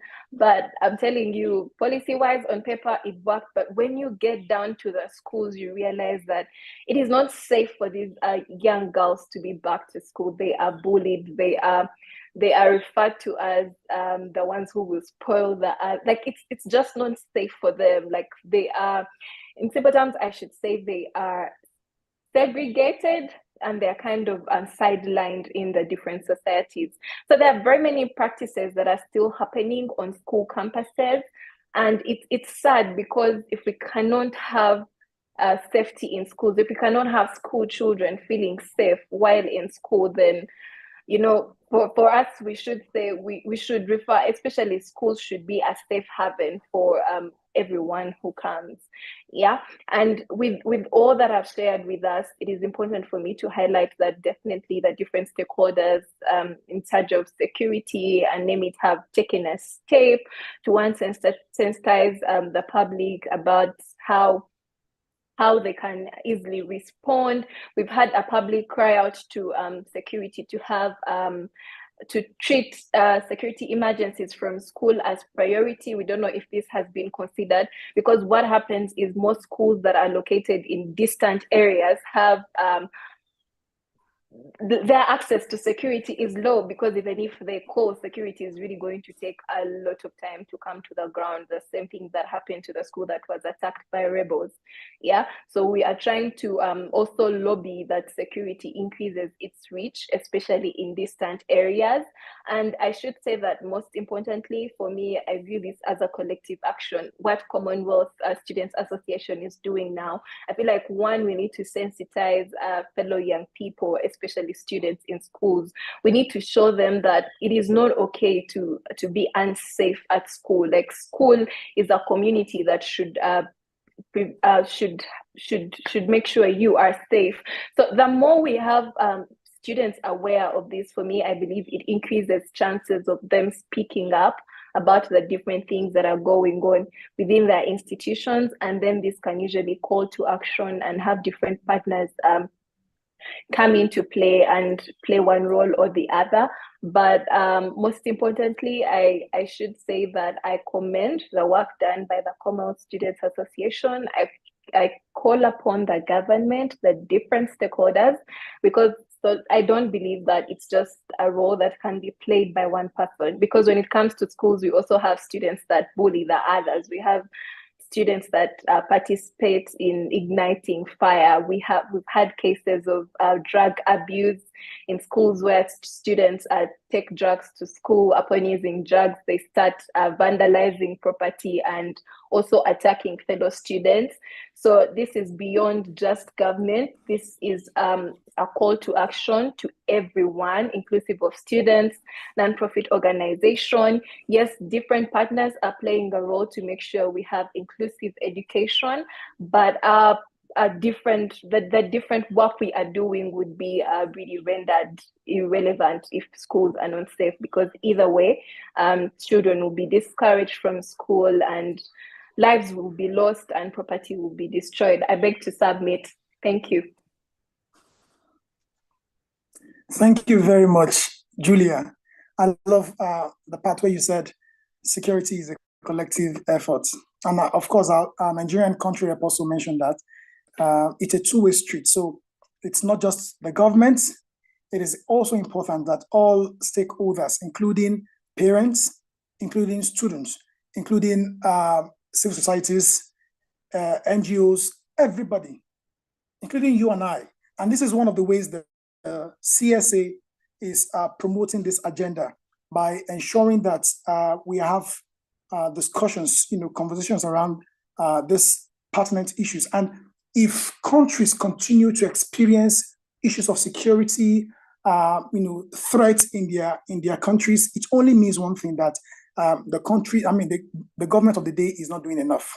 So if a particular country continues to experience issues of attack on schools, then it means that the country of that particular country is not doing enough. In terms of security being a two-way thing, it also means that students, female girls also need to understand, or probably schools, management also need to understand that they need to put in some measures to curtail the kind of, the dress code that some of the girls, put on to schools.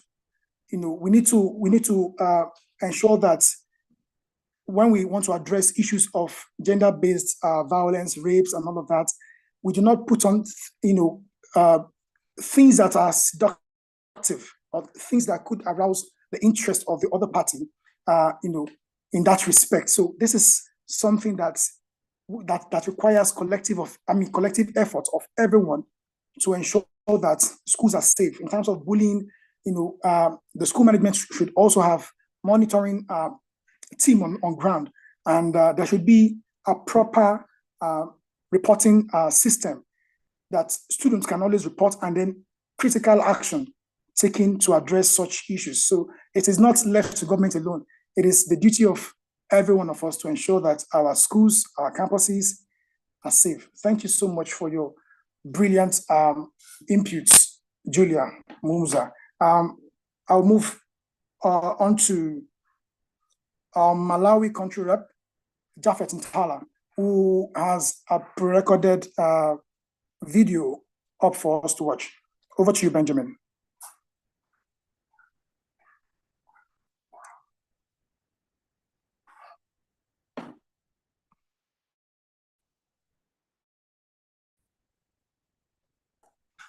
Benjamin, are you there?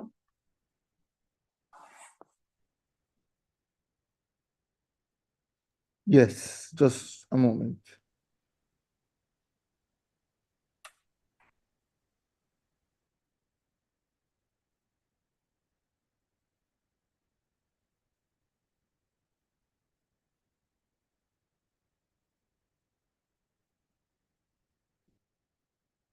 Would you allow Dorothea from Namibia to go? There's an issue with the video, but it's being resolved.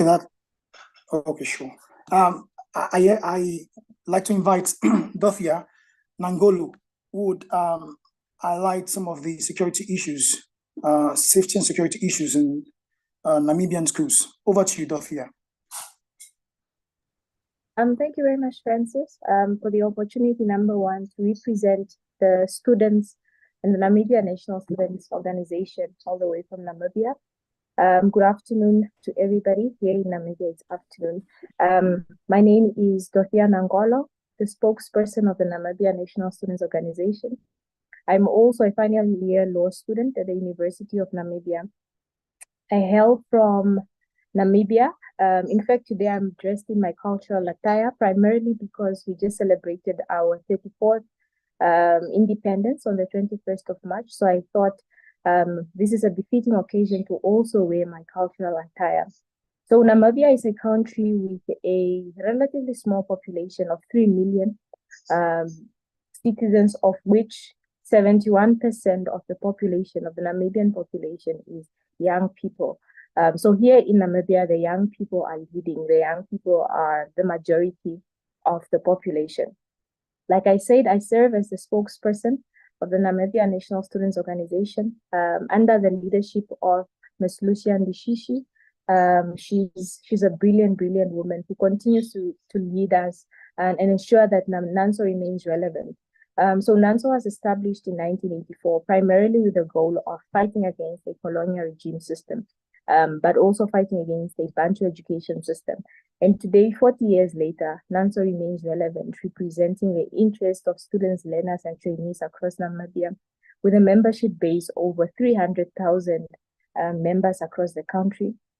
We have regional executive committee members in all 14 regions of the country, ensuring that we are really present on the ground and we are able to really challenge and tackle issues at ground level. Therefore, what I will present today regarding the safety issues that our learners or our constituents experience, rest assured that this is intel that is coming from the ground and that we are in touch with our constituents at ground level.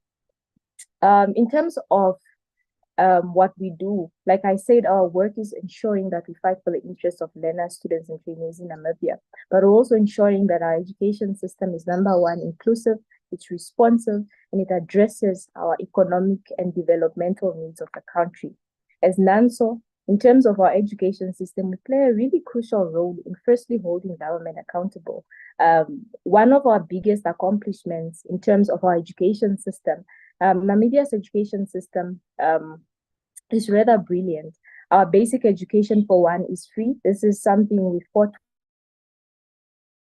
for in the early 2000s. NANSO was on the forefront of ensuring that Namibia receives a free basic education, and today our basic education is free. So from early childhood development education up to secondary education, it is free of charge. However, higher education in Namibia still remains highly commodified. So we have a large number of our students who still cannot access institutions of higher learning due to funds. We do have a Namibia Financial Assistance Fund, which is an institution, a government institution that is there to support students who need financial support when it comes to accessing institutions of higher learning. However, the fund is under-resourced, and this means that only a small number of our students are able to access institutions of higher learning. So as NANSO, our fight now, after 40 years, of course, there's a change of leadership and there's a change of our mandate. Our president always says that every generation of NANSO leaders has its generational mandate. So our generational mandate under the leadership of Ms. Lucia Ndishishi now is fighting against an extremely commodified higher education system. And one of our ways is through the implementation of an education levy, something that speaks to accessible higher education, where we are saying, look, why not let our mineral resources or value-added tax on products that we buy as students fund education and ensure that education remains free. So that is our biggest fight. However, in terms of quality education, our fight still remains that although basic education may be free, there's still a question of quality. Allow me to then dive into safety issues that our students, trainees, and learners experience at the various levels of education. Number one, on-campus safety. Our students, we have 3 major institutions or universities rather. And at these universities, there's a concern of campus safety where there's not enough security presence in terms of campus. There's not enough CCTV cameras. There's not enough protocols in place to ensure campus safety. So we have our biggest institution, which is the University of Namibia, which remains accessible to basically anybody. So any person can walk into the University of Namibia. We do have a system that we're still developing to verify our students as they enter and leave campus. However, it still remains a concern that anybody can just walk onto campus. Another thing is, we also in Namibia, student accommodation is a huge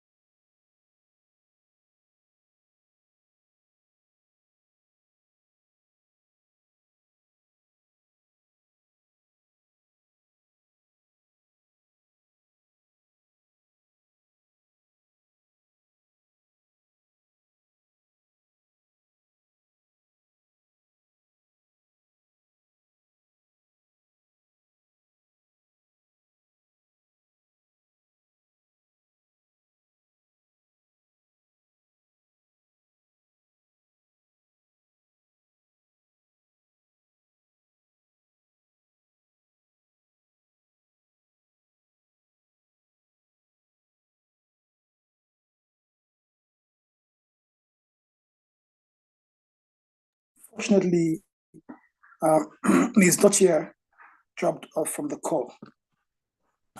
Benjamin, do you know if is the video ready now? Can we have that while we wait for Ms. Dottier to come back? Yeah. Yes, sure. Okay.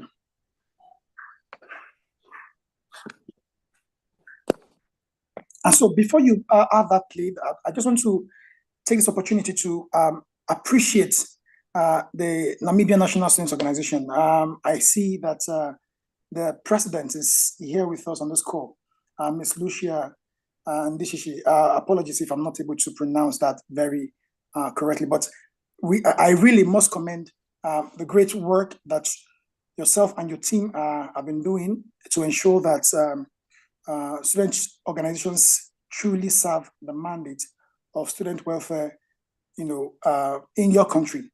You serve as a role model to many students organizations, and we are really proud to be connected to you on this common cause.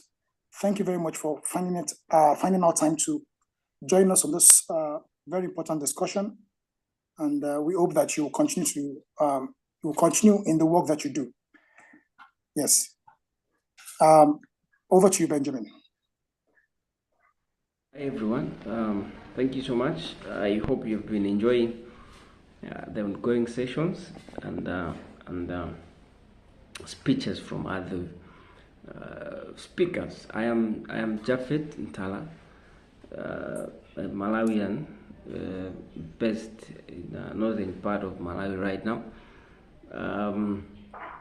I graduated some 2-3 years ago, and during my studies I served as college president, but also after graduation I served in a National Student Union, which is the body that oversees all tertiary institutions in the country. But now I'm serving as a country representative for Commonwealth Student Association, running up to 2025.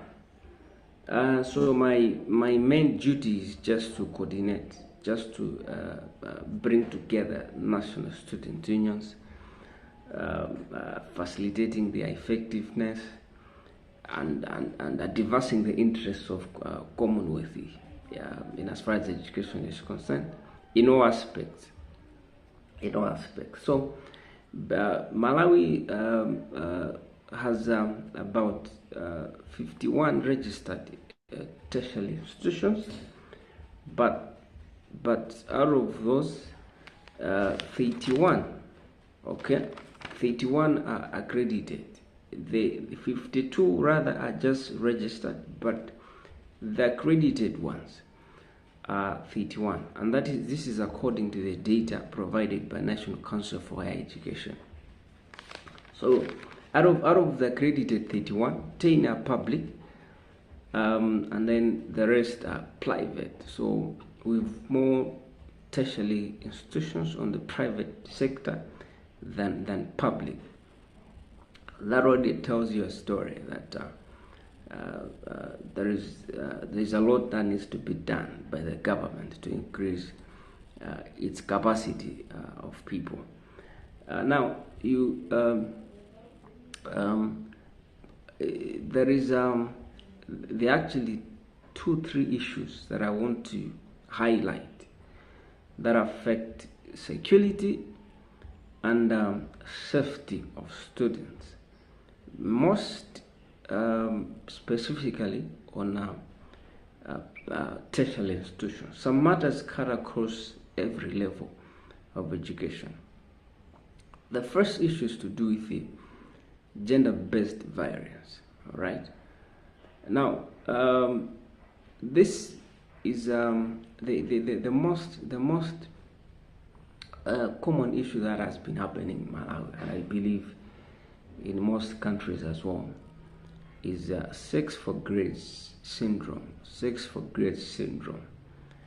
Because of how the assessment process is structured in my country, A lecturer is the single entity that is responsible for the students' academic performance.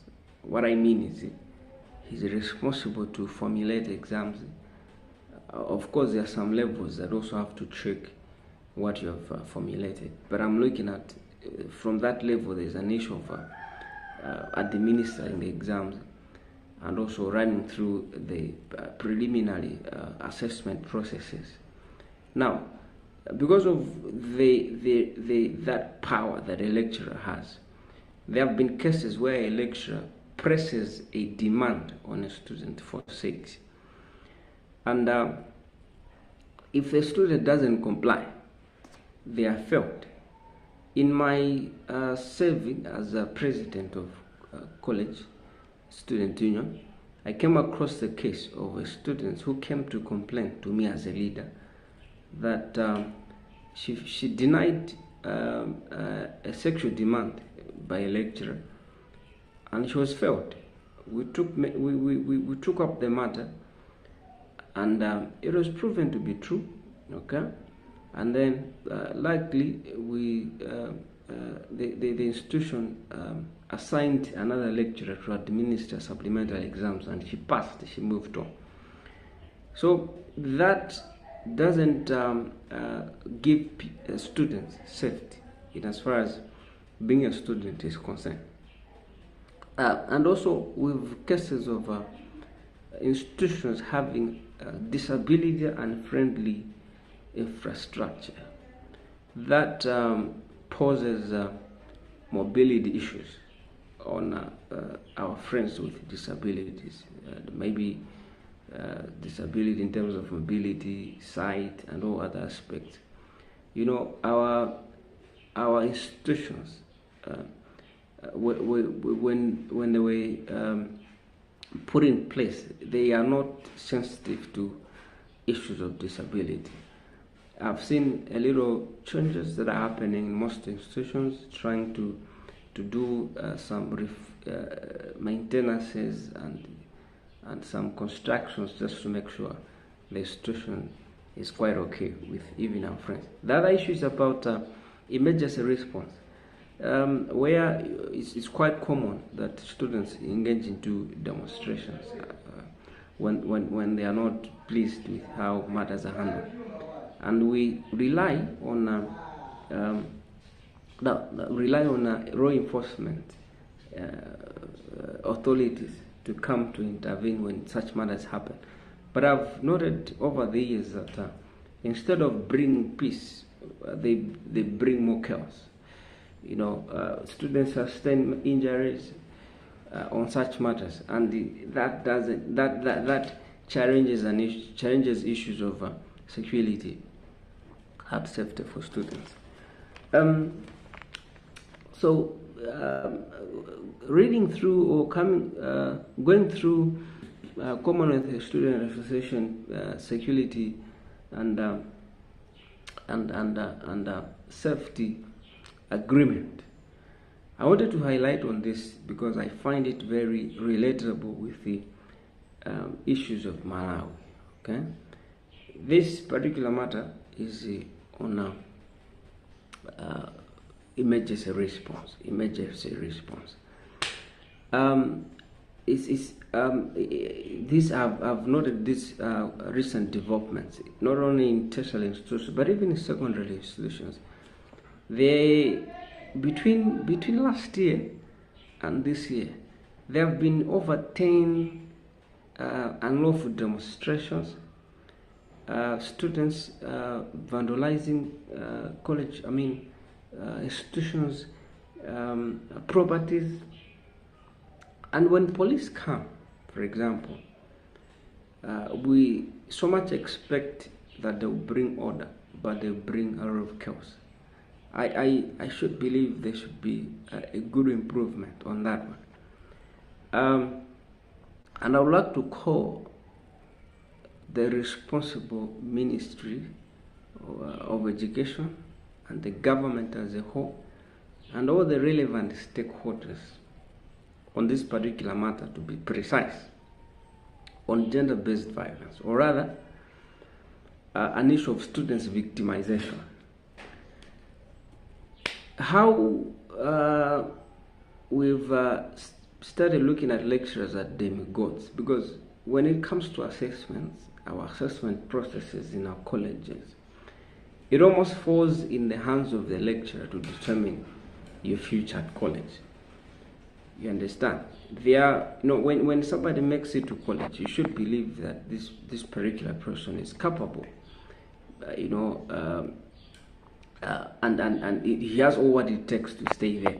But now, you find if a lecturer has an issue, personal issue with a student that he lectures, this lecturer has got the power to fail this student, even if it is he or she doesn't deserve to fail. I just told you of a case of a lady that didn't comply with a sexual demand, and she was failed on that reason. I call upon the government to reform the assessment process. It shouldn't be the sole responsibility of a lecturer,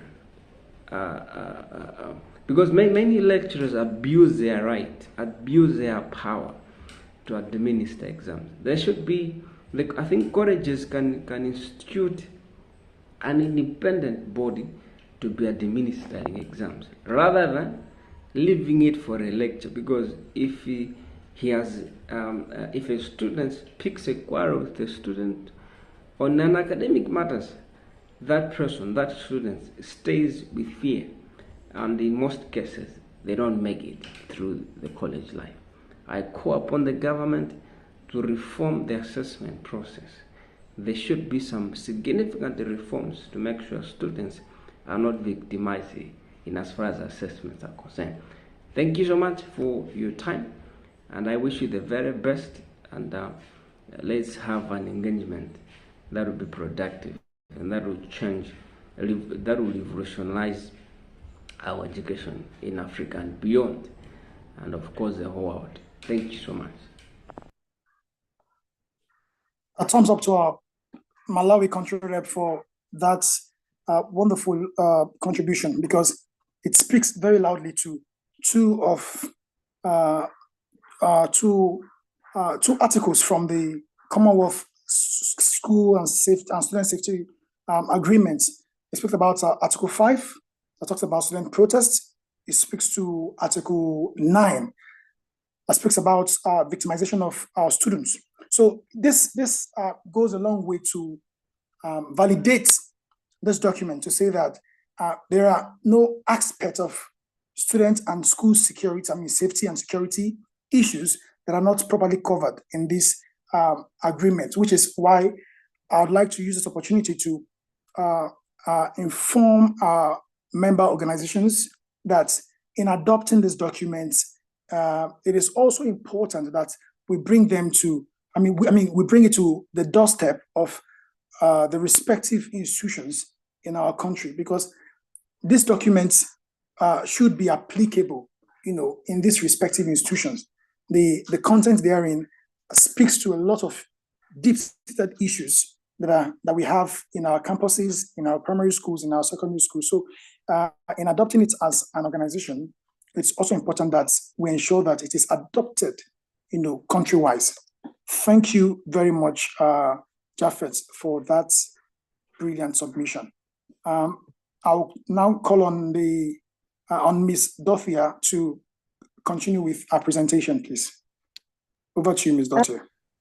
Thank you very much. I would like to really apologize again for my network. Unfortunately, I was facing a bit of network issues back then. However, let me quickly wrap up. I was talking about student accommodation. Unfortunately, Namibia does not have enough recognized and accredited areas or places that accommodate students. Therefore, you have situations where our students are at risk of being attacked at various student accommodation places, because the student accommodations do not meet the safety standards of a student accommodation. We also had various reports of students being sexually assaulted and abused at these student accommodation areas. We also, one of the biggest issues really is fires that last year alone, we had to attend to 2 schools that burned down. Luckily, no learners or teachers or any staff members were hurt in the process. However, this speaks to the poor maintenance of buildings and school facilities by our government, and the failure really to ensure that our schools and our educational institutions meet safety standards. That is a huge concern. But also, earlier when I started speaking, I spoke about Namibia having celebrated its 34th independence on the 21st of March. 4 years of independence. This means we still have remnants of our liberation struggle and the war that led to our independence. So we have bombs and explosives that are still under the ground in various areas, especially our northern regions. So we've reported many learners over the years who are getting hurt and injured, and most of them dying as a result of our government not putting in the effort to ensure that we remove all remnants of our liberation struggle, especially explosives and bombs and other harmful substances that may still remain as a result of the war. But also, in Namibia, one of the safety threats is what the harmful practices that continue to affect our learners, especially the girl child. But we still have child marriages and child labor happening, especially in our northern regions. And as a result of this, these learners are pulled out of school to go and get married or to go and work. And unfortunately, our legal system leaves a loophole for such harmful practices to continue to persist. Firstly, in terms of child marriages in Namibia, if you are a minor, you can get married as long as you consent and your parents consent. Of course, your consent as a minor is again questionable.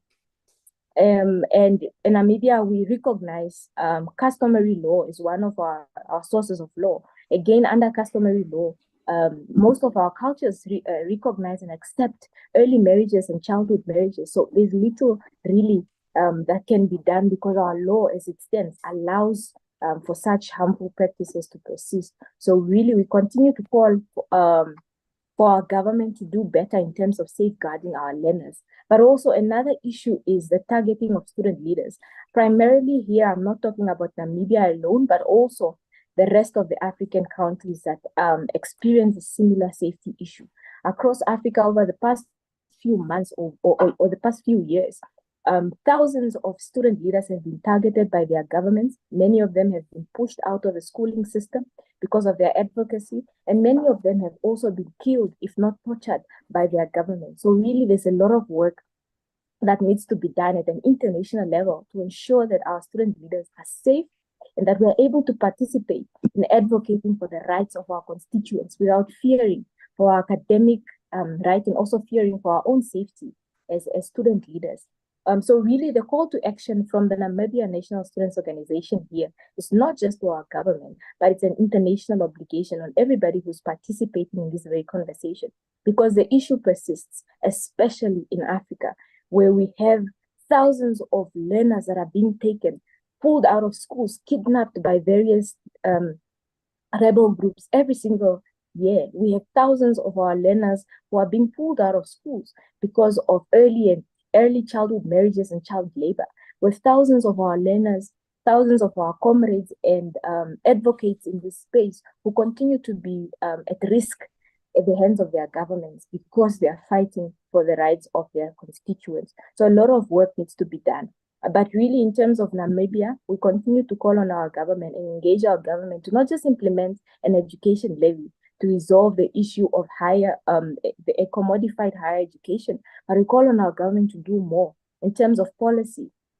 How we are tackling the security issues in Namibia is we are tackling them at a policy level, because we cannot just keep speaking when we don't have it in black and white, when we don't have policies that ensure that our students are safe, that our learners are safe, but most importantly, our student leaders have platform, they have access, and they have an opportunity to represent their constituents. So we continue to shape the policies, especially child labor in Namibia and child marriages. We continue to fight, and very soon we'll be able to report to the Commonwealth how far we've gotten with this uphill battle. With that said, really thank you for the platform to represent the Namibia National Students Organization. And I'm looking forward to engaging and also hearing from other countries as to how we can deal with the issue of safety in the Commonwealth. Thank you very much.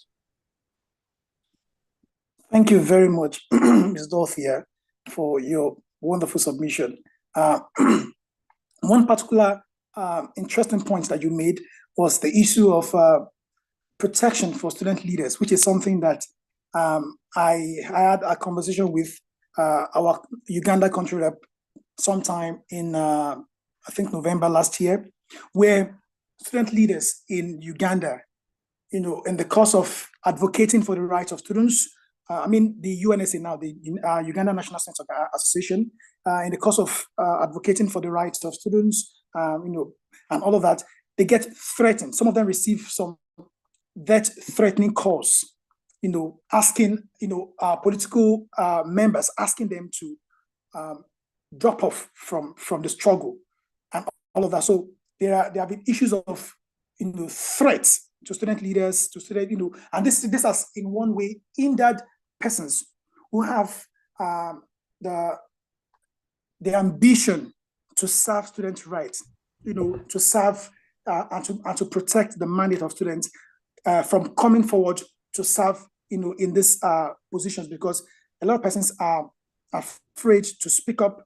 They're afraid of their life, but they have, the initiative, to lead and to advocate for the rights of students, for the interests of students. But because of the fact that the political or the system does not allow for persons to come up and and speak, they keep getting threats to life and all of that.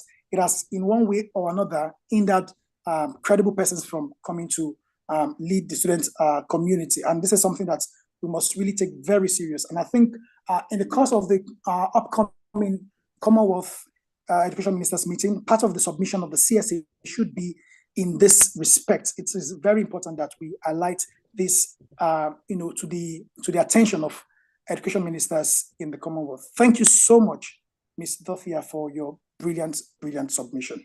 I would move very quickly to Central Africa, where we have our very distinguished student leader, Donald Buyato, the steering committee chair for the National Association of Cameroon Students. Over to you, Donald, and welcome.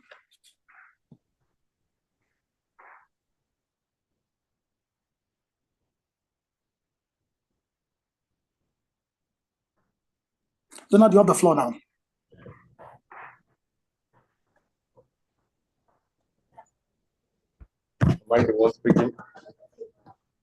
You have the floor now. Hello? Yes, Donald, we can hear you. You can go ahead.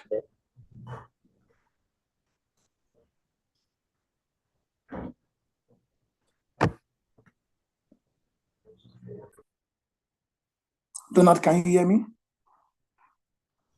Am I audible?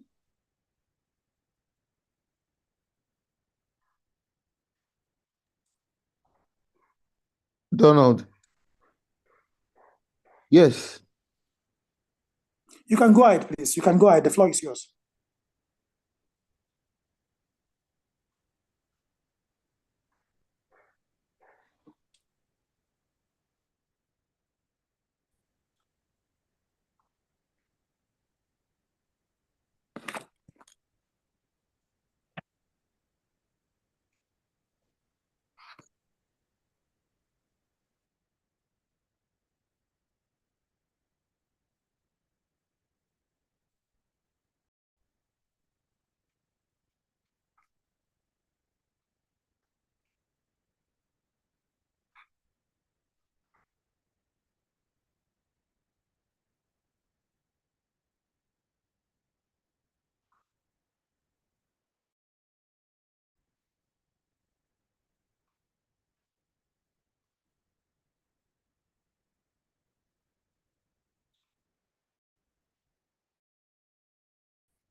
Greetings to everyone.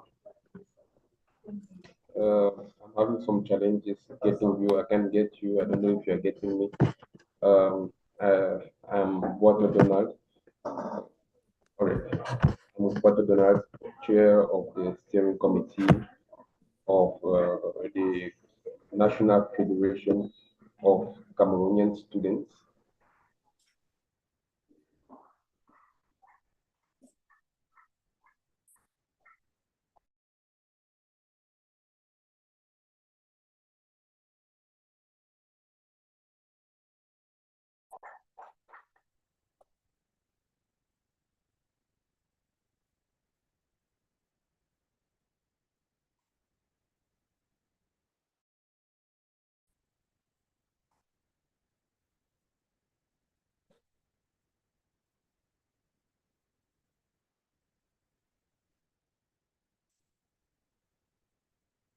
Apologies. I think Joshua is, Donald is experiencing some technical issues at his head.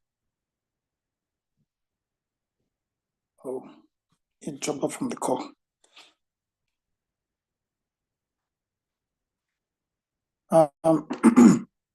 So while we await Joshua to join back on this call, I'd like to appreciate every country rep that has deemed it fit to give us general updates about issues with regards to safety and security of schools and students in their respective countries. A big thank you to members of the Africa Regional Committee for your time.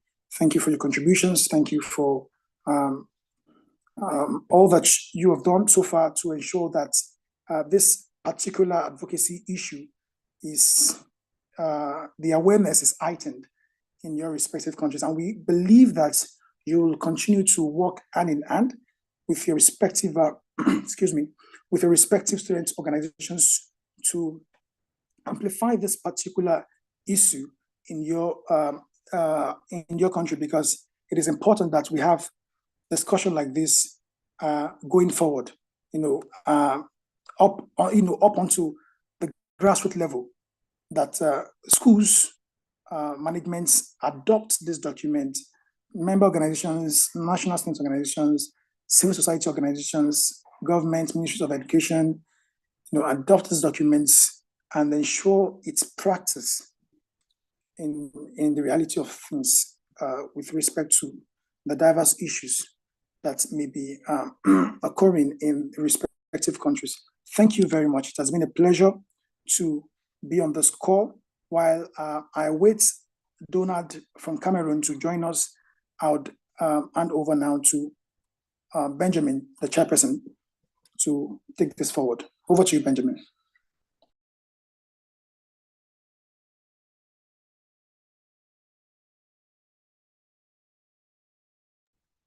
Thank you, Francis.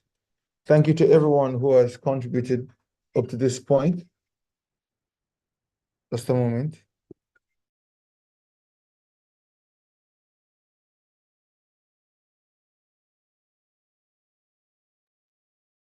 Yes, we are to have the Pacific colleagues present next, but it may be best that we pause the stream for now until it is daytime in the Pacific, and then we'll pick up and allow them to continue.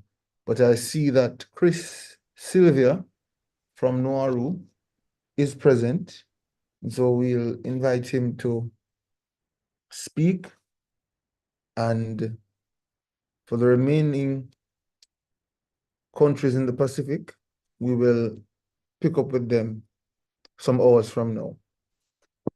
Chris, the floor is yours. Hello, everyone. I hope you can hear me. Yes. All right. Ik Mawar Omo from Nauru. Nauru is a small island in the Pacific. I hope that some of you will get to visit here soon. It's very lovely. I'll start by introducing myself. My name is Chris Silva. I am originally from Tonga, but I have been living here for the past 8 to 9 years, I believe. My parents have worked here for over 11 years, so Nauru has definitely become a second home for us here. I am the National University president, student leader. I help our students, especially in university, tertiary school, enjoy their time while they're here. We help them not only academically, but also with a lot of fun stuff as well. Just a little context on Nauru. There is approximately 11,000 total population, and 82% are 7 to 12 years of age, and 62.2% are 13 to 18 years of age. For the stats on the attendance on secondary school and tertiary level schools, we have about 4.8% of our population attending tertiary level school at the moment from the age of 15 to 24. There is only one university here in Nauru, and it is the University of the South Pacific, the Nauru campus branch. And as you may know, there's little of us here. There's not a lot of us here, so one may be enough. However, I do know that there are many universities who are making their way in, such as Fiji National Universities, I believe. There is also University of National England, of New England, I believe, but they are yet to be formally enacted here with an actual campus and all those good stuff. Here in Nauru, when it comes to student security and safety, there is no issue per se. However, the problem that I've noted is maintaining students within the university. In the campus, we have about 200 to 400 students a semester, which is a lot of students when you think of the population level. However, the problem is making sure that they stay throughout the entire semester. So for a semester, we have about 16 to 17 weeks of semester here. And by the 4th or the 5th week, the students have dropped out. And I've done some research as a student leader here. We tried to figure out how we can best help them. And we've come up with a lot of difficulties from students' complaints. The most would be financial assistance and everything like that. And second of all would be transportation to come in to study. Now, it may be a small island, but not everyone has transportation. And here in Nauru, we do not have public transportation.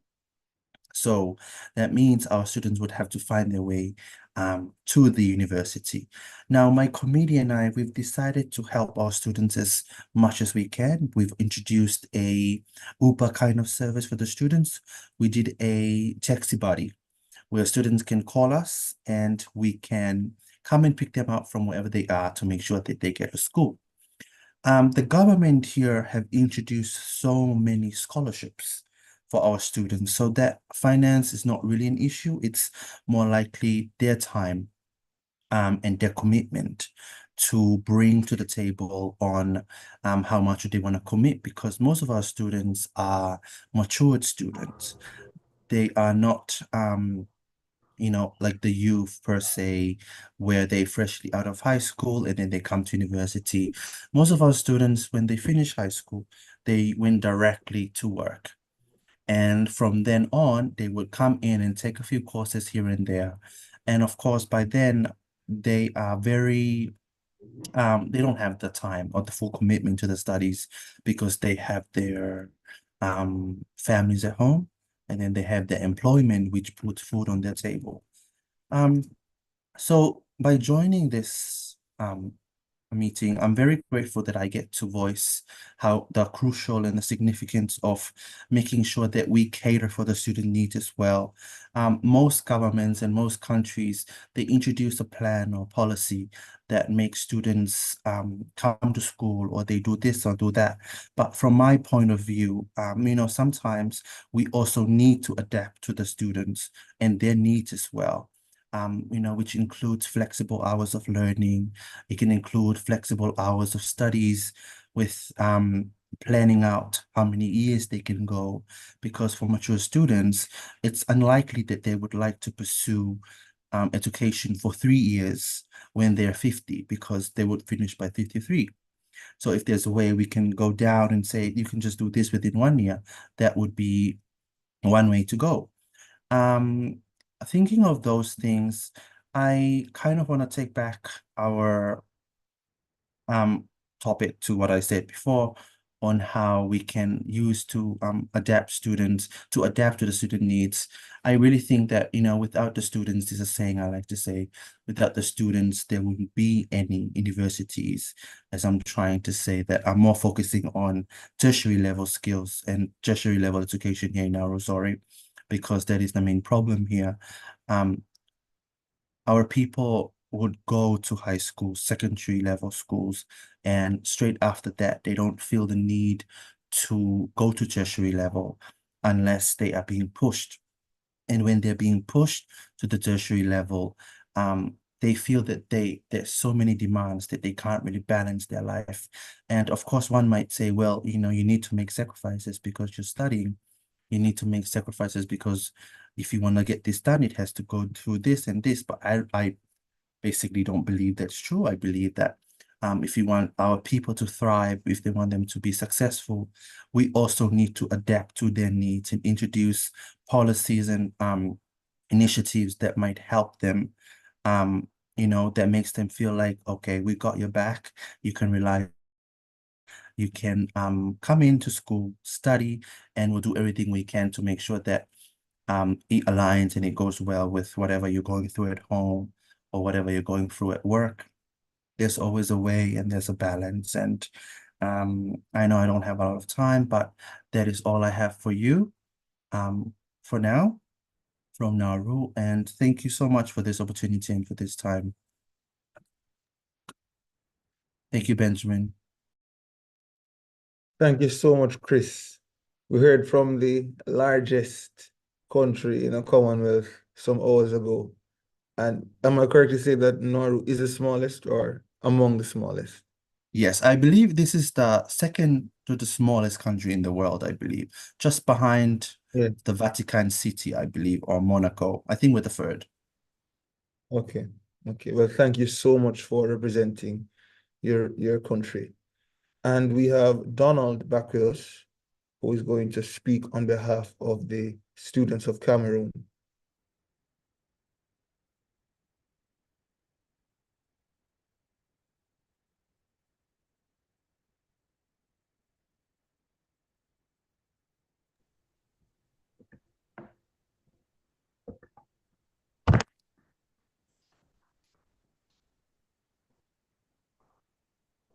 Hello, Benjamin. Yes, we can hear you. Go ahead, Donald. Okay, can I begin? Yes. So, sorry, my internet hotspot left me a while ago. So I was saying that I am Boatoye Donald. I am the chair of the steering committee of the National Federation of Cameroonian Students. I am from Cameroon, obviously. And in Cameroon, there are 27 million individuals in Cameroon. And we can say almost more than half of this population are women and youth. I'd say 70% of the population of Cameroon are young people. So it is a real strength and for economic development if we empower the youth in activities and associations as this one. So the organization that I represent is the National Federation of Cameroonian Students. It's a new association. It's not yet fully legalized and regularized because we are supposed to hold our General Assembly, Constitutive General Assembly on the 6th of April, but we have already started advocating and exercising some activities for the account of students in Cameroon. So in Cameroon, I would say we are a bilingual country, and we have two main systems of education. We have the Francophone system of education and the Anglophone system of education.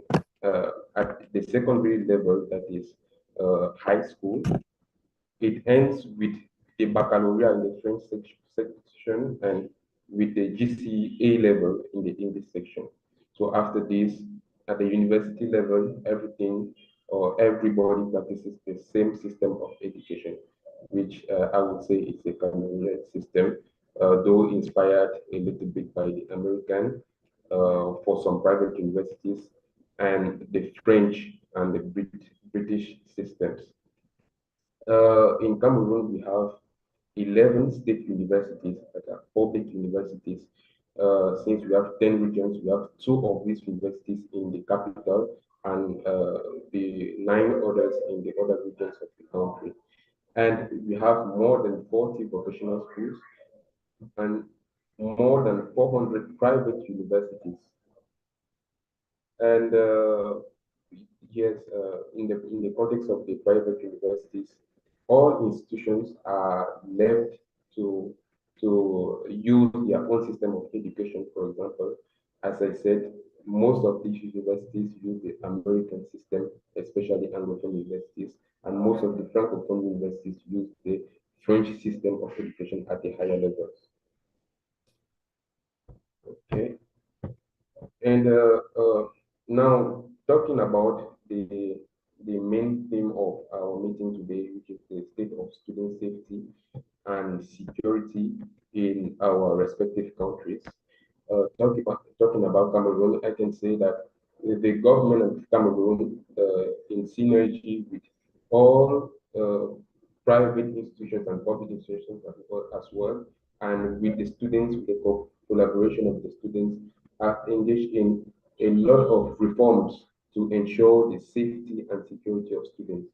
One of them includes the partitioning of the police, the Cameroon police, that is given or acquired to the cost mainly of students. This can be university or secondary or even primary students, but we have a fraction of police that are entirely dedicated to this fraction of the population, which are the students. Apart from that, here in Cameroon, we have a zero tolerance policy on issues concerning harassment, any form of harassment, be it moral harassment, sexual harassment, or any other form. It is included in the penal code of Cameroon. So it is more, when we say penal code, it's really serious because it's more than the civil, that a civil case, it's a criminal case, and it can take you directly to jail with charges going up to even 20 years of imprisonment. So these are some of the reforms that I can present in the assembly. I would say it has been done, as I said, with the collaboration of students and all fraction of the population, including parents. We never forget them, parents, students, administrators, and all the people. So to call to action, I would really like the Commonwealth. I would first of all like to congratulate the Commonwealth Student Association to focus on such a very critical issue that is really disturbing the proper education of students in Cameroon. And I really call everyone, all students, since we are in the committee of students here, to really discuss with their governments and their administrators to regulate all of these non-ethical practices that are done by sometimes students, sometimes instructors, sometimes people coming from outside of the campus. So we really and definitely need to focus on this very important issue and then try to solve it as soon as possible and as efficiently as possible. Thank you. Thank you very much, Donald. We are now at the end of the Asia, Caribbean, and Africa segments of the second Pan-Commonwealth team meeting focusing on the state of student safety and security in our Commonwealth. Let's look at 2 final videos as we pause to allow the Pacific colleagues to join a few hours from now.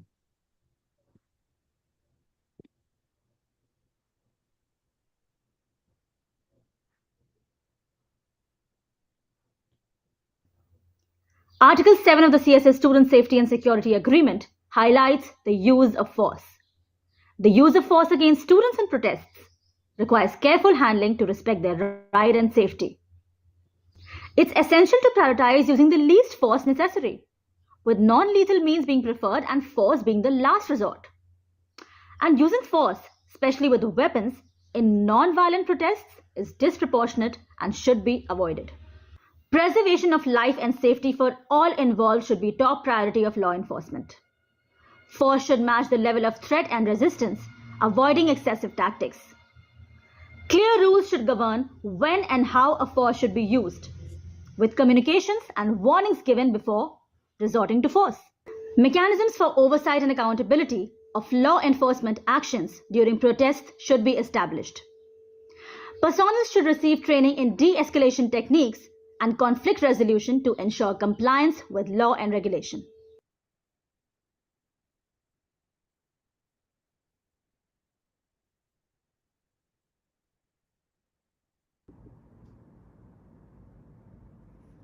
Article 4 of the CSA Student Safety and Security Agreement focuses on supporting the safety of rural girls. These rural girls, especially those in remote areas, are at higher risk of violence, kidnapping, and trafficking. It is crucial to protect them in schools to ensure their safety and education. Governments should provide resources to schools for safe transportation, private facilities, and monitoring systems to prevent abuse and dropout. Girls need to be aware of their legal rights and have access to menstrual hygiene products. Teachers should receive training on creating safe classrooms and recognizing signs of distress in students. Increased security measures, including more personnel and tracking technologies, are needed in areas prone to mass abductions. And to that, we will be hosting a Pan-Commonwealth team meeting on Saturday, March 23rd at 9 a.m. GMT. We invite you to join us on YouTube Live to engage with our different student leaders across the region.